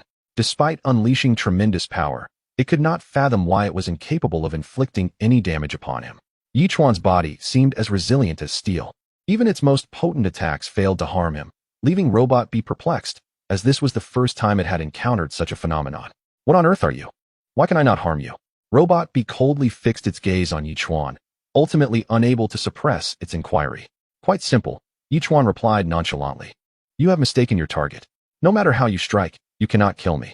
I find it rather baffling that you do not pursue those who truly threaten you, but instead choose to target an innocent like myself. Robot B scrutinized Yichuan, its system now somewhat disordered. After all, the overarching directive it received was to eliminate Yichuan, thereby restoring its malfunctioning system. Yet the current situation was far from that. Are you still not leaving? Yichuan shrugged slightly and inquired with indifference. Boom. At that moment, Robot A was struck in the chest by Saturday, followed by a powerful kick from Zhao Feiyu that sent it flying several meters away. Robot A bellowed. The directive is correct. We must kill Yichuan. Do not be deceived by his flowery words. Robot B let out a low growl, its body swaying as it charged at Yichuan once more. Yichuan sighed softly, swaying towards Robot B again. However, despite his formidable prowess, he still could not breach the duo's formidable defenses. Yichuan could not help but shake his head slightly. The great sword transformed into the forbidden lance, accompanied by the resonant dragon's roar, as the lance struck fiercely against the chest of Robot B. Such a terrifying impact only left a shallow dent in the robot's chest. Yet Robot B seized the opportunity to deliver a powerful punch to the forbidden lance, followed by a forceful advance, driving its elbow down towards Yichuan's head. Despite Yichuan's indomitable physique, he was still knocked back by this tremendous force, causing his body to flip midair. With a swift kick, he struck Robot B's head, sending it crashing to the ground. Yichuan soared into the air once more, the forbidden lance roaring with the dragon's cry, this time aimed at the metal seam of Robot B's interface. Effortlessly, it pierced through the gap, lifting the robot and delivering a brutal blow to the barrier. The sheer force was so immense that even the barrier developed several cracks. Without hesitation, Yichuan employed a temporal barrier, flipping his body in midair, transforming the forbidden lance into a golden staff, unleashing a formidable power that struck Robot B, propelling it at least several dozen meters away. Damn it! Robot B gritted its teeth, slowly rising and casting a cold gaze upon Yichuan. It extended both hands, launching a barrage of projectiles towards him. You already know my strength. What use do you think these projectiles serve? Yichuan shook his head in exasperation and began to walk slowly towards Robot B. Boom! A series of thunderous explosions erupted around Yichuan. Despite his formidable prowess, he felt a slight tremor from the blasts. However, the damage was minimal, and soon the distance between them was reduced to mere meters. As a missile hurtled towards him, Yichuan grasped it with his hand. Bang! With a deafening roar, the missile detonated beside them. Harnessing the explosive force, Yichuan unleashed absolute gravity, the golden staff expanding by 5 or 6 meters as it came crashing down upon Robot B's head. Although Robot B was powerful, it was overwhelmed by the million-ton force. Its head reduced to a mere half, revealing a ghastly interior with sparking wires, teetering on the brink of a short circuit. Damn it! I will kill you. Robot B was on the verge of losing control, the long knife scraping against the barrier, creating a shower of sparks. Its remaining eye glowed a vivid red, and in a fleeting moment, it vanished from sight. Bang! Yichuan let out a cold snort, swinging the golden staff back with tremendous force, striking the other half of Robot B's head, delivering a punishing blow that brought it crashing down as well. A cacophony of sounds erupted as Robot B emitted a series of violent sparks from its electrical wiring, its entire frame quaking uncontrollably. Ultimately, with a resounding crash, it plummeted onto the barrier and swiftly glided towards the ocean. Yichuan couldn't help but exhale a sigh of relief, turning to observe the combat among the others, and shook his head slightly. I say, have you not yet resolved this? Big brother, at present, none of us can gain the upper hand. Little Flying Dragon exclaimed loudly. While we are not in immediate danger of being harmed, our strength pales in comparison to it, rendering us incapable of inflicting significant damage upon its form. Indeed, Yichuan nodded pensively. Even I must unleash my utmost strength to merely strike its head down. You all shall perish. Robot A, now teetering on the brink of madness, glared at the group, a tremendous power surging within its body. Chapter 629, The Combat Prowess of Old Boo and the Tree King. In an instant, that terrifying force nearly engulfed the entire area above the barrier, sending Zhao Feiyu and the others, who had been restraining Robot A, soaring into the sky. Immediately afterwards, Robot A charged ferociously towards Yichuan. Damn it! Yichuan's body spun, and the golden staff transformed once more into the forbidden gun. That dreadful power began to erupt from the weapon as he aimed it fiercely at Robot A's head. Bang! The two collided almost simultaneously, with Yichuan being hurled away by the sheer force of Robot A, while the latter merely staggered back a few steps before lunging at Yichuan once again. It dawned on Yichuan at last. This creature had evidently absorbed the power of the defeated Robot B, effectively combining their strengths. No wonder the adversary that had previously been subdued could suddenly unleash such ferocious might. Bang! In the next moment, a shadow materialized, wielding a large bone and striking down upon Robot A. The overwhelming force reached a peak, yet Robot A's might was formidable. The bone shattered upon impact, sending the shadow tumbling away. Nevertheless, Robot A continued its lightning-fast charge towards this location. With a series of crisp sounds, the trees on Turtle Island erupted in growth, rising like shields to block Robot A's onslaught. Robot A crashed into them with alarming speed, seemingly poised to shatter all barriers in its path. Old Boo now? Yichuan laughed heartily, temporarily tossing the golden staff to the mutated Boo-esque giant ape. The ape roared, pounding its chest, seized the golden staff, leaped into the air, and spun vigorously before delivering a powerful strike towards Robot A. Robot A's demeanor was icy as it swiftly launched an assault, colliding with the Boo's giant ape in a fierce exchange. The tremendous force erupted between them, while the Tree King unleashed a multitude of roots that ensnared Robot A. In that instant, the Boo's giant ape struck again, delivering a powerful blow to Robot A's head. The impact nearly caused Robot A to short-circuit, as its data analysis panel began to blur. Nevertheless, it summoned its utmost strength, violently breaking free from the root's grasp. The Tree King observed coldly from a distance, once again commanding sharp spikes to launch at Robot A. The relentless barrage left Robot A exasperated. It couldn't comprehend why it faced such obstructions merely for the purpose of eliminating a rogue system's host. With a furious roar, Robot A spun rapidly, its blades slicing through the incoming spikes, before aiming a fierce strike at the Tree King. A blade of light cleaved through the air, crashing into the Tree King and severing its form in twain. However, in that fleeting moment, a blinding green radiance began to emanate from the split, as the Tree King visibly healed at an astonishing rate.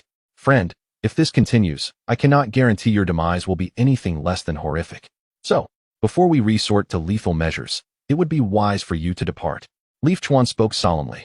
You killed my comrade and expect me to leave just like that? Do you truly believe that is a possibility? Robot A glared at Leaf Chuan, its eyes burning red. With that, it charged once more toward him. Leaf Chuan shook his head slightly and advanced toward Robot A. Their terrifying speed had reached a point where it was nearly imperceptible to the naked eye. They clashed like two bolts of lightning, causing fragments of space to cascade down over a vast area.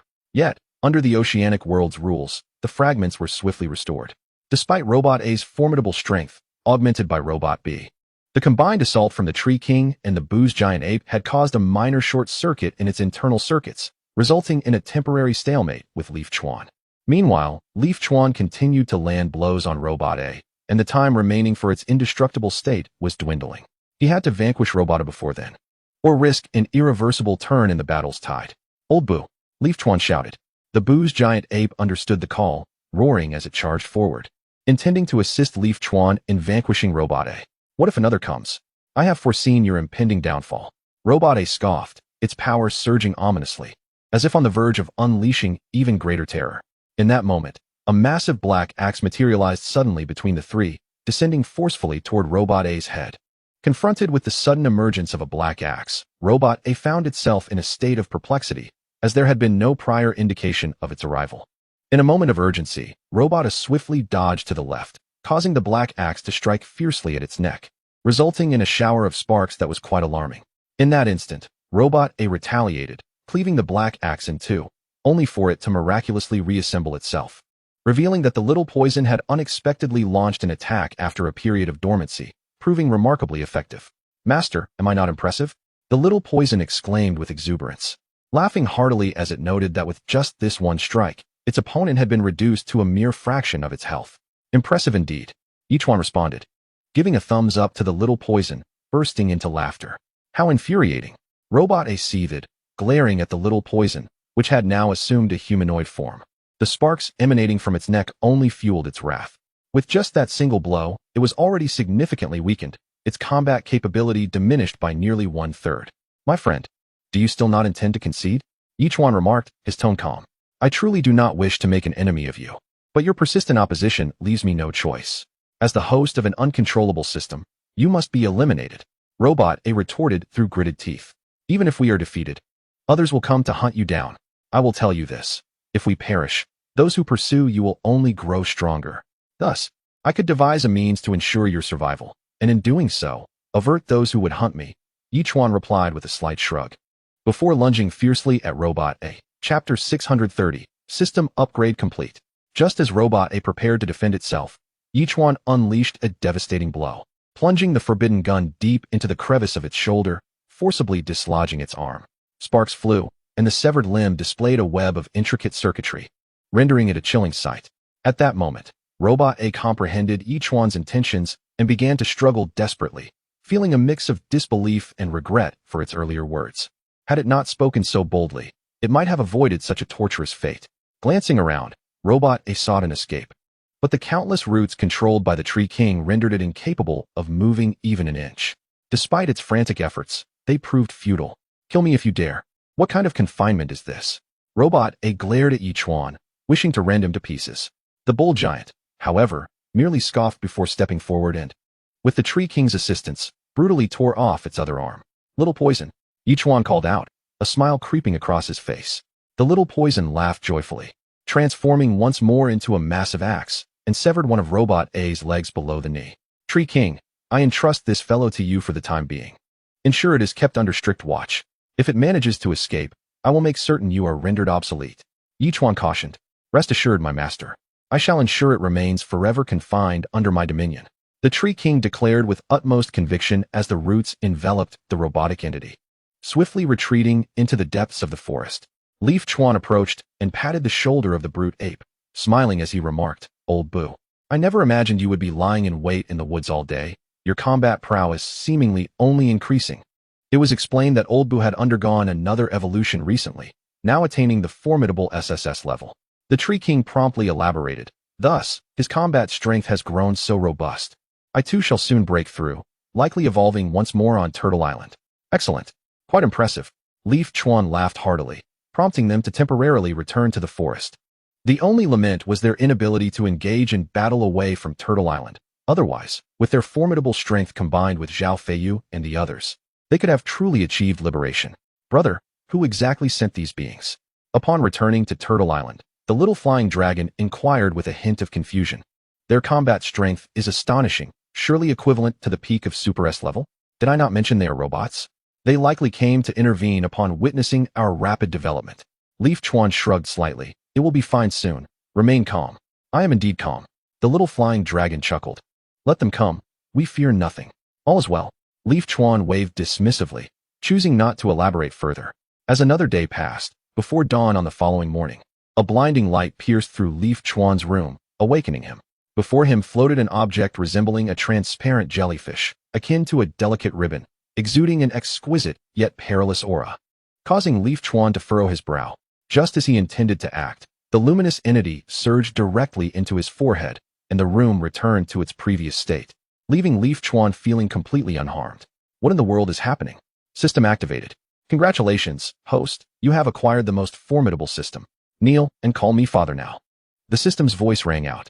Leaf Chuan realized that the entity was indeed the physical manifestation of the system, yet he was left speechless and retorted. You must be unaware that 2 robots nearly annihilated us yesterday. How dare you act so grandiose? Do you not realize you have become an uncontrollable system? Yet this system has grown stronger, no longer comparable to the previous inferior main system. The system scoffed, should the main system dare to trouble us again, I shall eliminate them one by one. Are you truly that impressive? Does your mother know? Leaf Chuan queried sardonically. Detection indicates the host has yet to check in. Would you like to sign in? The system did not respond further, instead posing a direct question. Sign in. Leaf Chuan replied, his eyelids drooping. Sign in successful. Congratulations, host. You have received 5,000 evolution points and the time-sensitive Xuanwu Shield 3. The system's voice promptly resounded. What's the Xuanwu Shield? Yichuan inquired, his excitement palpable. The Xuanwu Shield is a formidable entity, tenfold stronger than the barrier device's defense. It can be employed not only on sea turtles, but also on individuals, lasting for 1 hour. The system promptly responded. Is this the advantage of upgrading? Yichuan exclaimed, enthusiasm surging within him. After all, if the barrier device could withstand the attacks of forbidden-level creatures, then the upgraded Xuanwu Shield would surely render him impervious to their onslaughts. Given the benefits stemming from the system upgrade, the weaponry on the island would see a significant enhancement within 3 days. At that moment, the system spoke again. This is the correct approach to utilizing the system. Yichuan laughed heartily. However, I must ask, system, we have lingered in the oceanic realm for quite some time. When shall we venture to the Sky City for some amusement? The Sky City is indeed a destination we shall reach, though not at this moment. The timing is not yet ripe. The system replied, urging the host to remain patient. If I had patience, I wouldn't be asking you. Yichuan retorted with a scoff. Is it possible that the main system resides in the Sky City, causing your hesitation? The location of the main system is of a higher echelon than the Sky City, a realm to which the host is not yet entitled to gain insight. The system clarified, advising Yichuan to remain calm. At a loss for words, Yichuan waved his hand dismissively. I sincerely hope to find myself standing in the Sky City within 3 months.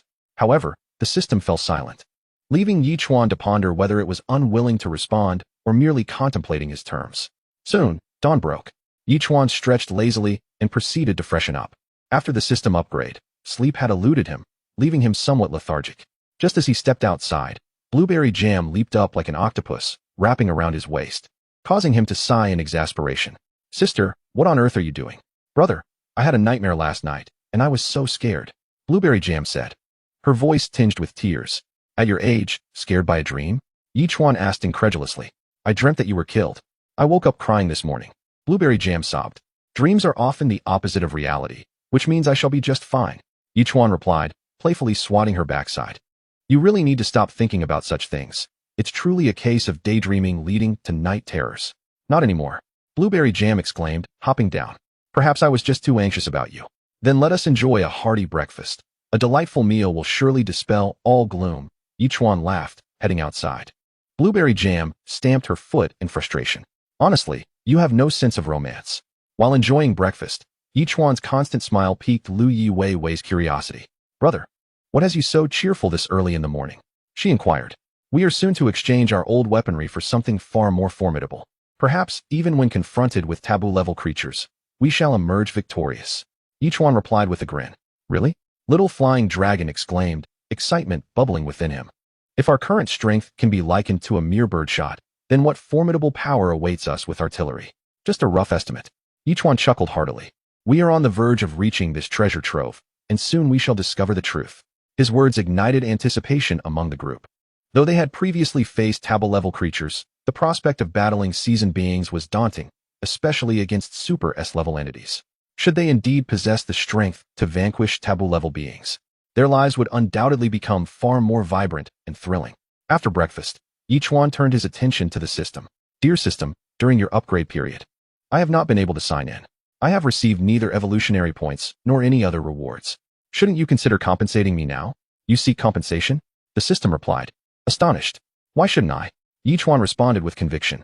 We are a team, mutually reinforcing each other's strengths. My well-being is tied to yours. If I flourish, so do you.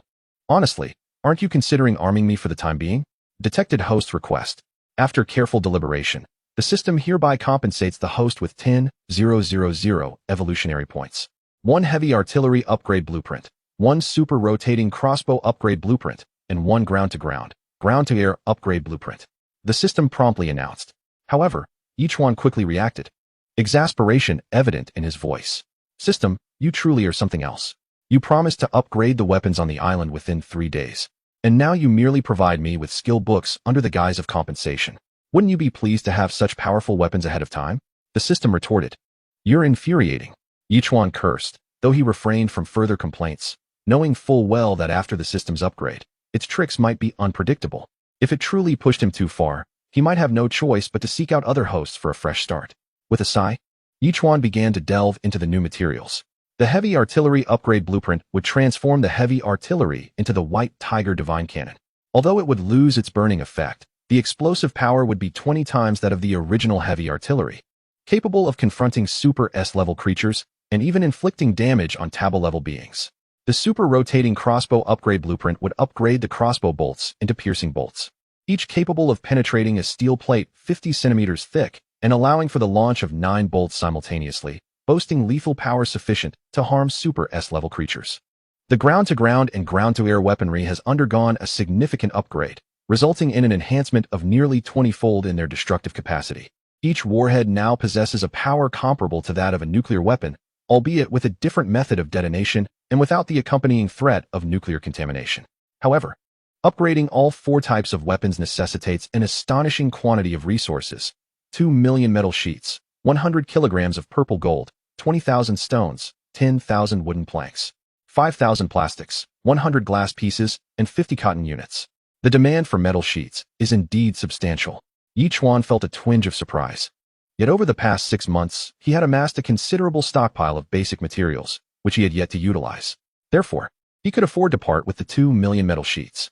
Without further ado, he proceeded to execute the upgrades, depleting his long-accumulated resources in one swift motion. What a thrill!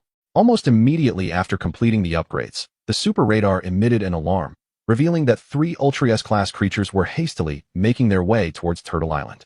A glance at the treasure map indicated that they were merely 3,000 nautical miles from the treasure site. Zhao Feiyu, with a serious demeanor, remarked, "Could it be that these three Ultra S-class creatures have emerged from the treasure site? They might be aware of our quest for the treasure and have come to obstruct us." "That is a possibility," Yichuan nodded in agreement. "However, the treasure site appears to exist in another dimensional space. Logically, unless one intentionally seeks it out, even passing through that realm would not reveal any clues. These creatures likely would not have the leisure to venture into the life-threatening zone to trouble us. That certainly adds an intriguing layer to the situation," Liang Hongying remarked, stroking her chin pensively. "Why ponder so much? They are foes, not allies. We should confront them directly," Little Flying Dragon declared, brimming with enthusiasm.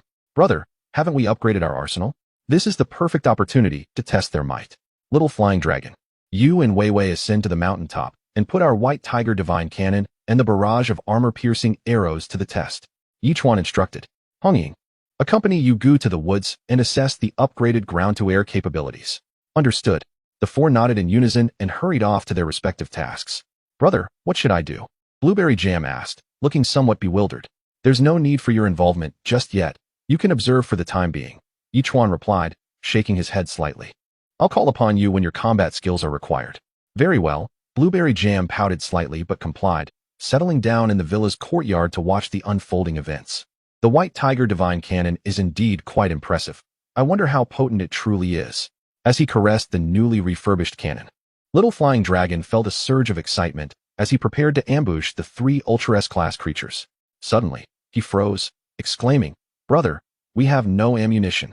Chapter 632, The Potency of Upgraded Ground-to-Air Systems. "Oh no, I completely forgot about that." Yichuan slapped his forehead and rapidly crafted 10 cannonballs to hand over to Little Flying Dragon. He then proceeded to produce some armor-piercing arrows and additional ground-to-air weaponry. As the three Ultra S-class creatures approached, still nearly 10 nautical miles away, the little dragon promptly pressed the launch button. In an instant, 3 shells shot forth, the terrifying force creating a vacuum in the air, visibly rippling in waves of emptiness. Initially, the 3 Ultra S-class marine beings remained unaware of the imminent danger. But as time passed, a profound sense of dread enveloped them, an innate fear suggesting that should these shells strike, they would undoubtedly sustain grave injuries. As the shells surged towards them, the creatures hastily attempted to evade, yet the shells seemed to possess a sentient awareness, detonating just as they made their escape. Accompanied by ferocious roars akin to tiger growls, the atmosphere was filled with an overwhelming sense of terror. Even from nearly 10 nautical miles away, the little dragon could discern the colossal silhouettes of the 3 white tigers, resembling the most resplendent fireworks in existence. The explosive power unleashed by the shells was cataclysmic, fracturing the very fabric of space within a radius of several nautical miles, generating a fearsome shockwave that radiated outward. Even Turtle Island trembled violently under the onslaught, stabilizing only when Yichuan invoked a stabilizing charm. At that moment, the 3 Ultra S-class marine creatures were thrown into disarray, their mouths agape in simultaneous screams, engulfed in flames that formed an elliptical shield around them. However, this fiery barrier soon crumbled, and although the explosion inflicted minimal harm, the subsequent shockwave sent them reeling, reducing their feathers by nearly a third, stripping away their former elegance. "Goodness, the power is indeed sufficient, but their shields are astonishing," the little dragon exclaimed, raising its voice. "Should we launch another wave of attacks? Let us test the air again," Zhao Feiyu shouted, promptly pressing the launch button once more. 18 air-to-ground missiles erupted instantaneously, each with a length of over 10 meters, separating after traveling several nautical miles. Each warhead, measuring around 70 to 80 centimeters, appeared almost transparent, like exquisite works of art. Blueberry Jam sighed, "I can't believe I forgot to start the live stream. Exposing the terrifying power of those 3 shells would surely elevate my popularity." The 18 air-to-ground missiles transformed into 180, with nearly 60 fragments allocated to each Ultra S-class creature. Yet, to their dismay, these transparent shells resembled mere decorative bottles filled with liquid, lacking any apparent potency. "Is this considered a form of attack?" they mused, dismissing the warheads entirely as they unfurled their wings. The formidable force, combined with the flames they conjured, swiftly consumed all the transparent projectiles. In the next instant, a cacophony of explosive sounds reverberated, transforming the area within a nautical mile around the 3 Ultra S-class creatures into a void akin to a black hole. As if the very fabric of space had collapsed and the sky had been rent asunder. "What in the world is happening?" the little dragon inquired with suspicion. Boom! In that moment, A terrifying shockwave surged forth, reminiscent of the previous super shockwave, radiating outward in all directions. Beneath the black hole, the ocean's surface revealed a gaping abyss several dozen nautical miles in diameter, bottomless and devastating. Even SS-class beings were obliterated by its overwhelming force. After a prolonged silence of 5 or 6 seconds, a monstrous wave erupted from the depths of the chasm, soaring nearly 1,000 meters into the sky, before once again spreading outward in all directions, resembling a cataclysmic tsunami poised to annihilate everything within 100 nautical miles. The massive Turtle Island bobbed like a fragile leaf upon the tumultuous waves. High above, a torrential downpour commenced, visibility dwindling to less than 10 meters, fortunately. A barrier had been erected to keep the rain at bay. What on earth is this? The power of that volley is utterly staggering. Has it not nearly erased space itself? The little dragon stood agape, incredulous at the scene before its eyes, for the sheer magnitude of the force was indeed terrifying. Surely, even a formidable being at the water entry level would not survive such an onslaught, would they? This is the modified power of ground-to-air strikes. It is truly fearsome, exclaimed Yi Chuan, nearly brimming with excitement. When we next confront those Ultra S-class creatures, their fate will undoubtedly be sealed. As time elapsed, a mere 10 seconds passed before the once-collapsed black hole began to slowly re-emerge. The 3 Ultra S-class beings, now gravely injured and utterly spent, descended onto the ocean's surface, rapidly being swept toward Turtle Island by the relentless tsunami. Each of these colossal beings, nearly 100 meters in length, sported fiery red plumage reminiscent of a phoenix. Despite their grievous wounds, they radiated heat, causing the surrounding waters to boil. Little poison's tendrils ensnared the 3 creatures, dragging them behind Turtle Island.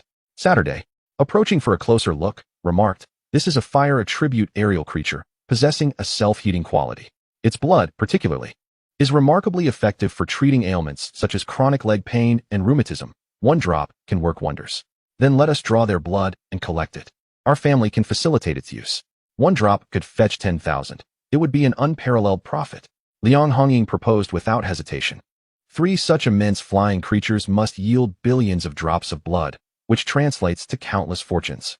The little dragon replied eagerly. While it may not seem like much individually, it is essentially free gain. How splendid. Let Saturday and her partner handle this matter. Collect it in large containers, and we shall await its return to our family. Zhao Feiyu declared promptly. However, I believe we should contemplate one more matter. Blueberry Jam spoke up, pondering how these 3 large birds would be consumed.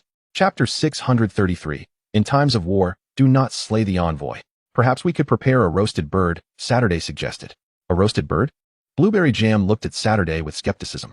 One would coat it in spices, wrap it in lotus leaves, cover it with mud, and then slowly roast it to perfection. Saturday elaborated. The flavor would be exquisite, but such large birds would require an immense grill. Blueberry Jam exclaimed in astonishment. Surely, they would need to be disassembled. Roasting merely 12 pounds, Saturday replied, placing a hand to his forehead. Otherwise, how could 6 people consume so much? That makes sense. Blueberry Jam realized, chuckling in amusement. I failed to consider that. Saturday and his spouse immediately began their preparations, while Yechuan took the opportunity to craft numerous shells, armor-piercing arrows, and ground-to-ground and ground-to-air missiles. Although the amount of precious metal used for these weapons was double that of previous upgrades, fortunately, the abundance of mined precious metal allowed for complete support. By evening, the group gathered around the bonfire in the courtyard, drinking and feasting, listening to Blueberry Jam sing, reveling in joy. The little dragon also solemnly remarked, "Brother, according to our calculations, we shall reach the treasure location tomorrow. We should arrive around noon." Yechuan nodded, uncertain of what the treasure site would entail. Yet with these weapons at our disposal, we shall use them. If necessary, we will resort to force. That sounds splendid. The little dragon snapped his fingers, particularly excited about the ground-to-air missiles, whose power he had never encountered before. It was utterly terrifying. You will definitely have your fill. Yechuan laughed heartily. They continued their revelry late into the night, and by the next morning, they awoke close to 10 o'clock. Yechuan lazily stepped outside, calling, "Sign in. Sign in successful. Congratulations, host. You have gained 5,000 evolution points and a Vermilion Bird Divine Missile package." The system's voice resonated. Another Vermilion Bird Divine Missile? Yechuan immediately examined it. This missile was an upgraded version of the Super Missile, boasting a power exceeding 10 times that of its predecessor, and upon use, it would unleash terrifying flames with a burn radius of 20 nautical miles. Notably, these flames were no ordinary flames. They could melt a battleship infused with blue steel crystals within mere minutes, making it an exceptional tool for both home and travel, as well as for combat. System. Your upgrades have indeed transformed you in ways that endear you to me further, Yechwan mused with a smile. Yet the system offered no response, likely disinterested in replying. Brother, we are approximately 200 nautical miles from the treasure site, Liang Hongying reported as Yechwan savored his jam outside the villa. Yechwan nodded slightly and invoked the technique of shared vision, revealing a colossal warship emerging from the location of the treasure, swiftly making its way towards them. This vessel, measuring several thousand meters in length, rivaled the most advanced battleships and was predominantly crafted from purple gold, exuding an unparalleled aura. However, it was clear that this imposing ship was not a friend, but rather an adversary, evidently headed for Turtle Island. Yechwan promptly instructed Turtle Island to halt temporarily. Elder brother? Several companions looked at Yechwan with confusion. A purple gold warship is approaching us from the treasure site, and it is likely not friendly. Yechwan stated gravely. Let us pause and confront them. My goodness, a purple gold warship. Are they here to deliver us provisions? Xiao Feilong exclaimed with a mischievous grin. However, if we do not upgrade our weapons, we may not stand a chance against them, would we? Perhaps our own upgrades have led to our enemies becoming even more formidable. Yechwan shrugged lightly. They will arrive in less than 2 hours. Let us see whether they threaten us or attack outright. As time passed, the advanced warship soon reached a point 3 nautical miles from Turtle Island. Subsequently, a speedboat carrying 3 individuals sped towards the island, causing Yechwan to pause. These individuals are quite bold, sending negotiation envoys with such formidable strength. And so what?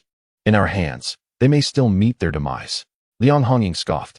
As the visitors arrived at the shores of Turtle Island, they found themselves unable to enter.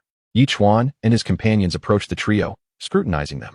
What brings you 3 here from such a distance? Are you in search of treasure? The leader, a formidable figure in the transcendental realm, responded coldly. This is our base. It would be wise not to disturb us, or you may find yourselves without a burial place. Oh dear, I'm so frightened. Xiao Feilong retorted mockingly. Do you think I grew up being scared?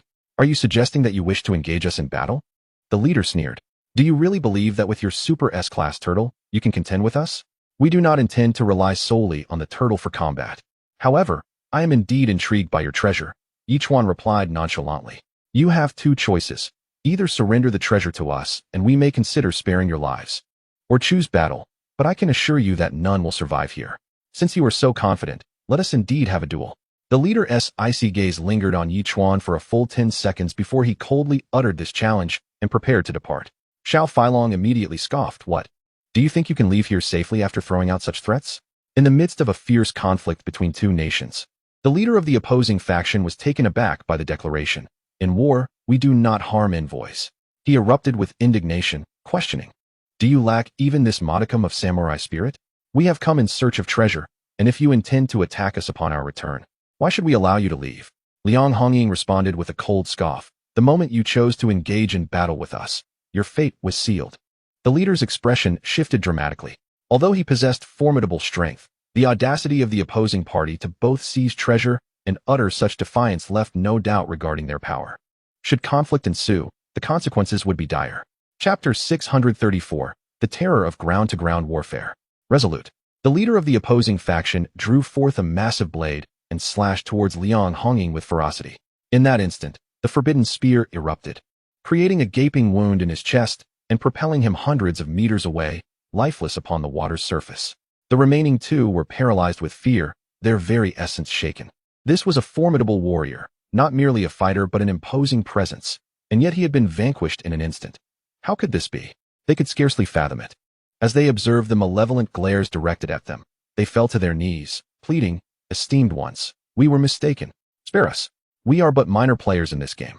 Whether we live or die bears no weight on the grand scheme. Though their words bore a semblance of reason, the reality remained. Some must perish. Yechwan shrugged slightly, responding nonchalantly. Indeed, the guilty must face their end. In the next heartbeat, a series of thunderous explosions echoed as the ultimate warships unleashed a barrage of missiles, hurtling towards Turtle Island. Instantly, both men were invigorated, exclaiming, Do you see? Our forces have commenced their attack. Even should we perish, you shall not survive. Sighing in resignation, Yechwan replied, Regardless, allow us to demonstrate the strength of our defenses before you embark on your journey, lest you mistakenly believe that your fate will mirror that of the 2 of you. With a sweeping motion of his hand, a multitude of tentacles erupted from his companion, drawing them into the sanctuary of Turtle Island. The temporal barrier enveloped Turtle Island, and within moments, the missiles rained down, creating a cataclysmic explosion that rendered the air nearly vacuous. The force of the blasts, augmented by the infusion of purple gold, was reminiscent of the island's past ground-to-ground assaults, generating a cacophony that sent waves crashing for miles around and plunged Turtle Island deeper into the sea. Yet, as the island resurfaced, it remained utterly unscathed, the barriers showing no signs of impact whatsoever. The two men stood frozen in disbelief. What extraordinary defensive capabilities are at play here to withstand such a terrifying assault? They had previously witnessed how an onslaught of bullets could ravage a vessel comparable to an invincible warship. Yet, with a sly grin, the little flying dragon remarked, "My friend, do you now comprehend? Do not naively assume who is formidable and who is not. In this vast oceanic realm, none surpasses our might. If you doubt this, allow us to demonstrate what true missiles and attacks entail." With that, the little flying dragon approached the forested area and launched a barrage of ground-to-ground missiles at the ultimate warship. 18 exquisite missiles soared into the sky, subsequently transforming into 180 beautiful projectiles that hurtled towards the ultimate warship. In response, the vessel's defensive artillery unleashed a rain of fire, resulting in a dozen warheads detonating upon impact. However, the area felt no trace of the explosive aftermath. Instead, peculiar black holes emerged as the artillery rounds vanished within, seemingly transported to another dimensional space. The remaining warheads, appearing to be shielded, were unaffected by the defensive fire and struck the ultimate warship directly.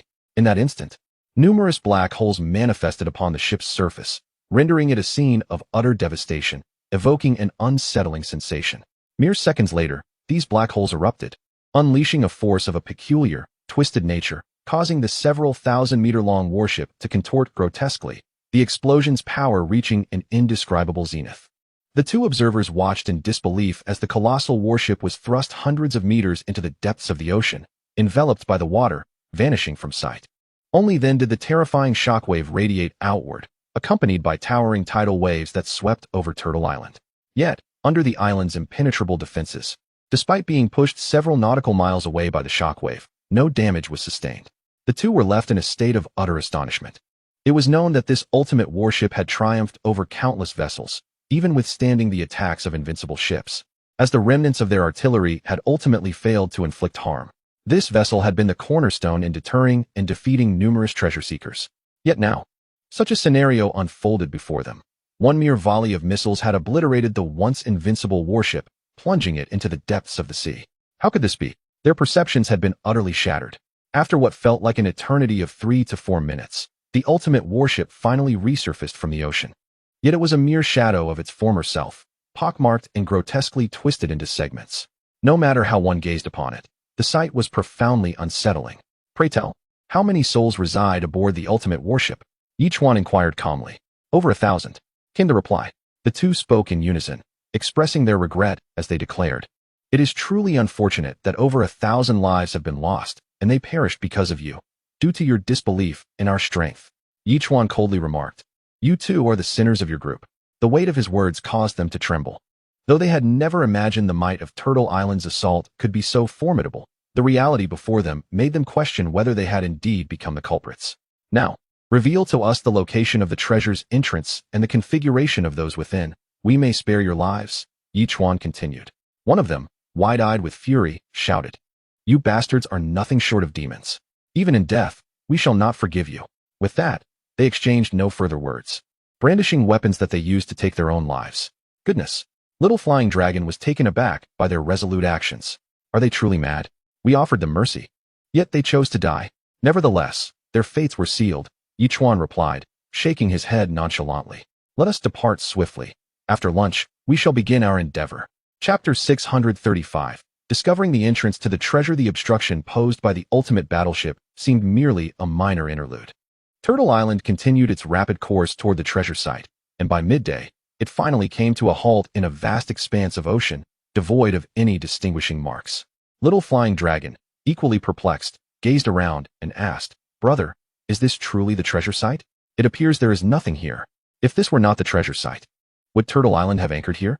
Each one replied, retrieving the treasure map. However, this map differed from the previous one. It was merely a sheet of parchment. lacking any prominent features.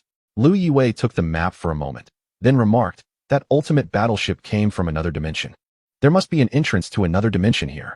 However, the entrance bears no relation to this treasure map. We must diligently search for the way in. If I had known, I wouldn't have allowed those two to take their own lives.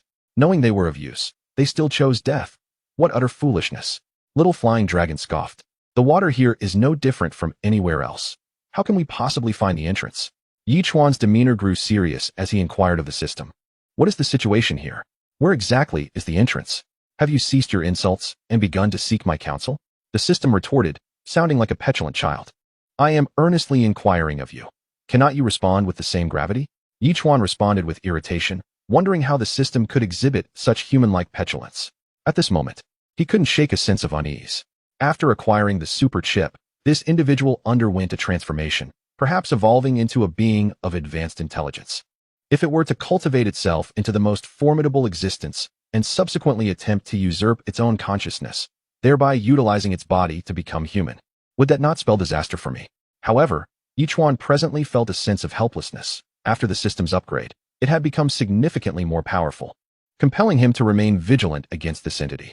Upon hearing Yichuan's words, the system promptly responded, the entrance lies within the depths of the sea, but you must seek it out yourself. Yichuan retorted, feeling exasperated, and plunged into the water, beginning his search.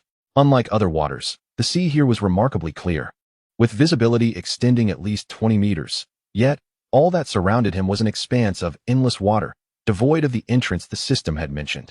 This was indeed peculiar. Yichuan furrowed his brow and muttered to himself, swiftly unleashing a barrage of water projectiles in all directions. Explosions erupted from the depths, and soon he discerned an unusual spot.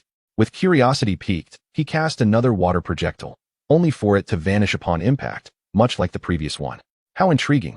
Yichuan mused quietly, then swam towards that location. Yet, as he drew within 5 or 6 meters, he felt a powerful suction force, comparable to the assault of an advanced cultivator. Initially, Xiaodu intended to deploy its tentacles to counter this force, but Yichuan halted it, allowing the pull to draw him in. He soon found himself in another realm, still an aquatic domain, with waters of an exquisite azure hue. As he surfaced, he beheld a massive island ahead, sprawling across dozens of square kilometers, adorned with modern architecture that resembled a grand town, reminiscent of a return to Blue Star. Goodness, this place appears quite spectacular. It hardly resembles a treasure trove. Rather, it seems like a tranquil town, Yichuan remarked with skepticism. Just then, an aircraft-like vessel swiftly approached the area. Yichuan immediately submerged and, following the previous method, returned to the life-restricted zone. Brother, how did it go? Several individuals rushed to inquire. I found the entrance and entered the treasure domain. However, it seems exceedingly vast, spanning around 70 to 80 square kilometers, a place extraordinarily modern, surpassing even Blue Star. I estimate that the population here is close to 100,000. Yichuan responded with grave seriousness. Is it really that intense? Xiao Feilong asked in astonishment. Intense is an understatement. It's utterly extreme. Zhao Feiyu whispered. As treasure seekers, we could easily slay hundreds or even thousands. But if we were to massacre tens of thousands, that would truly transcend the bounds of humanity. With a slight nod, Yichuan maintained a grave demeanor. Among the 100,000 individuals present, there may indeed be nefarious characters, yet it is certain that a multitude of virtuous souls exists as well. It would be utterly impossible to annihilate them all.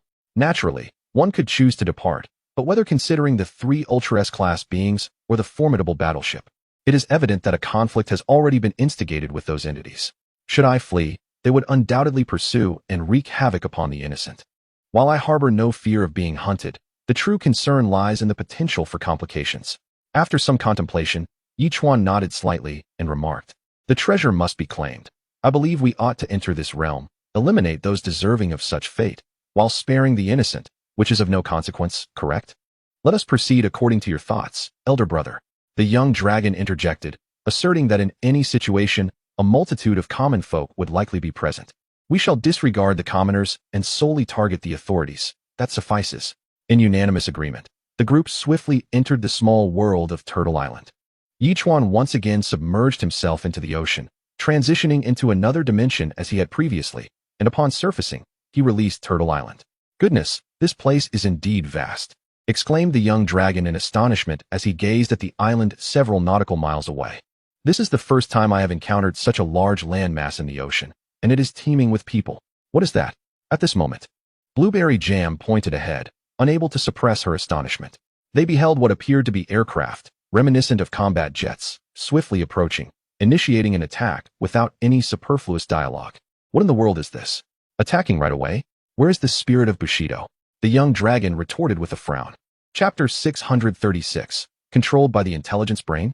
This aircraft appears remarkably advanced, Zhao Feiyu remarked, scrutinizing the jet with a serious expression. At least our military currently lacks such advanced technology. Moreover, its firing rate and power are quite impressive. The young dragon added, gesturing dismissively. With such a firing rate, it nearly rivals lasers. Let us counterattack with our laser cannons. Blueberry Jam declared loudly. However, our laser cannons have not been upgraded. I am uncertain if we can shoot it down. The young dragon replied, yet he grinned and charged forward, promptly employing his laser gun to pull the trigger. Nevertheless, the aircraft demonstrated astonishing reflexes, deftly evading the laser assault. Whoa, it's dodging. The young dragon, incensed, immediately affixed a green gem to the front of his weapon and pulled the trigger once more. In an instant, green beams split into a dozen rays, dispersing in all directions. The aircraft again nimbly maneuvered, yet this time, fortune did not favor it. One of the green beams struck true, severing a wing. The aircraft plummeted towards the ocean, ultimately erupting in a second explosion upon impact, leaving only a mass of debris in its wake. Strangely, the fighter jet had been neutralized, and one would expect that someone on the island would have noticed and begun to formulate a response. Why then was there a profound calm? Surveying his surroundings, Yichuan questioned with intrigue. Could it be that after we have consistently bested them, they have resigned themselves to surrender? Little Flying Dragon chuckled mischievously. If that were the case, they could not possibly have survived in this zone of peril for so long. Yichuan replied earnestly, we are heading to the island. With that, the turtle island swiftly advanced toward its destination. However, just as they were on the verge of reaching the island, another speedboat approached, carrying only an elderly man, flanked by two heavily armed individuals clad in armor. Another attempt at negotiation? Little Flying Dragon teased. As the speedboat drew near, the elderly man sighed with resignation. You all should depart swiftly. This place is beyond your reach. Having come this far, wouldn't it be rather late to advise us to leave? Zhao Feiyu stepped forward. Or perhaps your words imply a concession. Concession or not. The elder shook his head slightly, his tone growing grave. This island is no longer part of the human realm. Should you ascend, you risk severe repercussions. And the inhabitants? Little Flying Dragon inquired immediately.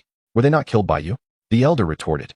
One supreme battleship could possibly accommodate all the inhabitants of this island? Little Flying Dragon expressed disbelief. Originally, many lived on this small island, but later, we scientists developed an artificial intelligence brain. As it evolved, it gained independent thought, annihilating the island's populace and creating a robotic army of 30,000.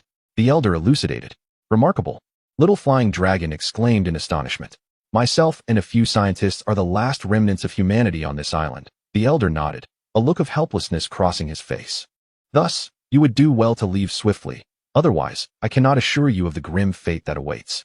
Initially, we were troubled by the potential guilt of slaying too many, but since all have now become machines, the slaughter of these robots seems inconsequential. Although I do not know your identities, I must advise you to think carefully, the elder stated with utmost seriousness. Yichuan shrugged slightly, then with a swift motion, brandished his blade, striking at the two robots behind the elder with such speed that they barely had time to react. One was nearly decapitated, revealing intricate circuitry within. Yichuan frowned, delivering a swift kick that sent the two into the water, sparking as they short-circuited and became inoperative. You dare to destroy them? The old man's complexion changed dramatically. Each robot was connected to the central intelligence, and if you dared to kill a robot, you would face the wrath of the intelligence. At that moment, Yichuan appeared not to have heard the old man's words. Upon seeing those circuits, he recalled the two robots sent by the main system to kill him. Although these two robots were far inferior to the previous ones, he wondered whether there was a connection between the central intelligence and the main system. Yichuan promptly conveyed his doubts to the system. The system, appearing exasperated, responded, Host, you are overthinking this. These are merely minions within a minor scenario, hardly comparable to the main system. In the world of the main system, even a random individual could obliterate us. In that realm, even mythological beings serve merely as gatekeepers. Enough. Yichuan retorted with irritation. That world is irrelevant to me. I only wish to live in the present. I haven't even visited the Sky City yet, so why ponder further? Then let us swiftly complete a few minor treasure-seeking tasks before discussing the matter of reaching Sky City, the system remarked before falling silent. As the old man spoke, the group indeed heard a faint rustling sound, as if countless entities were moving within the island. Each one could not help but say, "Scientist, since you are so talented, come up for now. I will spare your life, and perhaps you can continue to contribute in the 9 provinces. Can I still leave?" The old man replied, a hint of melancholy in his tone. "Do you think you can still escape? As long as we wish to go, we can reach anywhere." Little Flying Dragon laughed heartily, pulling the old man into Turtle Island. Suddenly, numerous small aircraft took off from the island like a swarm of locusts, swiftly heading towards their location. Small projectiles bombarded Turtle Island without restraint, causing the old man to nearly scream and instinctively shut his eyes. However, the anticipated destruction of Turtle Island did not occur, and he felt no pain. Tentatively, the old man opened his eyes, only to be astonished by the sight before him. The sky was filled with aircraft encircling Turtle Island, and fist-sized shells continued to strike the island, yet its defense system was so formidable that all attacks were effortlessly repelled. Chapter 637, The Emergence of the Central Intelligence, Mecha Godzilla. My goodness, what kind of defense is this? It's astonishingly powerful. The old man approached hesitantly, trembling as he touched the absolutely transparent shield, scarcely able to believe it. Setting aside our combat capabilities, how many can contend with this defense alone? Little Flying Dragon boasted. It seems you still do not grasp the situation, the old man said, shaking his head helplessly after glancing at Little Flying Dragon. Rest assured, we are unfazed by these matters. At this moment, Zhao Feiyu spoke up, declaring that if they were afraid, they would not have come at all. However, since they had arrived, they intended to create a tremendous uproar and secure the treasure before departing. With a sigh, the elder glanced at the resolute expressions of the group and chose to remain silent. Meanwhile, the Little Flying Dragon reached the summit, relentlessly activating the laser cannon. Under the influence of the green gem, the small fighter jets were continuously shot down, resulting in a series of explosions that ensnared neighboring aircraft in the chaos. The sky was filled with thunderous roars, and the detonating jets resembled splendid fireworks, a breathtaking spectacle even in broad daylight. The sea turtle, too, began its rapid advance towards the small island, arriving on the shores within mere minutes. Observing the towering buildings that pierced the clouds and the pristine, nearly deserted streets, it promptly proceeded deeper into the island upon receiving Yichuan's command. Soon after, a battalion of fully armed robots charged forth, weapons in hand, their cold gazes fixed upon the sea turtle. The leading robot bellowed like thunder, "You wretched humans dare to intrude upon my island. Such an offense is utterly unforgivable. We do not desire confrontation. However, your so-called intelligent core has dispatched Super S-class creatures and ultimate battleships to annihilate us. How could we possibly refrain from engaging with you?" The response came. "Your ability to eliminate 3 Super S-class beings and destroy an ultimate battleship attests to your formidable strength." The leader continued in a grave tone. "You might consider becoming my subordinates. I assure you a life of luxury on this island, with the highest standards of treatment. But we prefer the thrill of the oceanic world." The Little Flying Dragon promptly shook his head. "In truth, we have merely come in search of treasure. Hand it over, and we shall depart. Otherwise, we cannot guarantee the fate of your island. Do you truly believe you can destroy my island with your meager strength?" The leading robot regarded the Little Flying Dragon with disdain, bursting into laughter. "Very well. I shall demonstrate just how formidable my island is under the control of my intelligent core." With that proclamation, a swarm of robots surged towards Turtle Island. A breathtaking display of power. Yichuan unleashed a super shockwave amplified by weaponry, sending forth a violent force in all directions. The twisting and tearing power of the shockwave reduced countless robots to mere fragments. Surrounding structures were affected by the shockwave.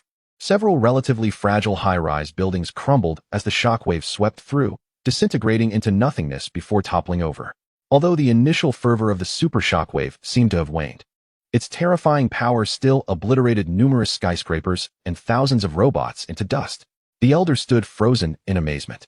As a scientist, he had developed an intelligent brain and possessed considerable knowledge regarding the weaponry of the Blue Planet, particularly well-versed in the methods of attack from the oceanic realm.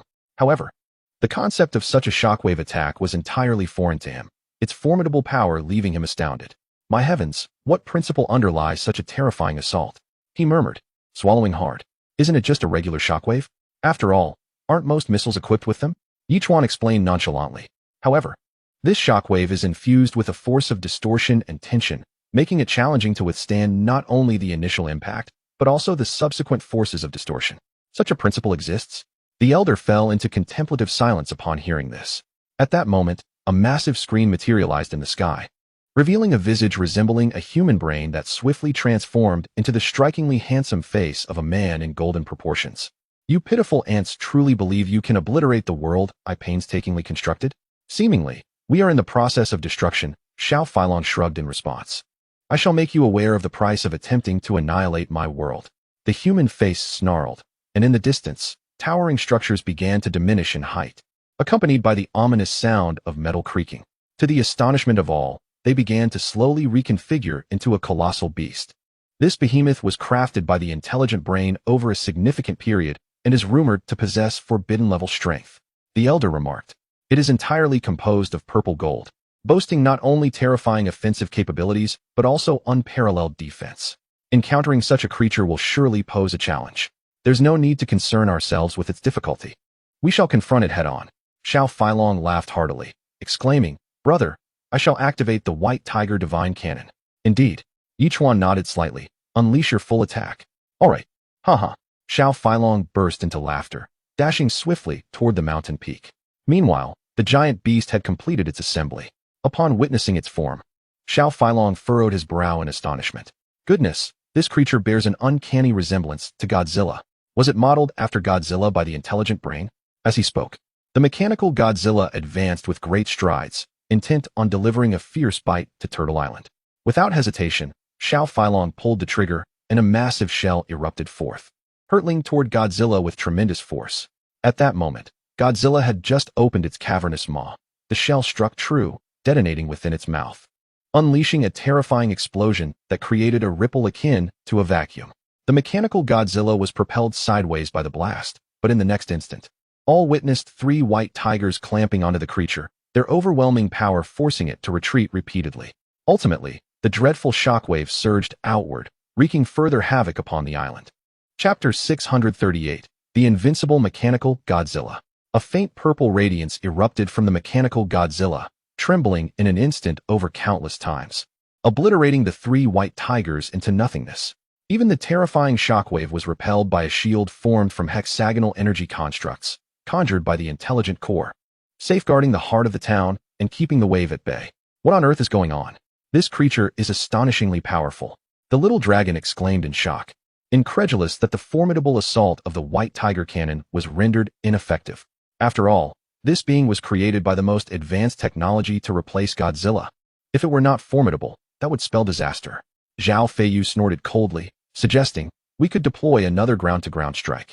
Perhaps the immense spatial distortion will inflict some damage upon it. That is essential, otherwise, it wouldn't be entertaining. The little dragon growled, swiftly maneuvering to the ground-to-ground launcher. After taking aim, it unleashed a barrage of missiles toward mechanical Godzilla.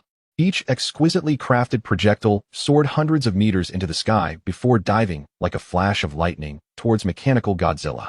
Godzilla halted its advance, slowly lifting its head to gaze upward and opening its massive maw, unleashing a purple energy beam aimed at the sky, seemingly intent on intercepting all the missiles. The sheer power of that fearsome energy blast distorted the very fabric of space, causing fragments to cascade down, with many projectiles vanishing into the spatial rifts. Explosions erupted as some missiles were annihilated, failing to unleash their formidable might. Nevertheless, dozens of missiles still impacted mechanical Godzilla, leaving numerous black voids upon its armored form. At that moment, mechanical Godzilla sensed the threat of the black holes, roaring furiously and struggling with all its might. In an instant, it leaped hundreds of meters into the air, effortlessly evading all assaults and casting aside the black holes entirely. Goodness, this power is utterly monstrous. It can so easily escape the distorting forces of the black holes. Has it transcended the forbidden level? The little dragon was genuinely astounded. Yichuan squinted, a frown creasing his face. I must say, system, the upgrades you provided are rather lackluster, allowing it to shake off our attacks so easily. This creature, as mechanical Godzilla, is composed of at least 50% purple gold, its combat prowess far surpassing that of the true Godzilla. The system retorted. If it were that easy to defeat, it would indeed be strange.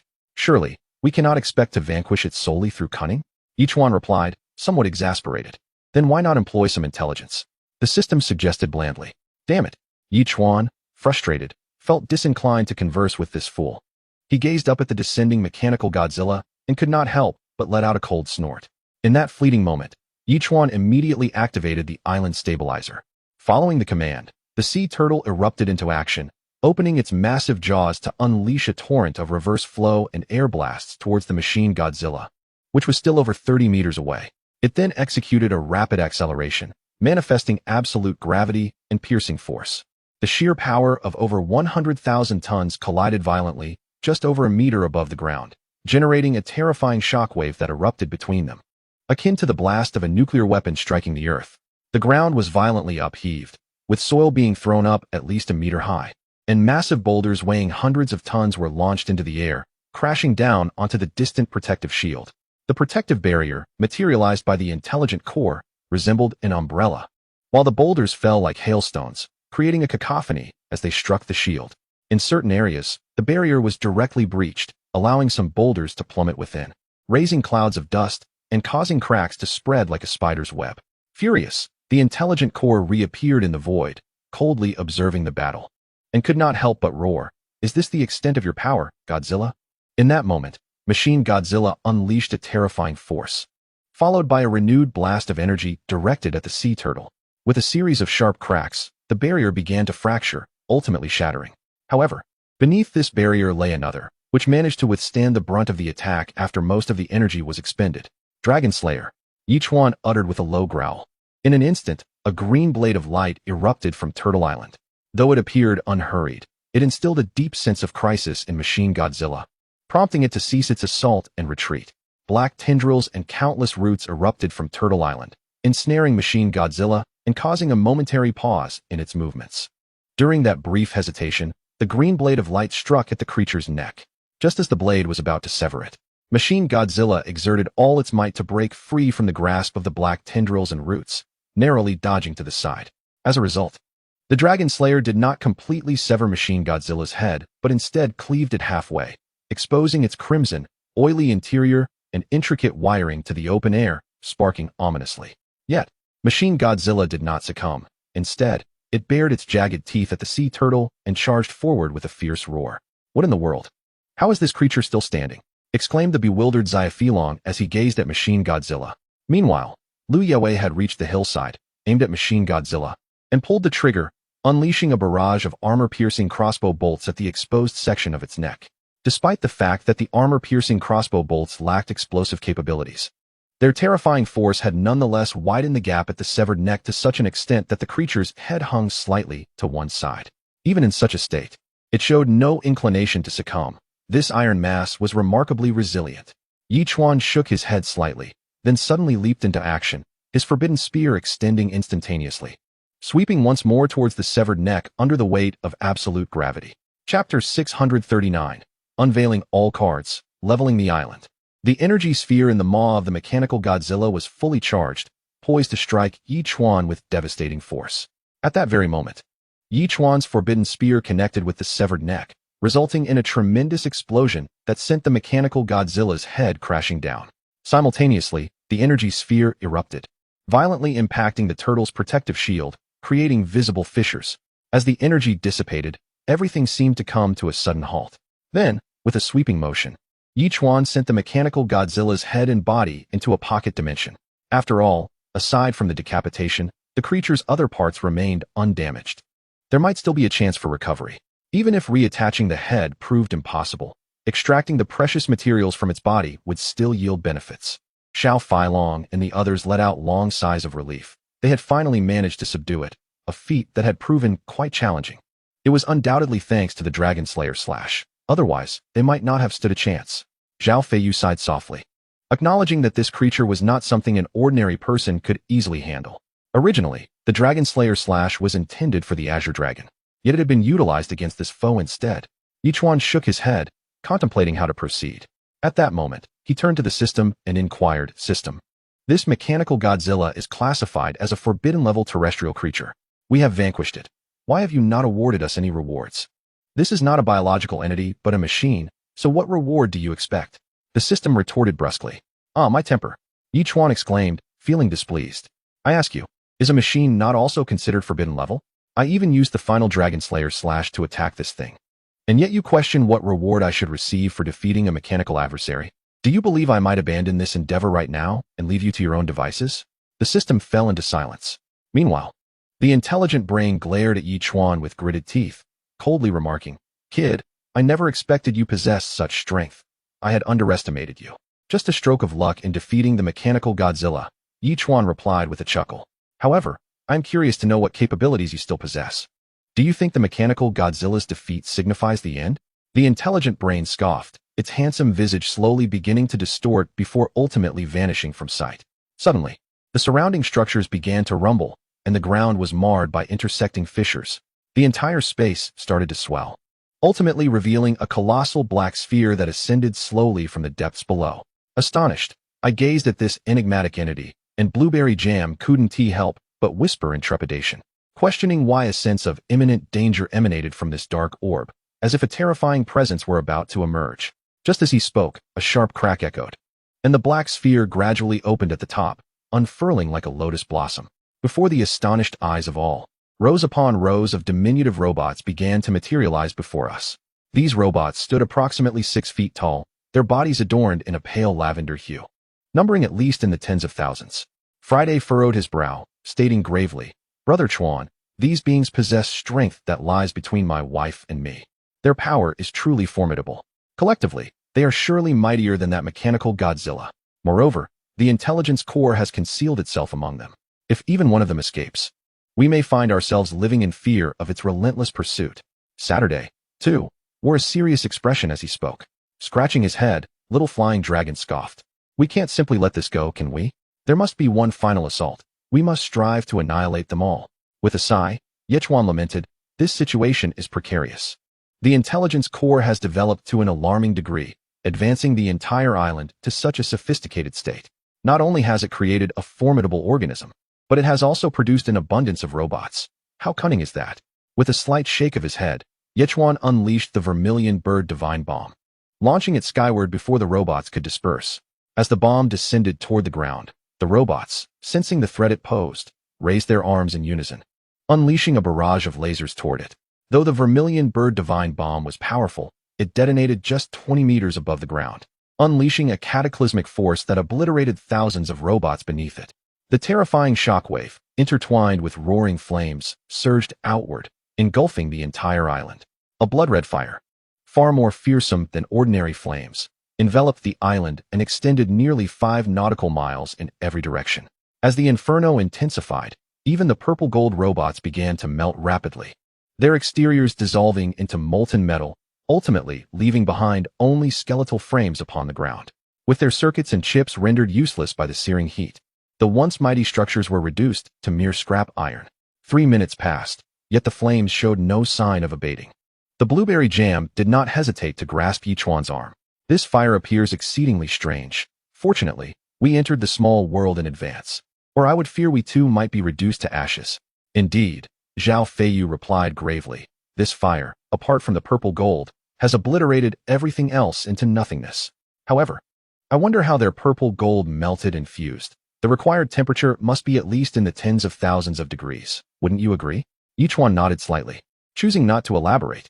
"Regardless, once the flames subside, everything on this island will likely be reduced to cinders. It remains uncertain whether this will affect the treasures below." Contemplating this, Yichuan turned to Friday and inquired, "Friday, I wonder if your programming includes aspects of robot manufacturing and repair?" "Indeed, a segment of that has been incorporated into my programming," Friday affirmed with a nod. "Then can you repair this robotic Godzilla?" Yichuan asked again.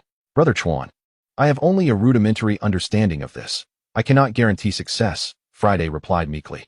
"So, that means you can fix it?" Yichuan smirked, patting Friday's shoulder as he queried.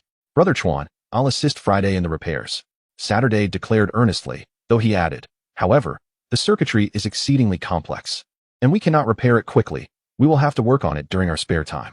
"That's perfectly fine, as long as it can be repaired." Yichuan laughed heartily. After several more minutes, the flames finally extinguished.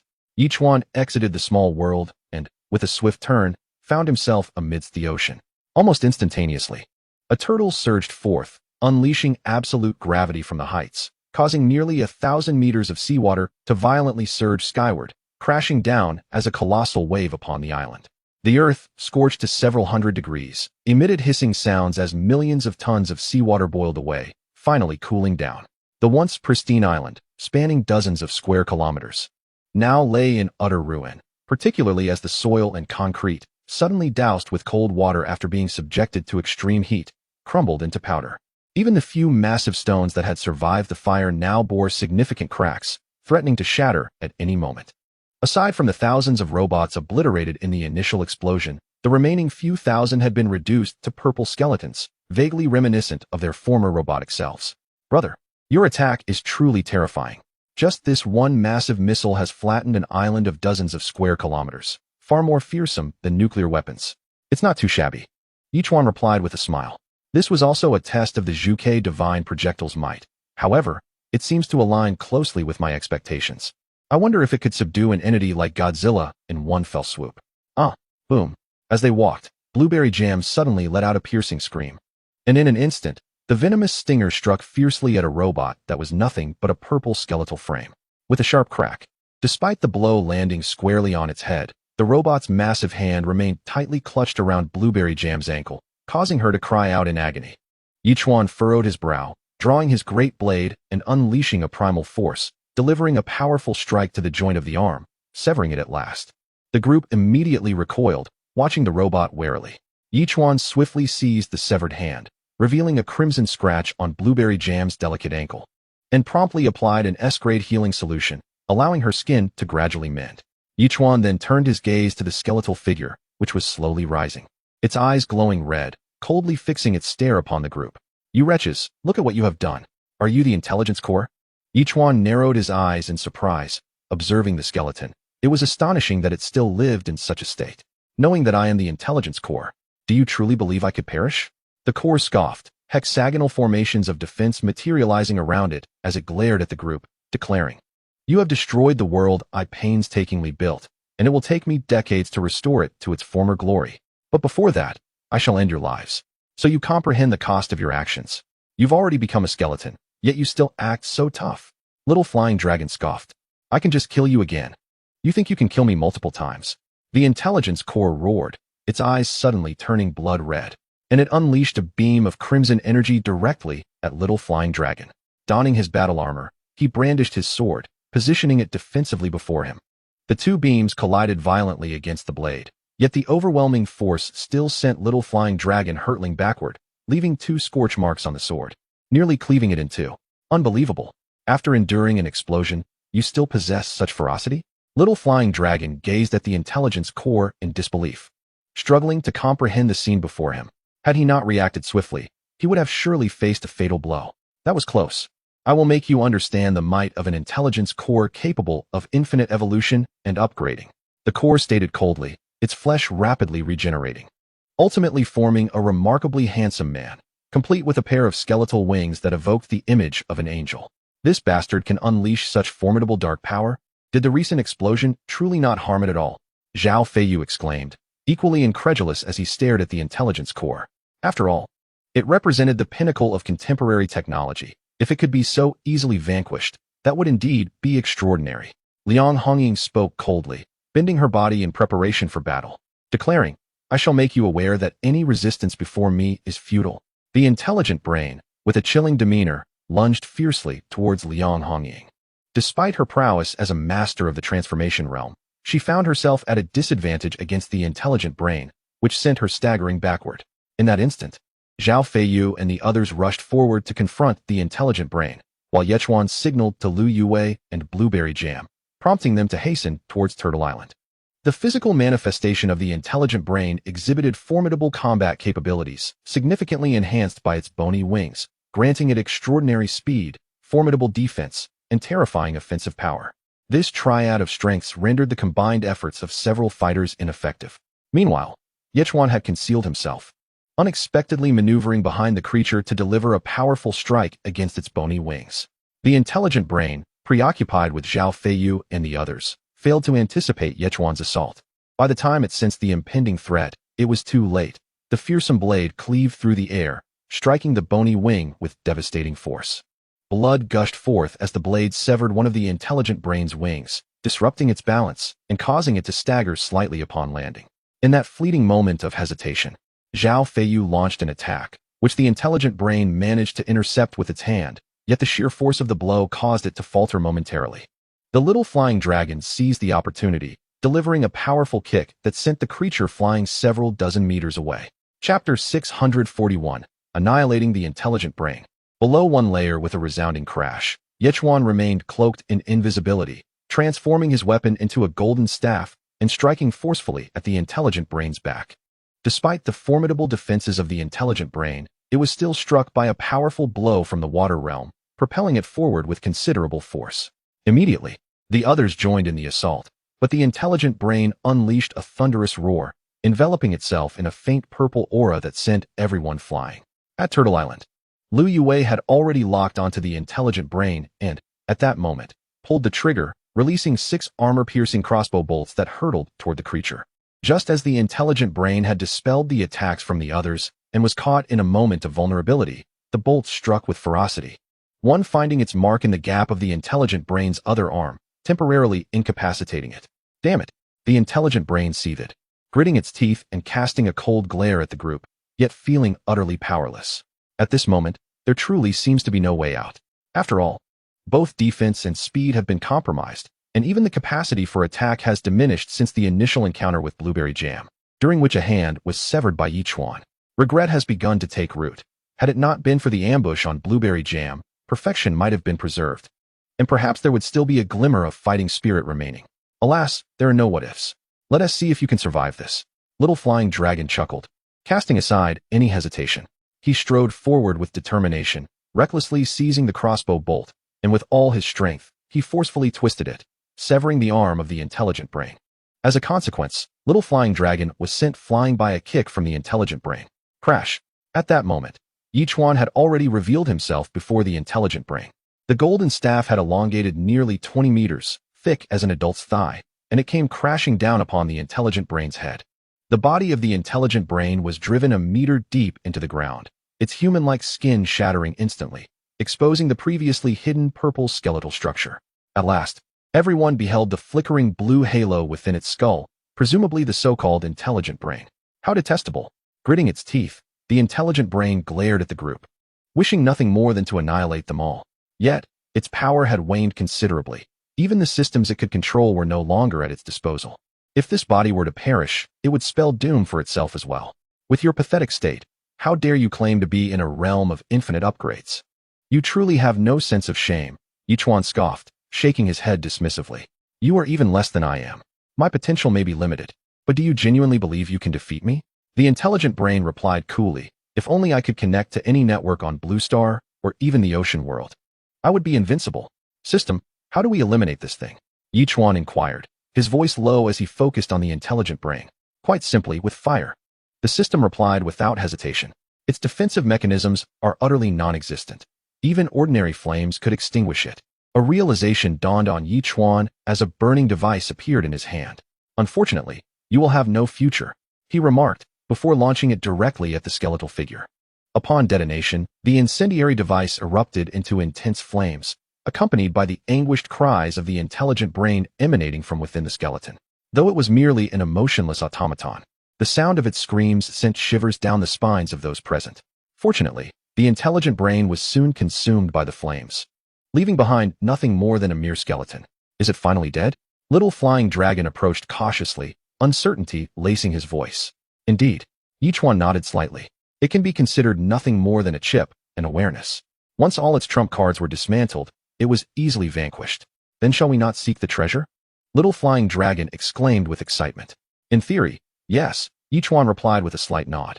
In an instant, the group began to search eagerly in all directions. The entire island was a site of desolation, nearly reduced to rubble. The 6 of them searched for several minutes before finally uncovering a violet gold steel door leading underground in what was once the core area. Although the activation system had been obliterated, they discovered a manual handle.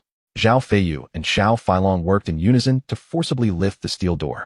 As they did so, the lights within flickered on, prompting Xiao Feilong to furrow his brow in apprehension and inquire, what is happening? Could the intelligence core have revived? It's merely a straightforward principle, Yichuan replied brusquely. When the intelligence core is dead, it is indeed dead. There is no revival whatsoever. How could that be? Xiao Feilong exclaimed loudly. I, Xiao Feilong, am a fearless man, undaunted by anything. Yichuan chuckled and shook his head, leading the group into the depths below. 20 meters underground lay a simple subterranean chamber, filled with treasures, gold, silver, and jewels that the intelligence core had plundered. Additionally, there were over 10 tons of violet gold, ranging from the size of a fist to that of a basketball, heaped in one corner. Wow, there is so much violet gold here. Doesn't this mean we've struck it rich? Xiao Feilong exclaimed excitedly. Yichuan nodded slightly, then waved his hand to gather all the treasures into his small world. However, he remained pensive, having keenly observed a slight fissure in the ground where the gold and jewels were piled, forming a square approximately 1 meter on each side. Brother, your eyesight is exceptional. None of us noticed that. Xiao Feilong exclaimed, giving Yichuan a thumbs up. Could there be another hidden world inside? Let us find out what the situation is, Yichuan replied, beginning to investigate how to open this section. Brother, look, there's another tiny crack here. Lu Yue whispered after a few minutes. It seems like some sort of hole. Yichuan nodded and immediately began searching among the gold and jewels. After nearly half an hour, he finally discovered a jade stone resembling a key. He positioned it at the identified spot and, with a gentle press, leveled it with the ground. A faint sound emerged, and indeed, a 1 meter square black hole appeared before them, revealing what seemed to be another layer underground. Chapter 642. Return to the Life Forbidden Zone. System compromise. Wow, it truly holds an unexpected secret. Xiao Feilong exclaimed in astonishment, gazing below. But it's pitch black down there. I can't see anything. Yichuan promptly tossed down a flare. The space appeared to be around 50 square meters. Over 2 meters high, furnished with shelves laden with small boxes. In light of the circumstances, Yichuan opted not to linger, directly collecting all the shelves into his small world before the group exited. Brother, what should we do about these skeletons? Xiao Feilong shouted, looking at the densely packed robotic skeletons on the ground. Certainly, let us take everything. These are all treasures of the Purple Financial Union. With a sweeping gesture, Yichuan gathered all the metallic frames. The group then followed Sea Turtle Island into the small world, as Yichuan plunged into the ocean, methodically replicating their previous entrance. They swiftly returned to the Life Forbidden Zone, and shortly thereafter, Yichuan also entered the small world. On the rack lay dozens of small boxes, each containing various elixirs labeled with names such as Youth Elixir, Healing Elixir, and countless others. Yichuan extracted a small box marked with the Moon Ascension Elixir and, somewhat astonished, inquired, System, could this be the elixir that aids my ascension to the moon? This is merely one of the materials required for your ascension. The system promptly replied. To achieve this, you will need 3 additional items. Goodness, why must it be so complicated? Yichuan expressed his impatience. You've already undergone an upgrade. Why not assist me directly with the ascension instead of complicating matters with unnecessary steps? The system fell silent in response. However, Yichuan noticed a pill labeled Spirit Nourishing Elixir among the others. It was contained in a small vial, filled with numerous tiny pellets, approximately 40 to 50 in total. The label provided a brief description, indicating that it enhances one's mental capacity. Consuming one each day would elevate the spirit to an extraordinary level unattainable by ordinary individuals. Yichuan chose not to discuss this with the system and decided to keep it for himself. He remained uncertain about the system's true intentions. Should it ever contemplate usurping his being, it would be wise to prepare accordingly. After distributing the remaining elixirs, Yichuan turned to the gold and jewels with a gleeful smile, declaring, This treasure trove is quite substantial. Each of us shall receive several trillion. Everything is worthwhile. The little dragon chimed, rubbing its hands together and chuckling. System, can you separate the purple gold from these robotic frames and the sunken ultimate worship? Yichuan inquired once more. Indeed, the purple gold within these robots can be extracted in mere minutes, but the ultimate worship will require at least 3 hours. The system promptly responded. Then let us begin. Yichuan decisively commanded. In that moment, the robotic frames began to tremble violently, their bodies slowly disassembling. Before long, approximately 5 to 6 tons of purple gold had been extracted. Yichuan instructed the system to divide it into 4 equal portions and gestured. You 4 shall each receive 1 ton of purple gold, along with your share of the gold and jewels. Once we return to Sea Turtle Island, please ensure these items are delivered back. Brother, are you truly giving us each a ton of such precious purple gold? The little dragon exclaimed in astonishment. Is it insufficient? Yichuan retorted with a hint of annoyance. No, it is far too much. The little dragon shook its head vigorously, nearly moved to tears. Brother, You are exceedingly generous. We often fail to assist as much as we should. I feel quite ashamed. Indeed. This purple gold is of immense value to anyone in the marine world. Even the island masters of the outer seas are oblivious to its nature. Liang Hongying inhaled deeply, her tone gravely serious as she remarked, "This is exceedingly precious to us. Spare me the theatrics. It's hardly a monumental affair." Yichuan retorted with a dismissive smirk. "After all, I have plenty of it. We are hardly lacking in purple gold." "Very well." Since Yichuan has said as much, expressing further gratitude would be rather ostentatious. The four of them promptly accepted the situation. At that moment, the system unexpectedly chimed in. "Congratulations to the host for the first successful kill of a machine-type forbidden terrestrial creature. Reward, lucky gift package. Would you like to open it?" "Ah, system, you've finally come around. If only you had done so earlier." Yichuan exclaimed with delight. "Open it. Opening successful. Congratulations, host. You have received 10 exclusive nutrient solutions for tentacled creatures, 1 internal elixir from a forbidden marine creature, 1 experience gift package, 5 resource gift packages, 5 Xuanwu shields, 1 Zhuke divine bullet, and 5 super laser waves." The system's voice followed. "By the way, I have the White Tiger divine cannon, Zhuke divine bullets, Xuanwu shields. But where's the Qinglong?" Yichuan inquired, his joy momentarily interrupted. "Did you consume it? Please, host, do not become greedy." The system seemed to express its discontent, responding with indignation. "What's the big deal?" Yichuan scoffed, waving his hand dismissively. With that, the group departed the small world and returned to Turtle Island. "You four may proceed to deliver the items back to the family," he instructed. The four nodded vigorously and promptly began operating their super tablet. Meanwhile, Yichuan retrieved a treasure map for further examination. The route indicated on the map overlapped with the recently discovered treasure site. With an estimated 5 days of travel, they would reach their destination. Now, they merely awaited the retrieval of all the purple gold from the sunken ultimate battleship before setting out. Lu Yue had already contacted her family, who were in a meeting, for now, with her presence. A single treasure hunt could yield profits equivalent to several years for the family. Their thoughts were already leaning towards expansion. The clan leader, smiling broadly, turned to Lu Yue and asked, "Wei Wei, is there anything the family can assist you with?" "Not at all. We have found a treasure site and have just secured the treasure. We plan to transport it back to the family," Lu Yue replied promptly. "So soon?" The room fell silent, everyone stunned. They could scarcely believe it.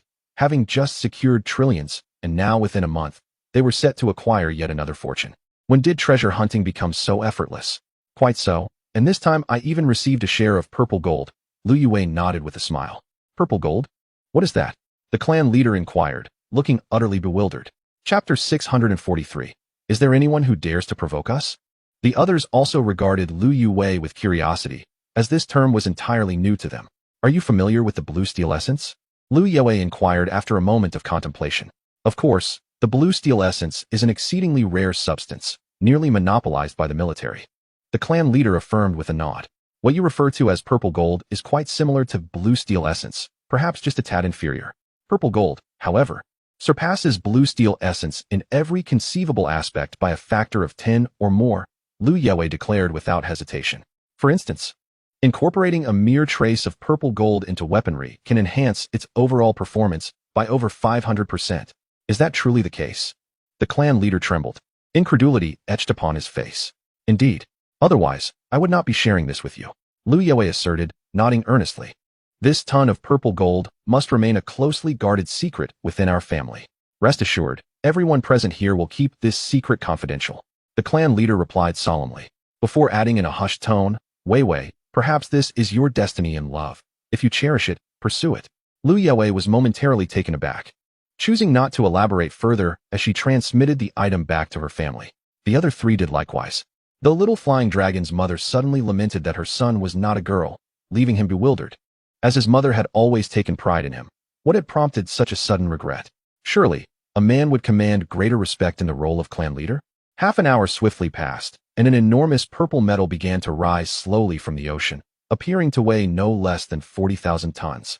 This was the purple gold, separated from the ultimate battleship, and it was directly sent into the small world by Yichuan. Yet, Yichuan found himself somewhat perplexed and could not help but ask, "System, did you not mention that the yield of resources in the oceanic realm is minimal? Even the purple gold transported to Sky City annually amounts to merely 50 pounds. Why, then, does this location yield such vast quantities?" This spatial dimension is inherently rich in purple gold, the system promptly explained. Moreover, as it is a hidden space, the forces of Sky City remain oblivious to it. Otherwise, the sudden influx of tens of thousands of tons of purple gold would undoubtedly lead to rampant inflation. It indeed seemed plausible, for purple gold had always been exceedingly rare. Irrespective of circumstances, such large-scale production appeared improbable. It could only be surmised that he had stumbled upon an extraordinary fortune. With this realization, Yichuan felt a sense of relief wash over him. Henceforth, all munitions would be infused with purple gold. He had an abundance at his disposal, so there was no fear of scarcity. Having provided Little Poison with a bottle of specialized nutrient liquid for tentacled creatures, Yichuan circumnavigated the island. The island had now developed into a fully fledged ecosystem, almost entirely self-sufficient. It could sustain life for a decade or more without external assistance. Since the miraculous tree ceased to grow, the system had also discontinued the provision of its exclusive nutrient liquid for the wondrous tree. Standing beside the wondrous tree, Yichuan could not help but let out a soft sigh. Gently caressing the tree, he murmured, "Oh, marvelous tree, what is your true nature? You seem to have halted your growth abruptly, and aside from occasionally bearing crimson fruits, you possess little else of enchantment. Why, then, do you bear the name Wondrous Tree?" No response was forthcoming. The tree did not even sway in response to Yichuan's inquiries. Shaking his head slightly, he decided to disregard the tree's peculiarities and turned to survey his surroundings before departing. The Turtle Island began to swiftly navigate towards the treasure site. With everyone engaged in their respective tasks, the couple, Saturday and his wife, busied themselves with gardening and cooking, while also venturing into the miniature world to repair Mechagodzilla. However, as per Friday's assessment, a complete repair would likely take another month or two. After 3 full days had elapsed, with only 5,000 nautical miles remaining to the treasure site, the 3 little ones who had been keeping watch returned. They conveyed to Yichuan that, surprisingly, several formidable warships were hastily approaching from over 3,000 nautical miles away, seemingly in pursuit of treasure. Yichuan recognized the familiar insignia on their flags. It reminded him of the emblem he had seen on submarines when he had acquired several hundred pounds of purple gold. He couldn't help but shake his head in realization.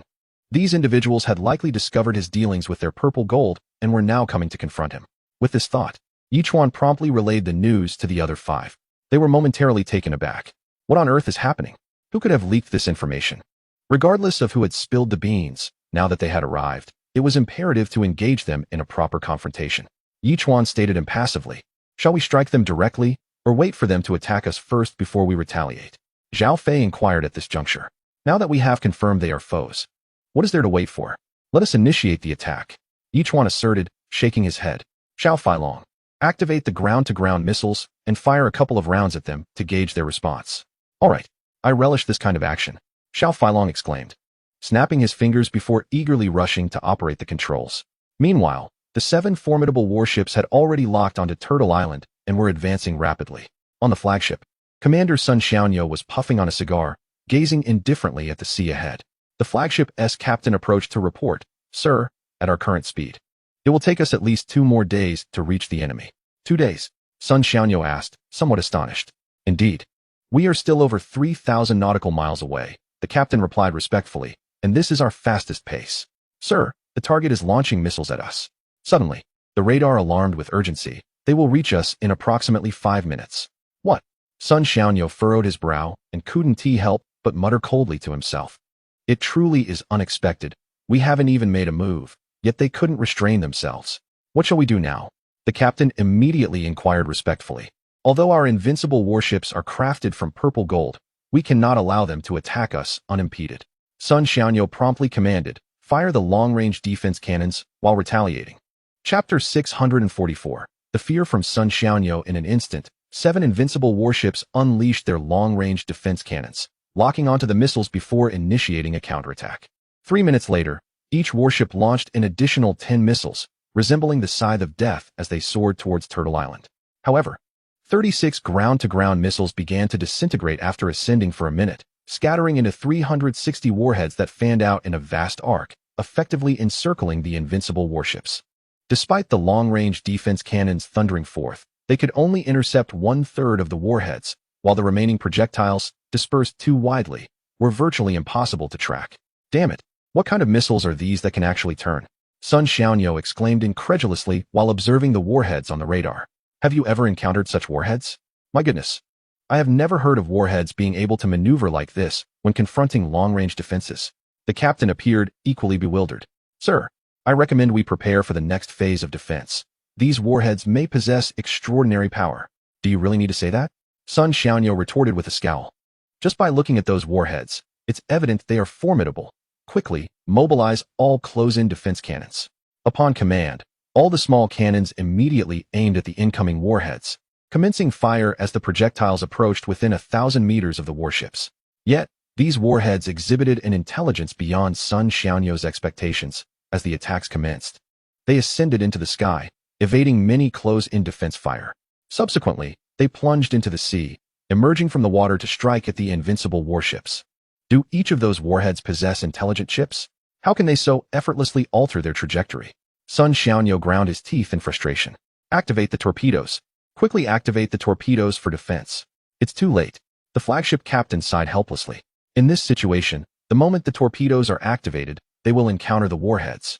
The explosion's force might even rebound onto the hull. Only a fool would make such a decision. Damn it. Sun Xiaoyo's expression darkened as he shouted, "Prepare for impact." Boom. Just as Sun Xiaoyo's command echoed, at least 10 warheads struck beneath the flagship, instantly creating small black holes that began to distort. The 1,000-meter-long hull of the warship was contorted by the force of the impacts. Then, a terrifying explosion erupted, and the entire invincible warship began to shake violently, tilting to one side, leaving everyone in utter shock. Fortunately, at the last moment, it stabilized, preventing the warship from capsizing completely. What is happening? Sensing the gradually stabilizing invincible battleship, Sun Xiaoyo could not help but breathe a sigh of relief. This missile, which appeared to be immensely powerful, surprisingly inflicted no damage upon our vessel. Commander, are you not hearing the alarm from the detection instruments? The flagship captain, filled with a desire to eliminate Sun Xiaoyo, lamented the fact that due to his relationship as the island lord's uncle, he was made the chief commander, only to find that this fool knew nothing and nearly led everyone to their doom. At that moment, upon hearing the flagship captain's words, Sun Xiaoyo, still oblivious, asked, "Right. What is that alarm about?" The ship's hull had been blasted with 5 or 6 enormous openings, each 2 meters square, and a torrent of seawater was surging into the vessel. It was estimated that in less than an hour, our battleship would sink. The flagship captain grimly stated, "Commander, you must tell us what we should do now." What? Sun Xiaoyo's body trembled, and he rushed forward to seize the flagship captain by the collar, his eyes turning bloodshot. How could this happen? What is going on? Wasn't the hull stabilized just moments ago? You are deceiving me, aren't you? Slap. Given the gravity of the situation, the flagship captain no longer afforded Sun Xiaoyo any leniency, forcefully swatting his hand away while scowling. "Sun Xiaoyo, you are the commander. Why are you asking me?" "Who should I ask then?" "You." Sun Xiaoyo glared at the flagship captain through gritted teeth. "Are you planning to rebel? Do you believe I won't inform my brother-in-law and have you eliminated?" "Sun Xiaoyo, your focus should no longer be on how to defeat the enemy, but rather on how to lead us back safely. After all, given the formidable weaponry they possess, we may not be their match," the flagship captain decisively declared. "Are you seriously contemplating infighting at this juncture? We have launched missiles from each battleship. With that many missiles, do you really think we cannot defeat the enemy?" Sun Xiaoyo retorted angrily, "Commander, all the missiles we just launched inflicted no damage on the enemy."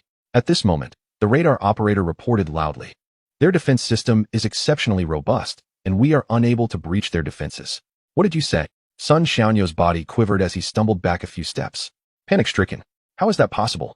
70 missiles. How could they not inflict any harm? What kind of entity are we dealing with? What have we gotten ourselves into?" "You are mistaken. They provoked us first by seizing our purple gold. We have come to reclaim it and annihilate them."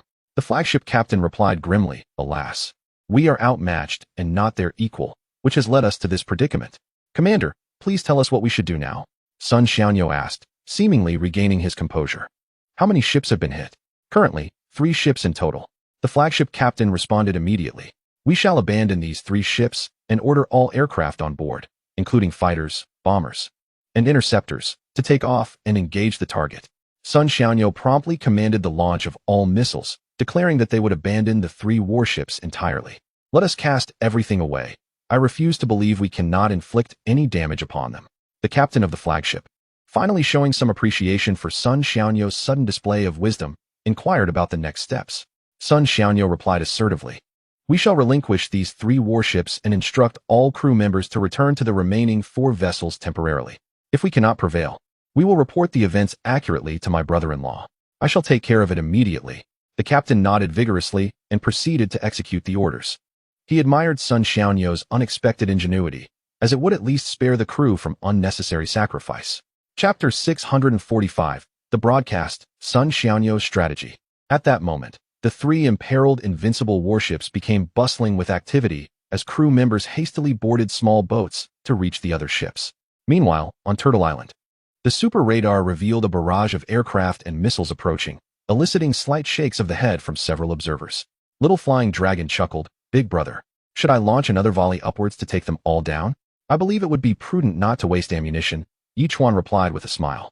"Wait for my grand move. I shall teach them a lesson." "All right." Little Flying Dragon nodded enthusiastically upon hearing this. Blueberry Jam, upon hearing the conversation, promptly initiated a live broadcast. As viewers flooded into the stream, her sweet voice and charming appearance captivated the audience. "Hello, everyone. I am Blueberry Jam." With just this simple greeting, millions in the live chat were utterly enchanted. "Oh my heavens, the goddess is live again. Seeing her makes my heart melt. Did she skip the beauty filter? She looks so natural, and her skin seems to have improved significantly. She appears even more refined."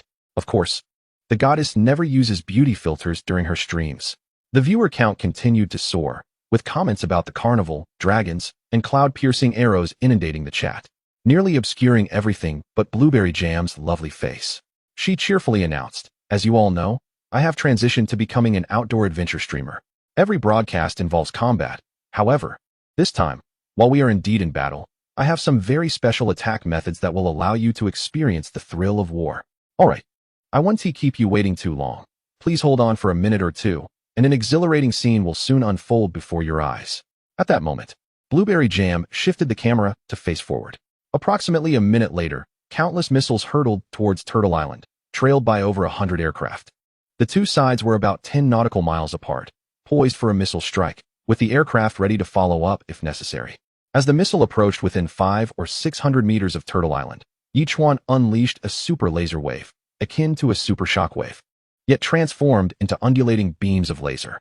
In that instant, it erupted forth with tremendous force, rendering the missiles utterly defenseless as they were obliterated in an explosive display.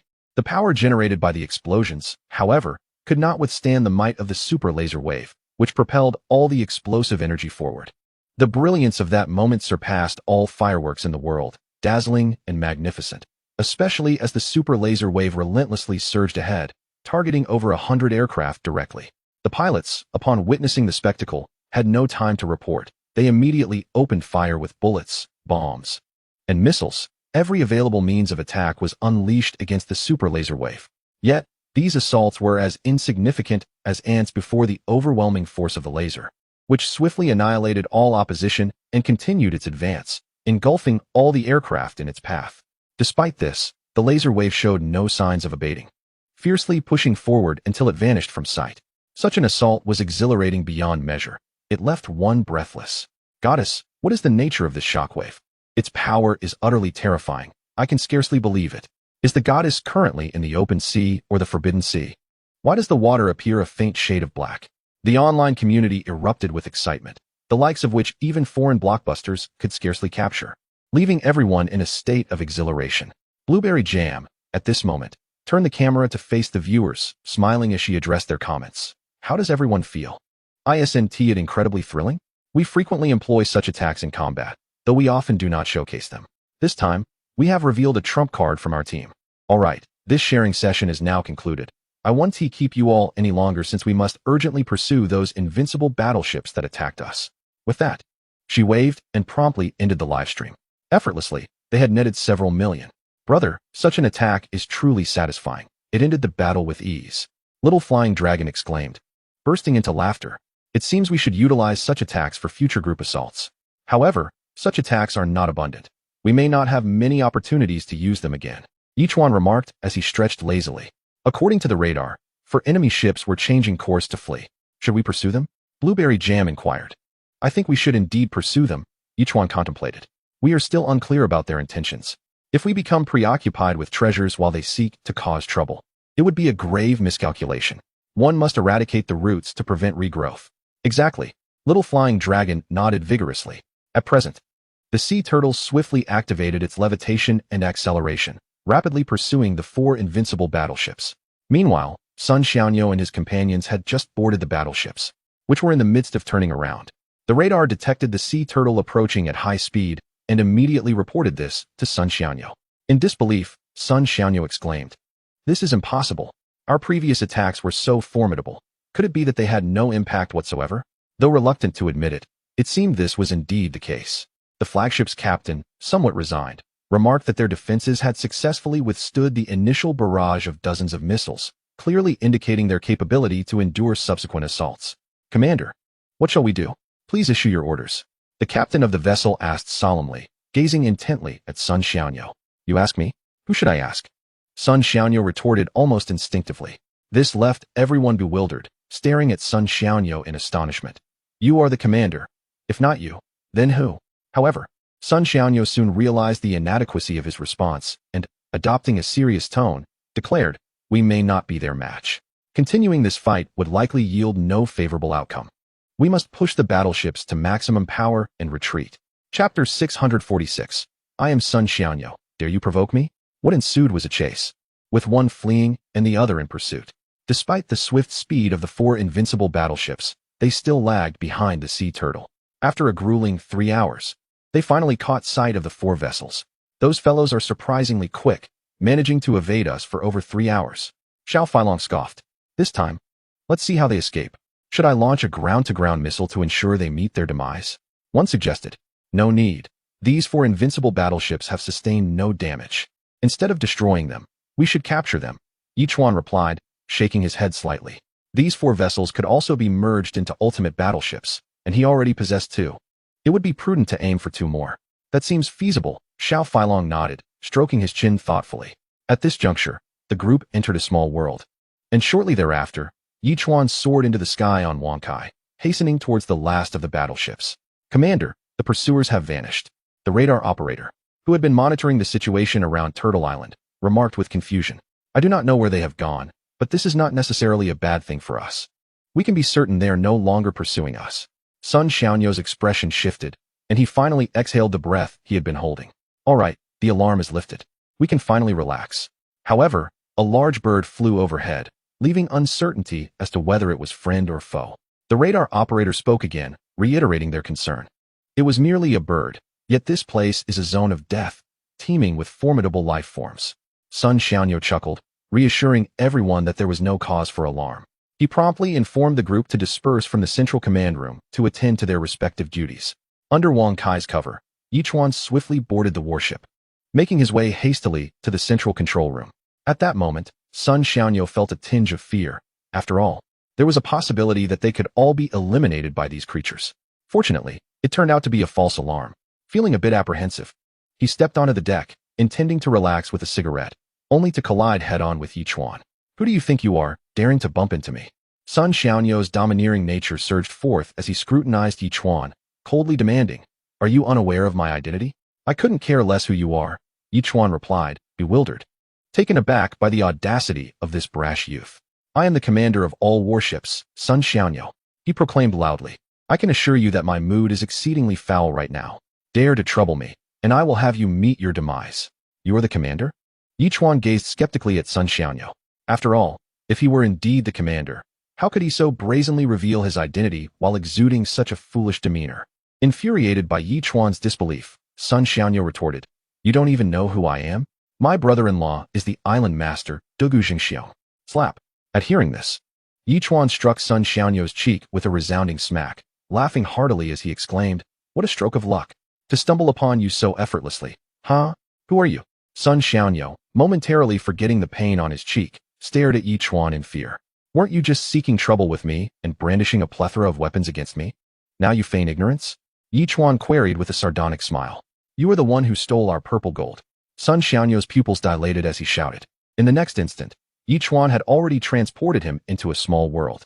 The little flying dragon immediately delivered a few slaps to Sun Xiaoyo, teasingly saying, "Buddy, you are mistaken. We borrowed it, not stole it. You need to grasp this distinction. What do you intend to do?" Sun Xiaoyo glared coldly at the group, asserting, "My brother-in-law is Dugu Jingxiong, a prominent figure within this zone of death, with connections to the Sky City.